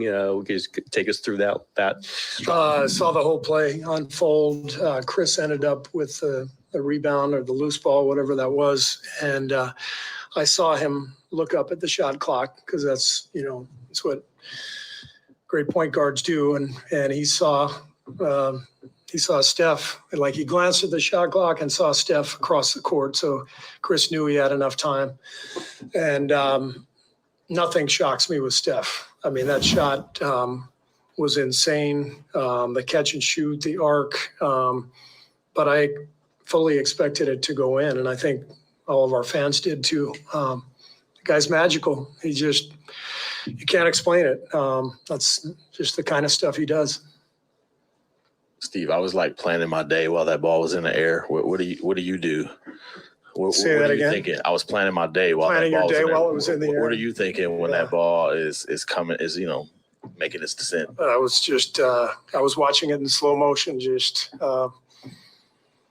like I said, I thought it was going in the whole way, and then to put us up 4 with 10 seconds, I guess, left. Obviously the backbreaker, and that was. Steph brings joy to the world. He's incredible. One of the sub stories of this game will be Trace. I think you played him like 29 minutes, obviously closed with him. What did you think about his performance, but also how does a night like tonight against that team make you kind of reassess like where he is on the pecking order right now? Well, he was tremendous. I mean, he was the player of the game. There were several huge plays. Obviously Steph shot probably being number one, but Trace's block on Jaylen Brown. But Trace was the guy who shifted everything, plus 25 in his minutes. The second great game in a row. You can see the impact he makes. So he's going to play. He's going to be in the lineup. Steve, hi. Much of the fourth quarter, hang on one second. In the lineup, meaning he's going to be in the rotation, right? I'm not saying he's going to be in the starting lineup, so don't tweet that.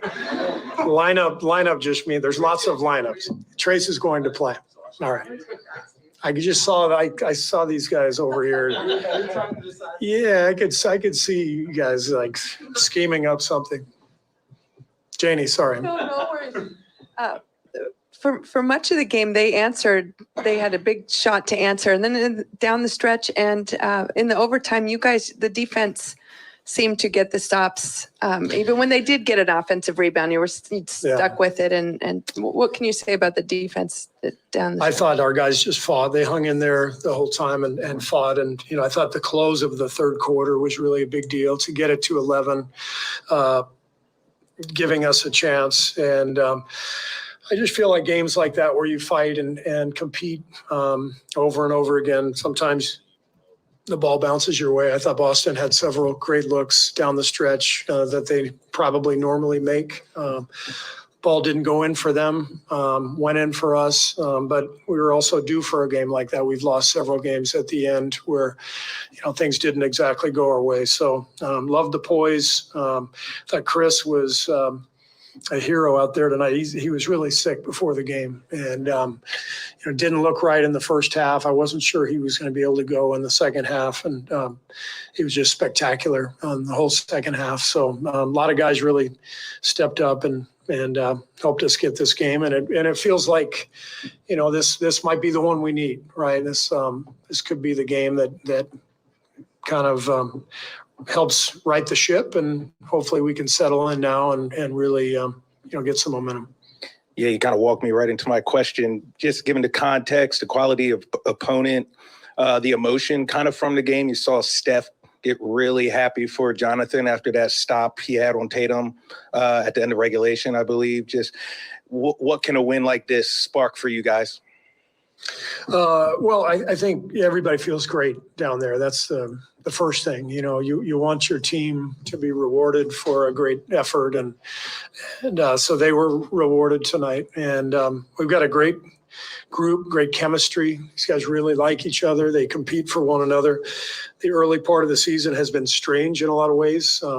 Lots of things going on, but also absences and difficulty finding combinations that have clicked. But we're hanging in, and that's what the early part of the season is about, is figuring out who you are. And I think that's what we're in the process of right now. And hopefully, as I said, hopefully this win can lead to some more. Steve, the Celtics had 32 points in the paint, I think, like early in the second quarter. How would you sort of characterize the impact Trace has on defense specifically, and also Jonathan's impact on the defense? I mean, it gives you a guy who can really hang with Tatum the way he did. Yeah, both guys were great. And, they give us the athleticism, the bounce with the length and the ability to block shots and, challenge shots. So both JK and Trace were really a big factor in our defense kind of getting back in the game in the second half. Steph picks up his 5th foul in the third quarter, but then he plays, entirety of the fourth, all of overtime. He scored like 20 points in those 2 frames.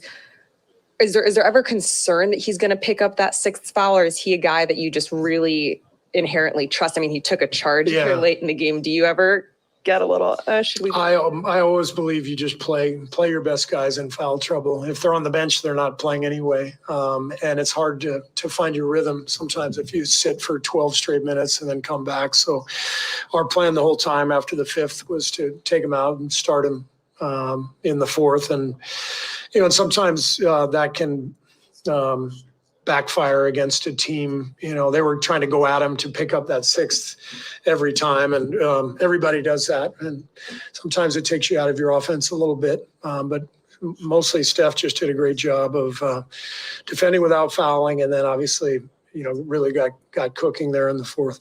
Klay's hit 23 threes the last 4 games. How big has he been, and do you feel him really kind of heating up? He's changed our team with his shot selection. The last 4 or 5 games, whatever it's been, we just feel different. We feel more stable. We feel more calm. The game connects. You can feel it.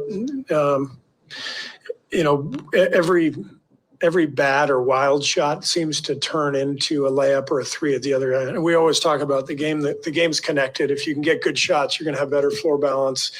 You're going to get more offensive rebounds. You're just going to have better control of the game. And so, frankly, early in the season, Klay was taking a lot of bad shots, and he knows that. And we talked about it quite a bit. And watching him now, all the drop-off passes, he made several to Trace, made several to Loon last game, and Trace. When Klay's under control and taking good shots, then we become a much better team. Do you know anything on Pajemski yet? I don't. I know you didn't want any assumptions to be made, but Looney was minus 19 and Trace was plus 25. Do you have to think about starting him? We need both. We're going to need Loon and Trace for sure. And, you think about some of the matchups around the league. We need Loon. And Loon is not only one of our best interior defenders, but he's also one of our leaders. And in a lot of ways, I've called him the moral compass of the team. We need him out there. And given what Trace is doing, we need Trace out there too. So they'll both play. Thanks. Oh, we're good. All right. Close out of that. Oh, we didn't get Dean back. Let's find another screen back there.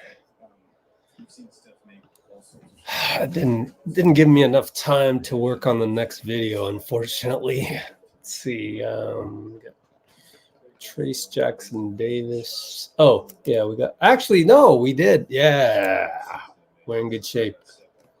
We're in good shape for the other ones, my friends. Thanks for being with us. CP3's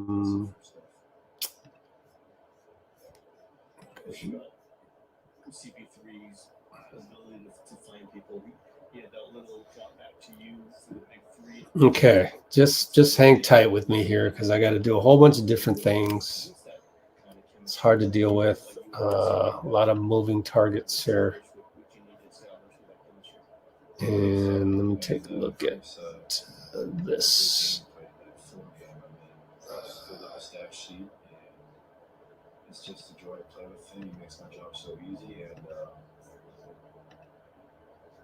I see that for play, so he makes everyone around us better.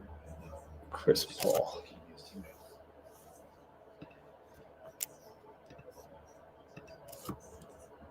Okay.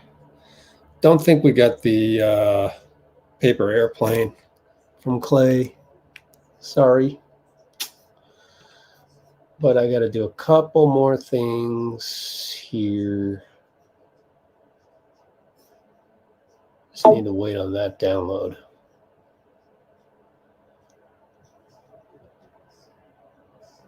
Just give me about 24 more seconds before I can do anything. Okay. You're going to like Chris Paul. Because they ask him stuff, and it's back to the same old thing. It's just basketball, man. This is basketball. How was it like defending Jason Tatum? Man, I done defended a bunch of people in the NBA, man. I was all defense a couple of times, man. It's just basketball, man. I love it. I actually like it because it keeps all the reporters in check. They've got to really be good on their feet with some of this stuff.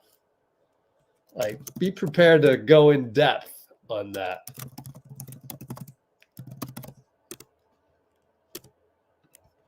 All right. So with that being said, oh, Dean's here. Hey, Dean. Yes, sir, Rich. All right. So on the docket, we have Chris Paul. We have, Trace, the entirety of Trace, the entirety of Chris Paul, the entirety of Klay. So it's up to you. Just let me know. Let's. I can go for a little bit, and then you can roll that if that's if you want. No problem. Yeah. So real quick, they mentioned this quickly on the broadcast, TNT broadcast. The Warriors from 4:50 to go in the third. So for the final 21 minutes and 50 seconds, I believe, of the game, the Warriors went on a 62-39 run. Wow. To win it by 6. Unbelievably, this game, we did not win within one possession, but it did go to overtime. So, as per usual, as I was telling my dad, it doesn't matter how good or bad our opponent is, it will be close. It will be a close game. But that's a great offensive explosion to sustain for 21, almost 22 minutes. Also,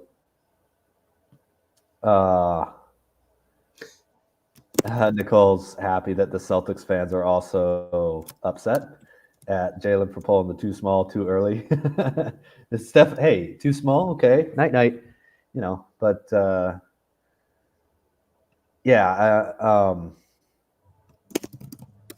there's some people who don't talk to, just don't talk to Steph like that, man. Yes, it wasn't his. It was reported already that it was a back something. It was an elbow in the back, and they reported it as a back strain or something like that. Wait, did you already mention Nicole's comment about Steph drinking the champagne? I didn't see that. Oh yeah. Isn't that crazy? Can you put it up on the screen so I can read it quickly? Oh, you can't see the right side? I can see the right. Oh, can you see? This is a while back, though, right? Oh, yeah, I see where it is now. Oh, yeah, it is a while back. Yeah, okay. So the question is, Nicole asked, did you guys see that Steph mimicked as if he was drinking champagne? I think that was tea. I think he was saying it's tea time. Oh, That's why he poured it out like that. I mean, that was my take. But that was awesome to see. Steph is obviously having a lot of fun tonight, even before the win was in hand. And that's, we mentioned a couple of games ago on this channel, that especially with Draymond out, the Warriors need to just have fun, play with joy. And 3 straight wins later, not worrying too much and playing with joy. This team is looking a lot more like not just competitive, but confident that they can close out games and that everybody's going to get the minutes they need. JK, had that rough game the other day. I think it was. I'm sorry. Who did we play before the Trailblazers? It was the Brooklyn Nets. Yeah, it was the Nets. I can't remember, but he was only in there for a few seconds in the fourth, and JK, Jonathan Kuminga. Okay. And I think it was actually against the Blazers, and he got called for a foul. He looked pretty upset, that he wasn't getting the fourth quarter minutes, and then he got called for a foul that he didn't feel he deserved, and he had to sit. And this dude is so mature, man. You really have to be thankful that Jonathan Kuminga is approaching his minutes, because today we're not winning this game without him playing real. He was 8 of 13 from the field and only hit 1 3, 7 rebounds, 2 assists, 2 steals, +3, 17 points. And like the past never happened. Just totally focused, totally relaxed out there. And what's his reward? He prevented Jason Tatum from hitting a heartbreaking 3, and Steph went nuts in praise. Like I haven't seen him praise someone like he was red-faced, like with excitement with Jonathan Kuminga. Not just that we're going to overtime. He was specifically running over to JK like, that's insane defense. That's awesome. Let's go. And if you hold on to yesterday, you're gonna not be able to feel confident then, right? Because you'd be worrying about a foul. But no, he got it together. What was I going to say about JK? Oh, my hot take of JK is for me, and I might have been wrong in my observations, but for me, JK finally had a great game against a contender. It's been a while, in my opinion. I could be wrong, but I've just noticed things like that where, because I was harping on the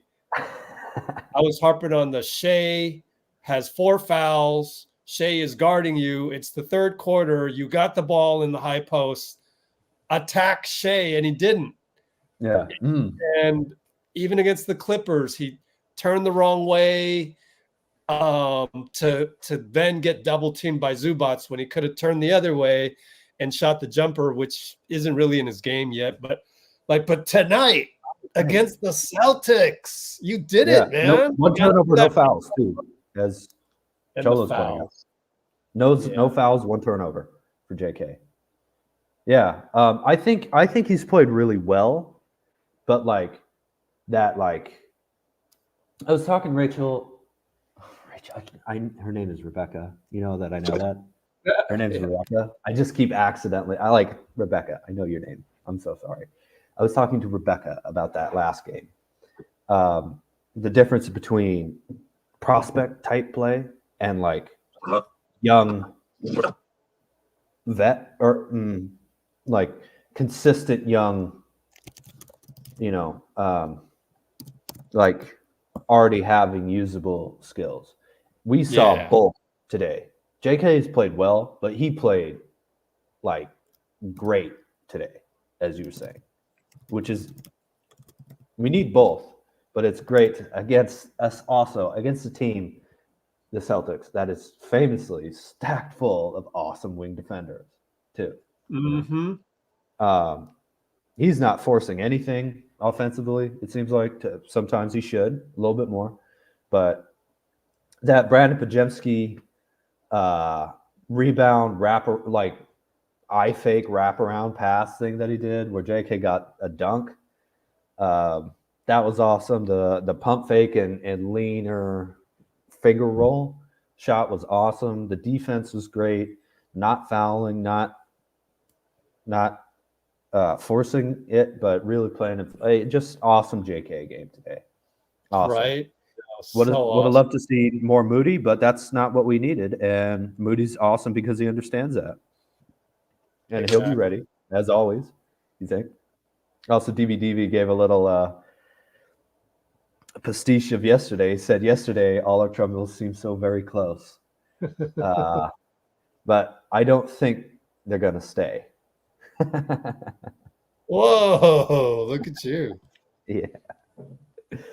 I did look up to that not the final play, the play you were talking about where Steph near the end got Horford on him because they brought Chris Paul rather than. Wow, you looked it up. Nice. So okay. I watched the tape, and I think CP3 basically did a off-ball pick and roll with TJD. Got Holiday on Trace Jackson Davis, sent him into the post, then ran over with Horford. So they did an off-ball switch, and whoever got the guy that we were targeting for Steph to play was going to be the one to come over and get the. And obviously, that's probably one of the big men like Trace. So Trace got out of the way. Trace understood quickly enough to set screen, get Horford on Paul, and then draw Holiday away where he couldn't switch back. Okay. And obviously CP3 comes over, sets a really hard screen. Steph gets Horford on him, and then I forget. Did he hit the was that the one where he went in for the layup or? Probably, yeah. I can't remember what the shot is now, but that's so they were running off balls, basically screen switch, and then whoever that is goes to Steph with the ball, which is awesome from CP setting that up for the whole team. It's awesome that Trace knew it, and it's awesome that we have a player as good as Steph that can act like Al Horford is no joke offensively. I don't care how old he is. That was the easiest of all bad options on the Celtics, and Steph made it look easy, which is just disgusting. The dude is he's almost 36, and he's balling out of control. Yep. On both sides, taking that charge with 5 fouls. I know, right? Man, that dude has got some guts, we'll call it, man. It's awesome. Just awesome. One last thing on CP3, and I think we should skip the full interview of Trace and go straight to CP3 because you're going to love it. Okay. Yeah. He did talk about, you guys are going to love the CP3 one. Not only when I mentioned that he kind of just says, it's basketball to some of the reporters, but also they did step up. The reporter stepped up and said, okay, so what do you mean by yada, yada, yada? And the topic was, what did he talk to Trace about? Oh, sorry, you're talking about CP3 here, right? Yeah, the first time CP3 just did his normal throw the wall up and just teammate stuff. But guys like Tim Kawakami are good. And so he followed up and opened up a wealth of knowledge. A wealth. You're going to love this, all you guys who have stayed loyal to us here. He talks about how Trace setting a pick for Steph is totally different than you setting a pick for me. Because for Steph... Sorry, you and me is who? CP3. And Trace. who's you? Oh, Trace. okay. So it's Trace is both the screener here. Yeah. So Trace setting a pick. I'm CP3. I'm talking to Trace over the last few days. Trace setting a pick for CP3 is very different than for Steph. There's some anecdotes from Portland locker room. It's going to be awesome. You're going to love it. And then he says, when you set a pick for Steph, obviously you're trying to get him open on the curl. It's a lot But the way he said it's a lot better than I did. But then for me, you want to set it so that maybe I can snake around and something to that effect. And I was like, whoa, this is really good stuff. So to have that versatility and still crediting Looney, because Looney gets that already and all Right. that. Yeah, we can roll right into CP3 because yes, sir. That was good. Yeah. So here we go. Post Okay. CP3. Yeah. Let's roll right in this CP3 right here. Present screen CP3.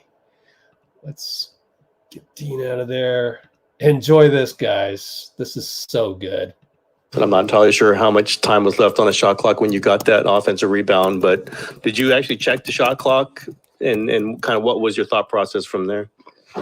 Yeah, I looked. It said like 4 seconds, I think. I don't know. I was about to shoot it, and I seen Steph open. It's a pretty long pass. Yeah, but he practiced that, getting shots off quick. Figured give him a crack at it. I like his chances. Chris, we know you've been feeling under the weather today. Exactly what are you dealing with, and when did you know that you could go tonight? Life, just same thing everybody else sort of be dealing with. A little fever or whatnot. When did I know? Probably when I woke up. Did it bother you at all during the game? A little bit, but it's always fine. You know, I missed a game, I think, in OKC. It's the first time my whole career I missed a game because of sickness, and I was pissed. You know, all these years you sick at times or whatnot, but you find a way to get through. You guys played Trace like 29 minutes tonight. What dimension does he give you personally with a kind of a pick and roll center, but just the team also? Not just me. Trace is such a good, I want to say kid, but I mean, but he's such a good player, right? And he's a rookie. And I've been pretty easy on him all season long. And then I finally sort of went nuts on him a little bit, I think in Portland. I think it was Portland. Was that our last game? Yeah, Portland. And he just started killing. He's been hooping. And I'm not saying that's why, but I think he has the capability to do what you guys are seeing. And he just gives us a different dimension because he plays above the rim, his shot blocking ability. And I think what he's seeing now is that he does a lot of things that don't show up on the box scores. He changes shots, and his athleticism is something that we need. It just gives us a different dimension. Steve talked a little bit about what this win could mean. I mean, against a team of that quality to come back the way you did, I think the way he put it was this could sort of get the ship back on course. How significant is this in your mind? I mean, it's a really big win for our team. It's no secret we've been through a lot in this 20-something games into the season. It's been a lot going on, but I think the guys in our locker room still believe and know that we're capable of a lot this season, and so it's a really good win against, like we said, a really good team, and hopefully this can get us going. When you say you got on Trace, is it just you could be better, or do you know it's possible? What kinds of things are you telling him at that point? It's teammate stuff. Yeah. How good can he be then? Really good. I mean, when you playing in the system that we playing with guards like me, Steph, all of us, but you also got to understand that me and Steph play totally different. So you got to understand that when he's coming off a ball screen, you may hold it so he can get a three. With me, you may hold it so I can snake, and now you get a lob. So the game is constantly changing. And so for somebody like him, it's a lot. It's a lot being thrown at you, but we're pros, and he's watching film. And, I mean, he went up and got a couple rebounds in Portland that we was all in the locker room talking about after the game. He's so athletic, and when he does that, like we said, we have a little bit of everything. We got Loon, who's out there. He's in the right place at the right time. We got Dario, who's picking and popping.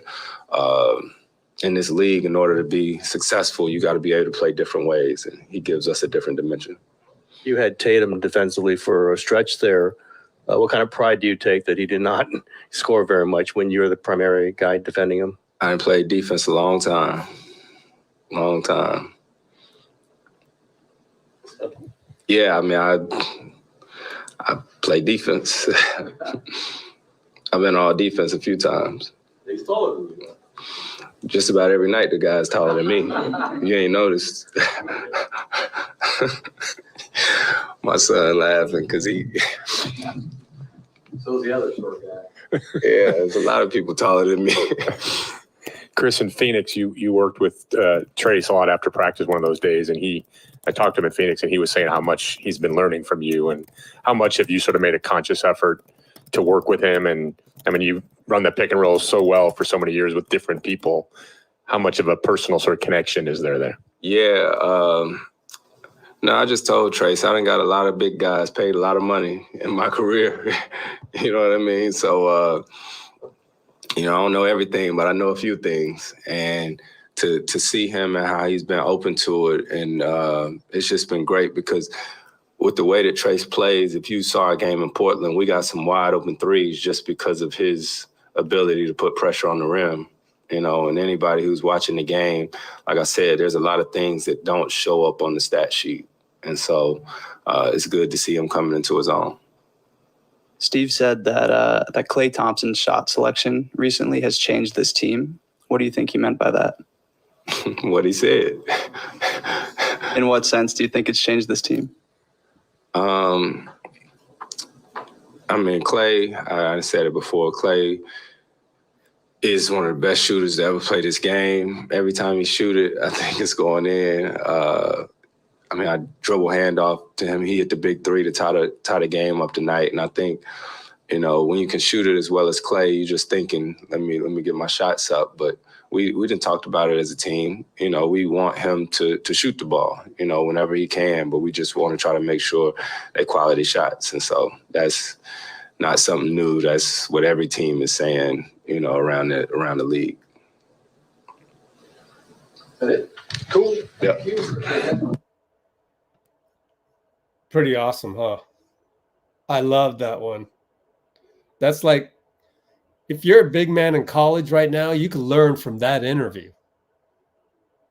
Like you could adjust your game. You can be a better player just by listening to Chris Paul, a post-game interview. That's pretty cool.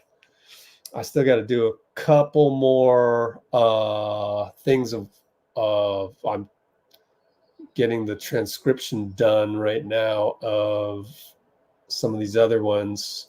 So with Dean not currently around, I will go straight into Trace Jackson Davis. Present that screen. Boom. Let's just go into Trace. I didn't even listen to Trace all that much. It is only 3.5 minutes, unfortunately. But we will play it. Entire TJD post-game video. Here we go.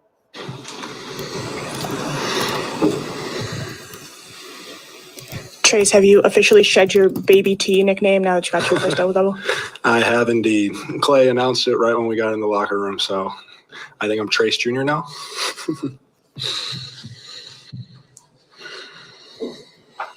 Obviously, it's always be ready. But did you have an inkling that this might be a night for you, or how did you approach it? I mean, the coaches told me before the game just to be ready. You're probably going to play tonight. And then just getting in, providing energy for my teammates, trying to make the right plays, and just doing everything I can to help them. So, What's going on in your head sort of before and after that block on Jalen? I blocked a lot of shots. It felt good, especially he had it in his left hand. So I thought I had a chance. I thought I timed it right. And then at the end of the day, just instinct, go get the ball. So that's a lot of velocity coming to the rim. So what does it feel like? Do you feel your hand bend back? What's the sensation like? I did feel it actually. It did bend back a little bit, but I'm just glad I got a piece because that would have been on SportsCenter. So it Trace. What was your angle on that shot by Curry, and can you try to come up with some words to describe it? The pot of gold at the end of the rainbow. I was sitting right under the rim, and I'm looking. I'm like, that's good, that's good. And then I said some words that I'm not going to repeat as it went in. So Obviously, there's been a lot of discussion about what your role could be. Should you be playing more? Can you be playing more? Obviously, put two pretty good games back to back here. Has anyone said, hey, you are earning a role? Has there been discussion about what the next few games and the next few weeks might look like for you? For me, honestly, I'm just blessed to be here. Just coaches always say, whenever you're ready or whenever you're get an opportunity, make the most of it. So I'm just trying to make the most of the opportunity. And whenever the next time they call my name, I'm going to try to make the most of it. So Trace, for the past, I'll say like decade or so, this team has been rooted in and led by like seasoned Hall of Fame veterans. And this season so far, like you yourself, Brandon, Jonathan, a lot of young guys have really stepped up. Is that fun just to see a group of younger players be able to keep this team afloat, like lead them in some way while other guys kind of navigate their early parts of the season? Absolutely. I think that the best way to explain it is our young guys, I think we play with a lot of confidence, and then having the vets and Hall of Fame guys come up to you and give you confidence, and then we play with that energy. I think the vets feed off of that. And so I think it's a win-win on both sides, but playing with JK, Moses, and BP, it's great, and they provide a lot for our team. How much, I guess, pride do you take in the impact on defense? And when you see the stat sheet and you're plus 25 in 28 minutes, what does that mean to you? What's the significance of that to you? Just trying my best when I'm out there, just to try to give my team an uplift. I know when I got in the game, we were down, and just doing things like blocking shots and doing stuff of that nature so we can get out and run. And providing energy plays is the biggest thing for me, just trying to get a spark for our team.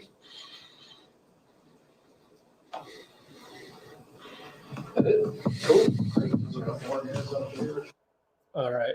So yeah, Nicole said they got Steph up there, and that's because NBC Sports Bay Area tweeted that out. So there's a little snippet of Steph out there, but we're gonna roll onwards with Klay. So let's go Klay. Boom, boom. Let's get out of Trace. Here's Klay. And present the screen. How long is this? 2 minutes, 46 seconds. Unfortunately, no paper airplane.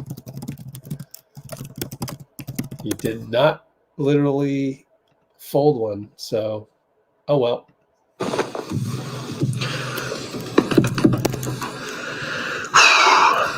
You hit Trace on a couple like pick and roll dives today, and obviously, I think he played like 29 minutes. What does he bring to you guys? A vertical spacer, a shot blocking presence, and a big, strong, physical big man who is incredibly athletic.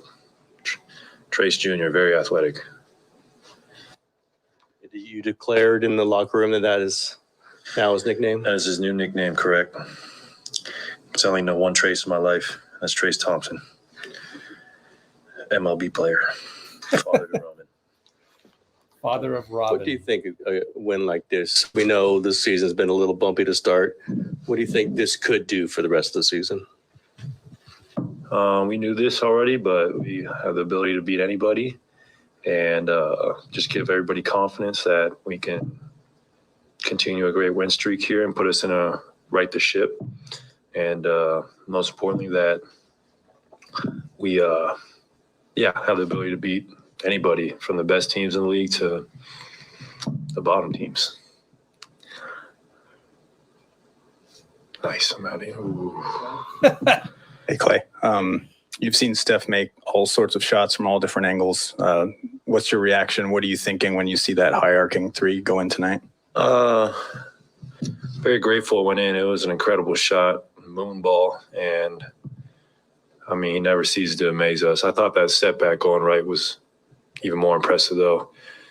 if for anyone who shoots a basketball out there, they know how hard of a shot that really is. That was very impressive from Steph.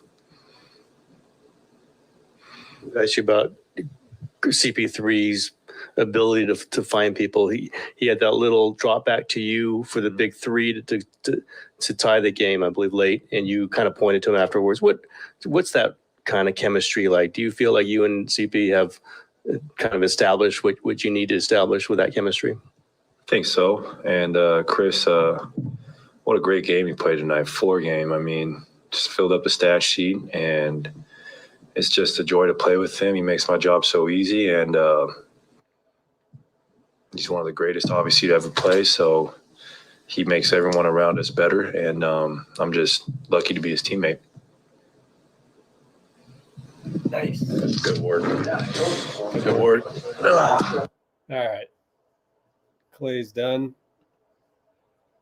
I mean, I think I'm done too, because I got to go and finish these post-game videos. So I might be done as well. But let's see what else there is. There's Steph. They don't like it when I play NBC stuff, so we'll stay away from that one. There's Shaq. Probably should avoid that one as well. What else is on here? Steve. Steph. Slow motion close up. All right, Doug. Oh, nice. He's the greatest shooter. Nothing really surprises you. Oh, I'll have to get Derrick White's post game. I can look it up right now. Let's see. We got Derrick White. Nothing. Do they have a back-to-back, or why is it nothing? Boston, get the hell out of there. Sometimes they got to get the hell out of there. But I think that might be. Oh, Dean's back. Okay. Hey, Dean. What's up, Rich? What's up? I just want to come back on. You said you were wrapping up, but yeah, if you want to do anything, go ahead. Yeah. I wanted to ask if you were done. Pretty much. How, if you've heard anything about how Draymond's counseling stuff is going. Yes, I'm sorry if sir. you already mentioned it, but yeah. It's in the latest article. Oh, yeah. Please go subscribe to LetsGoWarriors.com. Continue reading. Way down at the bottom, because I figure people have Draymond fatigue. And this is all transcript, so that's why it's so long. And then our game notes from the last game. That's why it's also so long. But everything is there that you might need. That's yeah, it's in engineering technical manual format. But anyways, for anybody wondering if my dad, for example, is like, do you think Draymond's having marital problems? And I'm like, no. Here's why. Because he and his wife are sending lovely Instagram stories to each other. They do that all the time. So I'm pretty sure the marriage is solid. And then secondly, Money Green posted something, was it today? Earlier today? So he's like, he's playing dominoes, number one, and all of that. So he's doing well.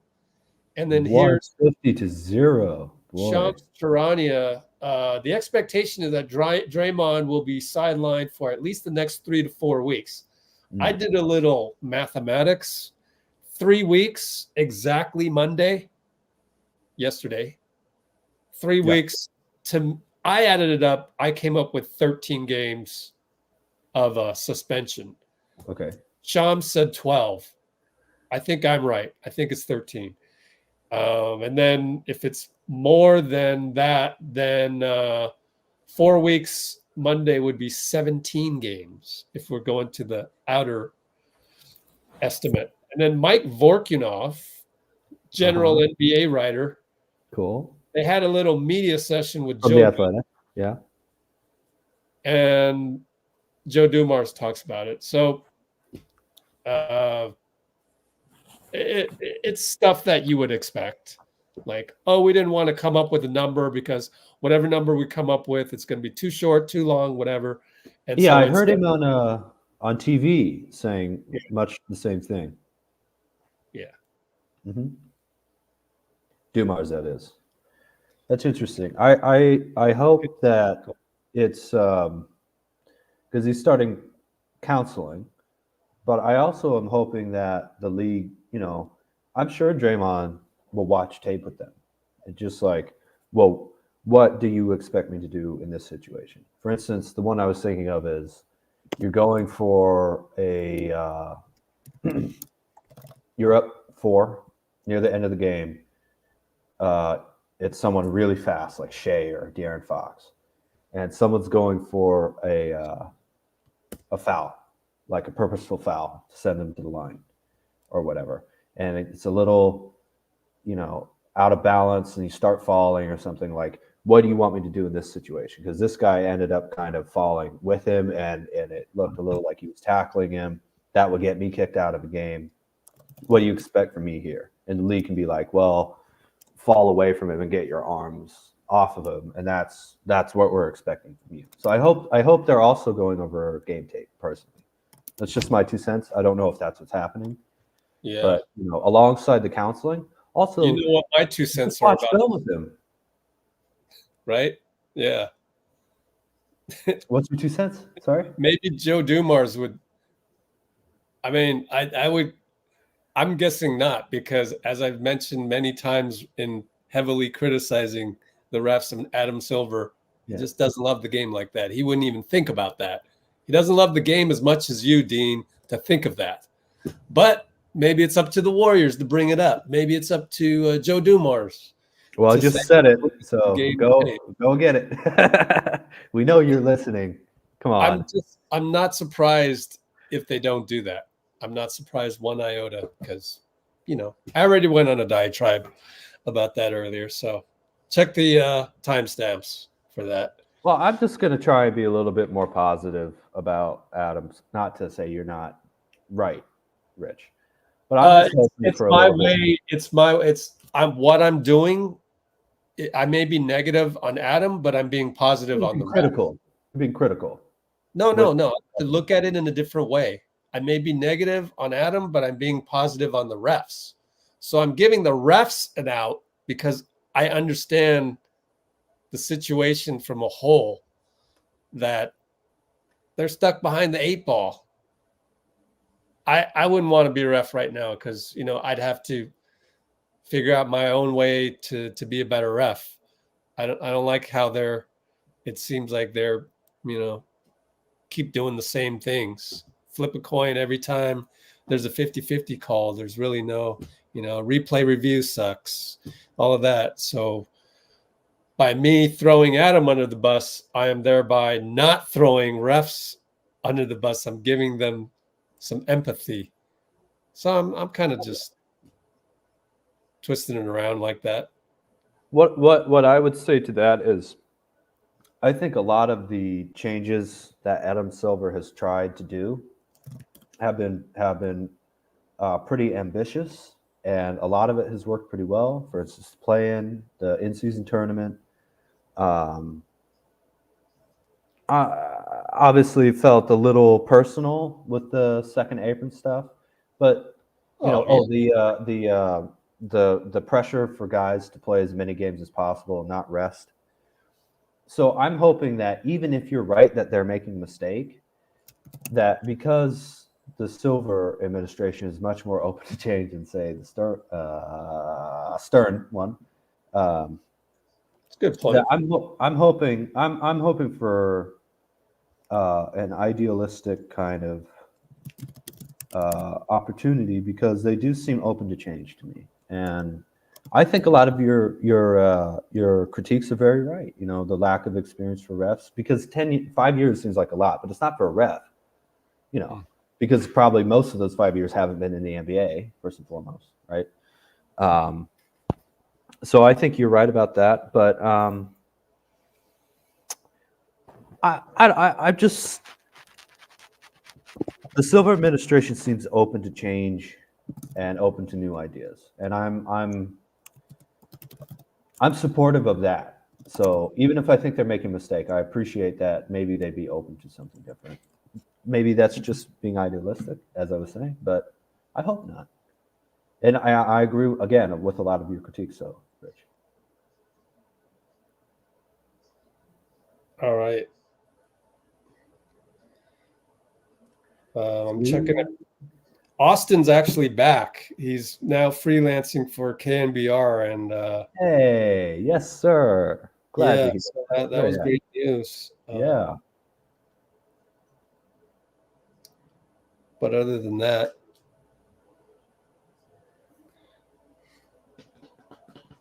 Nicole's gone. Does freelancing for KNBR, does that give him access to for Freelance. Austin was I thought you said Trey Lance. I'm like, what? That's a football player, right? Sorry. Totally ignorant about NFL. But does that give him access to go into the games? Yeah. Oh, That's that's the great. whole That's great. Yeah. So I'd hope. Right. Okay. So it's not the articles from abroad or something like that, or from away from the game. They don't do that. KNBR doesn't really. They don't care about articles. Yeah, that's great. So I'm very glad he's around the team and in the arena, and I hope he's going to be back on again. He kicked butt today. Yes, sir. Yeah. I was talking to my parents, so I didn't get to hear most of that, but definitely going to go and check it out as soon as we're done here. What'd you say? Check out what? I'm gonna go back. I was talking to my parents today. I watched the game with them and then came over here, but I missed. Gotcha. I missed Austin. I'm gonna go back and check that out as soon as we're done here.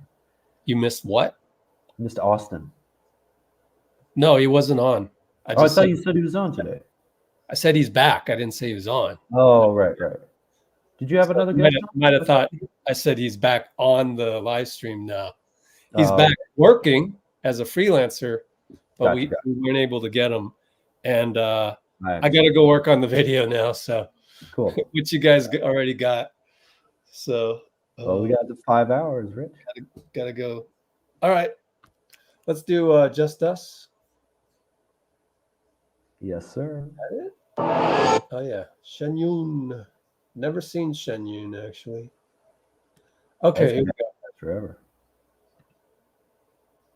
Here we go.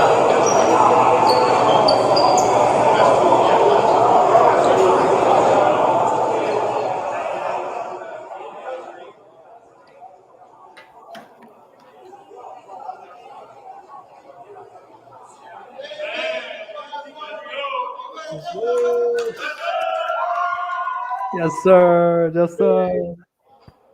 Next live Friday. Next live Friday. It's already Wednesday. Wow. Friday, December 22nd. It'll be Jordan Poole. Yeah. He returns. And we'll be on at 6:45 p.m. for 7 p.m. tip-off of WSH GSW. I do have work that day, so I don't think I'll make it. All right. Yeah. Well, thanks for everything, Dean. Have a good one. Love you guys. Thank you, Rich. You're the best. All right. The best too. Thank you. Great post-game stuff. I want to turn it into a podcast. I don't know if I'll be able to do it in the next 2 days. I've never done that before, so hopefully I can. Appreciate you all. And absolutely, sounds great. If it does happen, I mean, I'm proud because you're just able to talk about stuff. It's great. Thank you, Rich. It's you make it easy, my man. You make it easy. It's cool stuff to hear. Thank you. I really appreciate that. Absolutely. And see everybody. You're the best. Have a good one.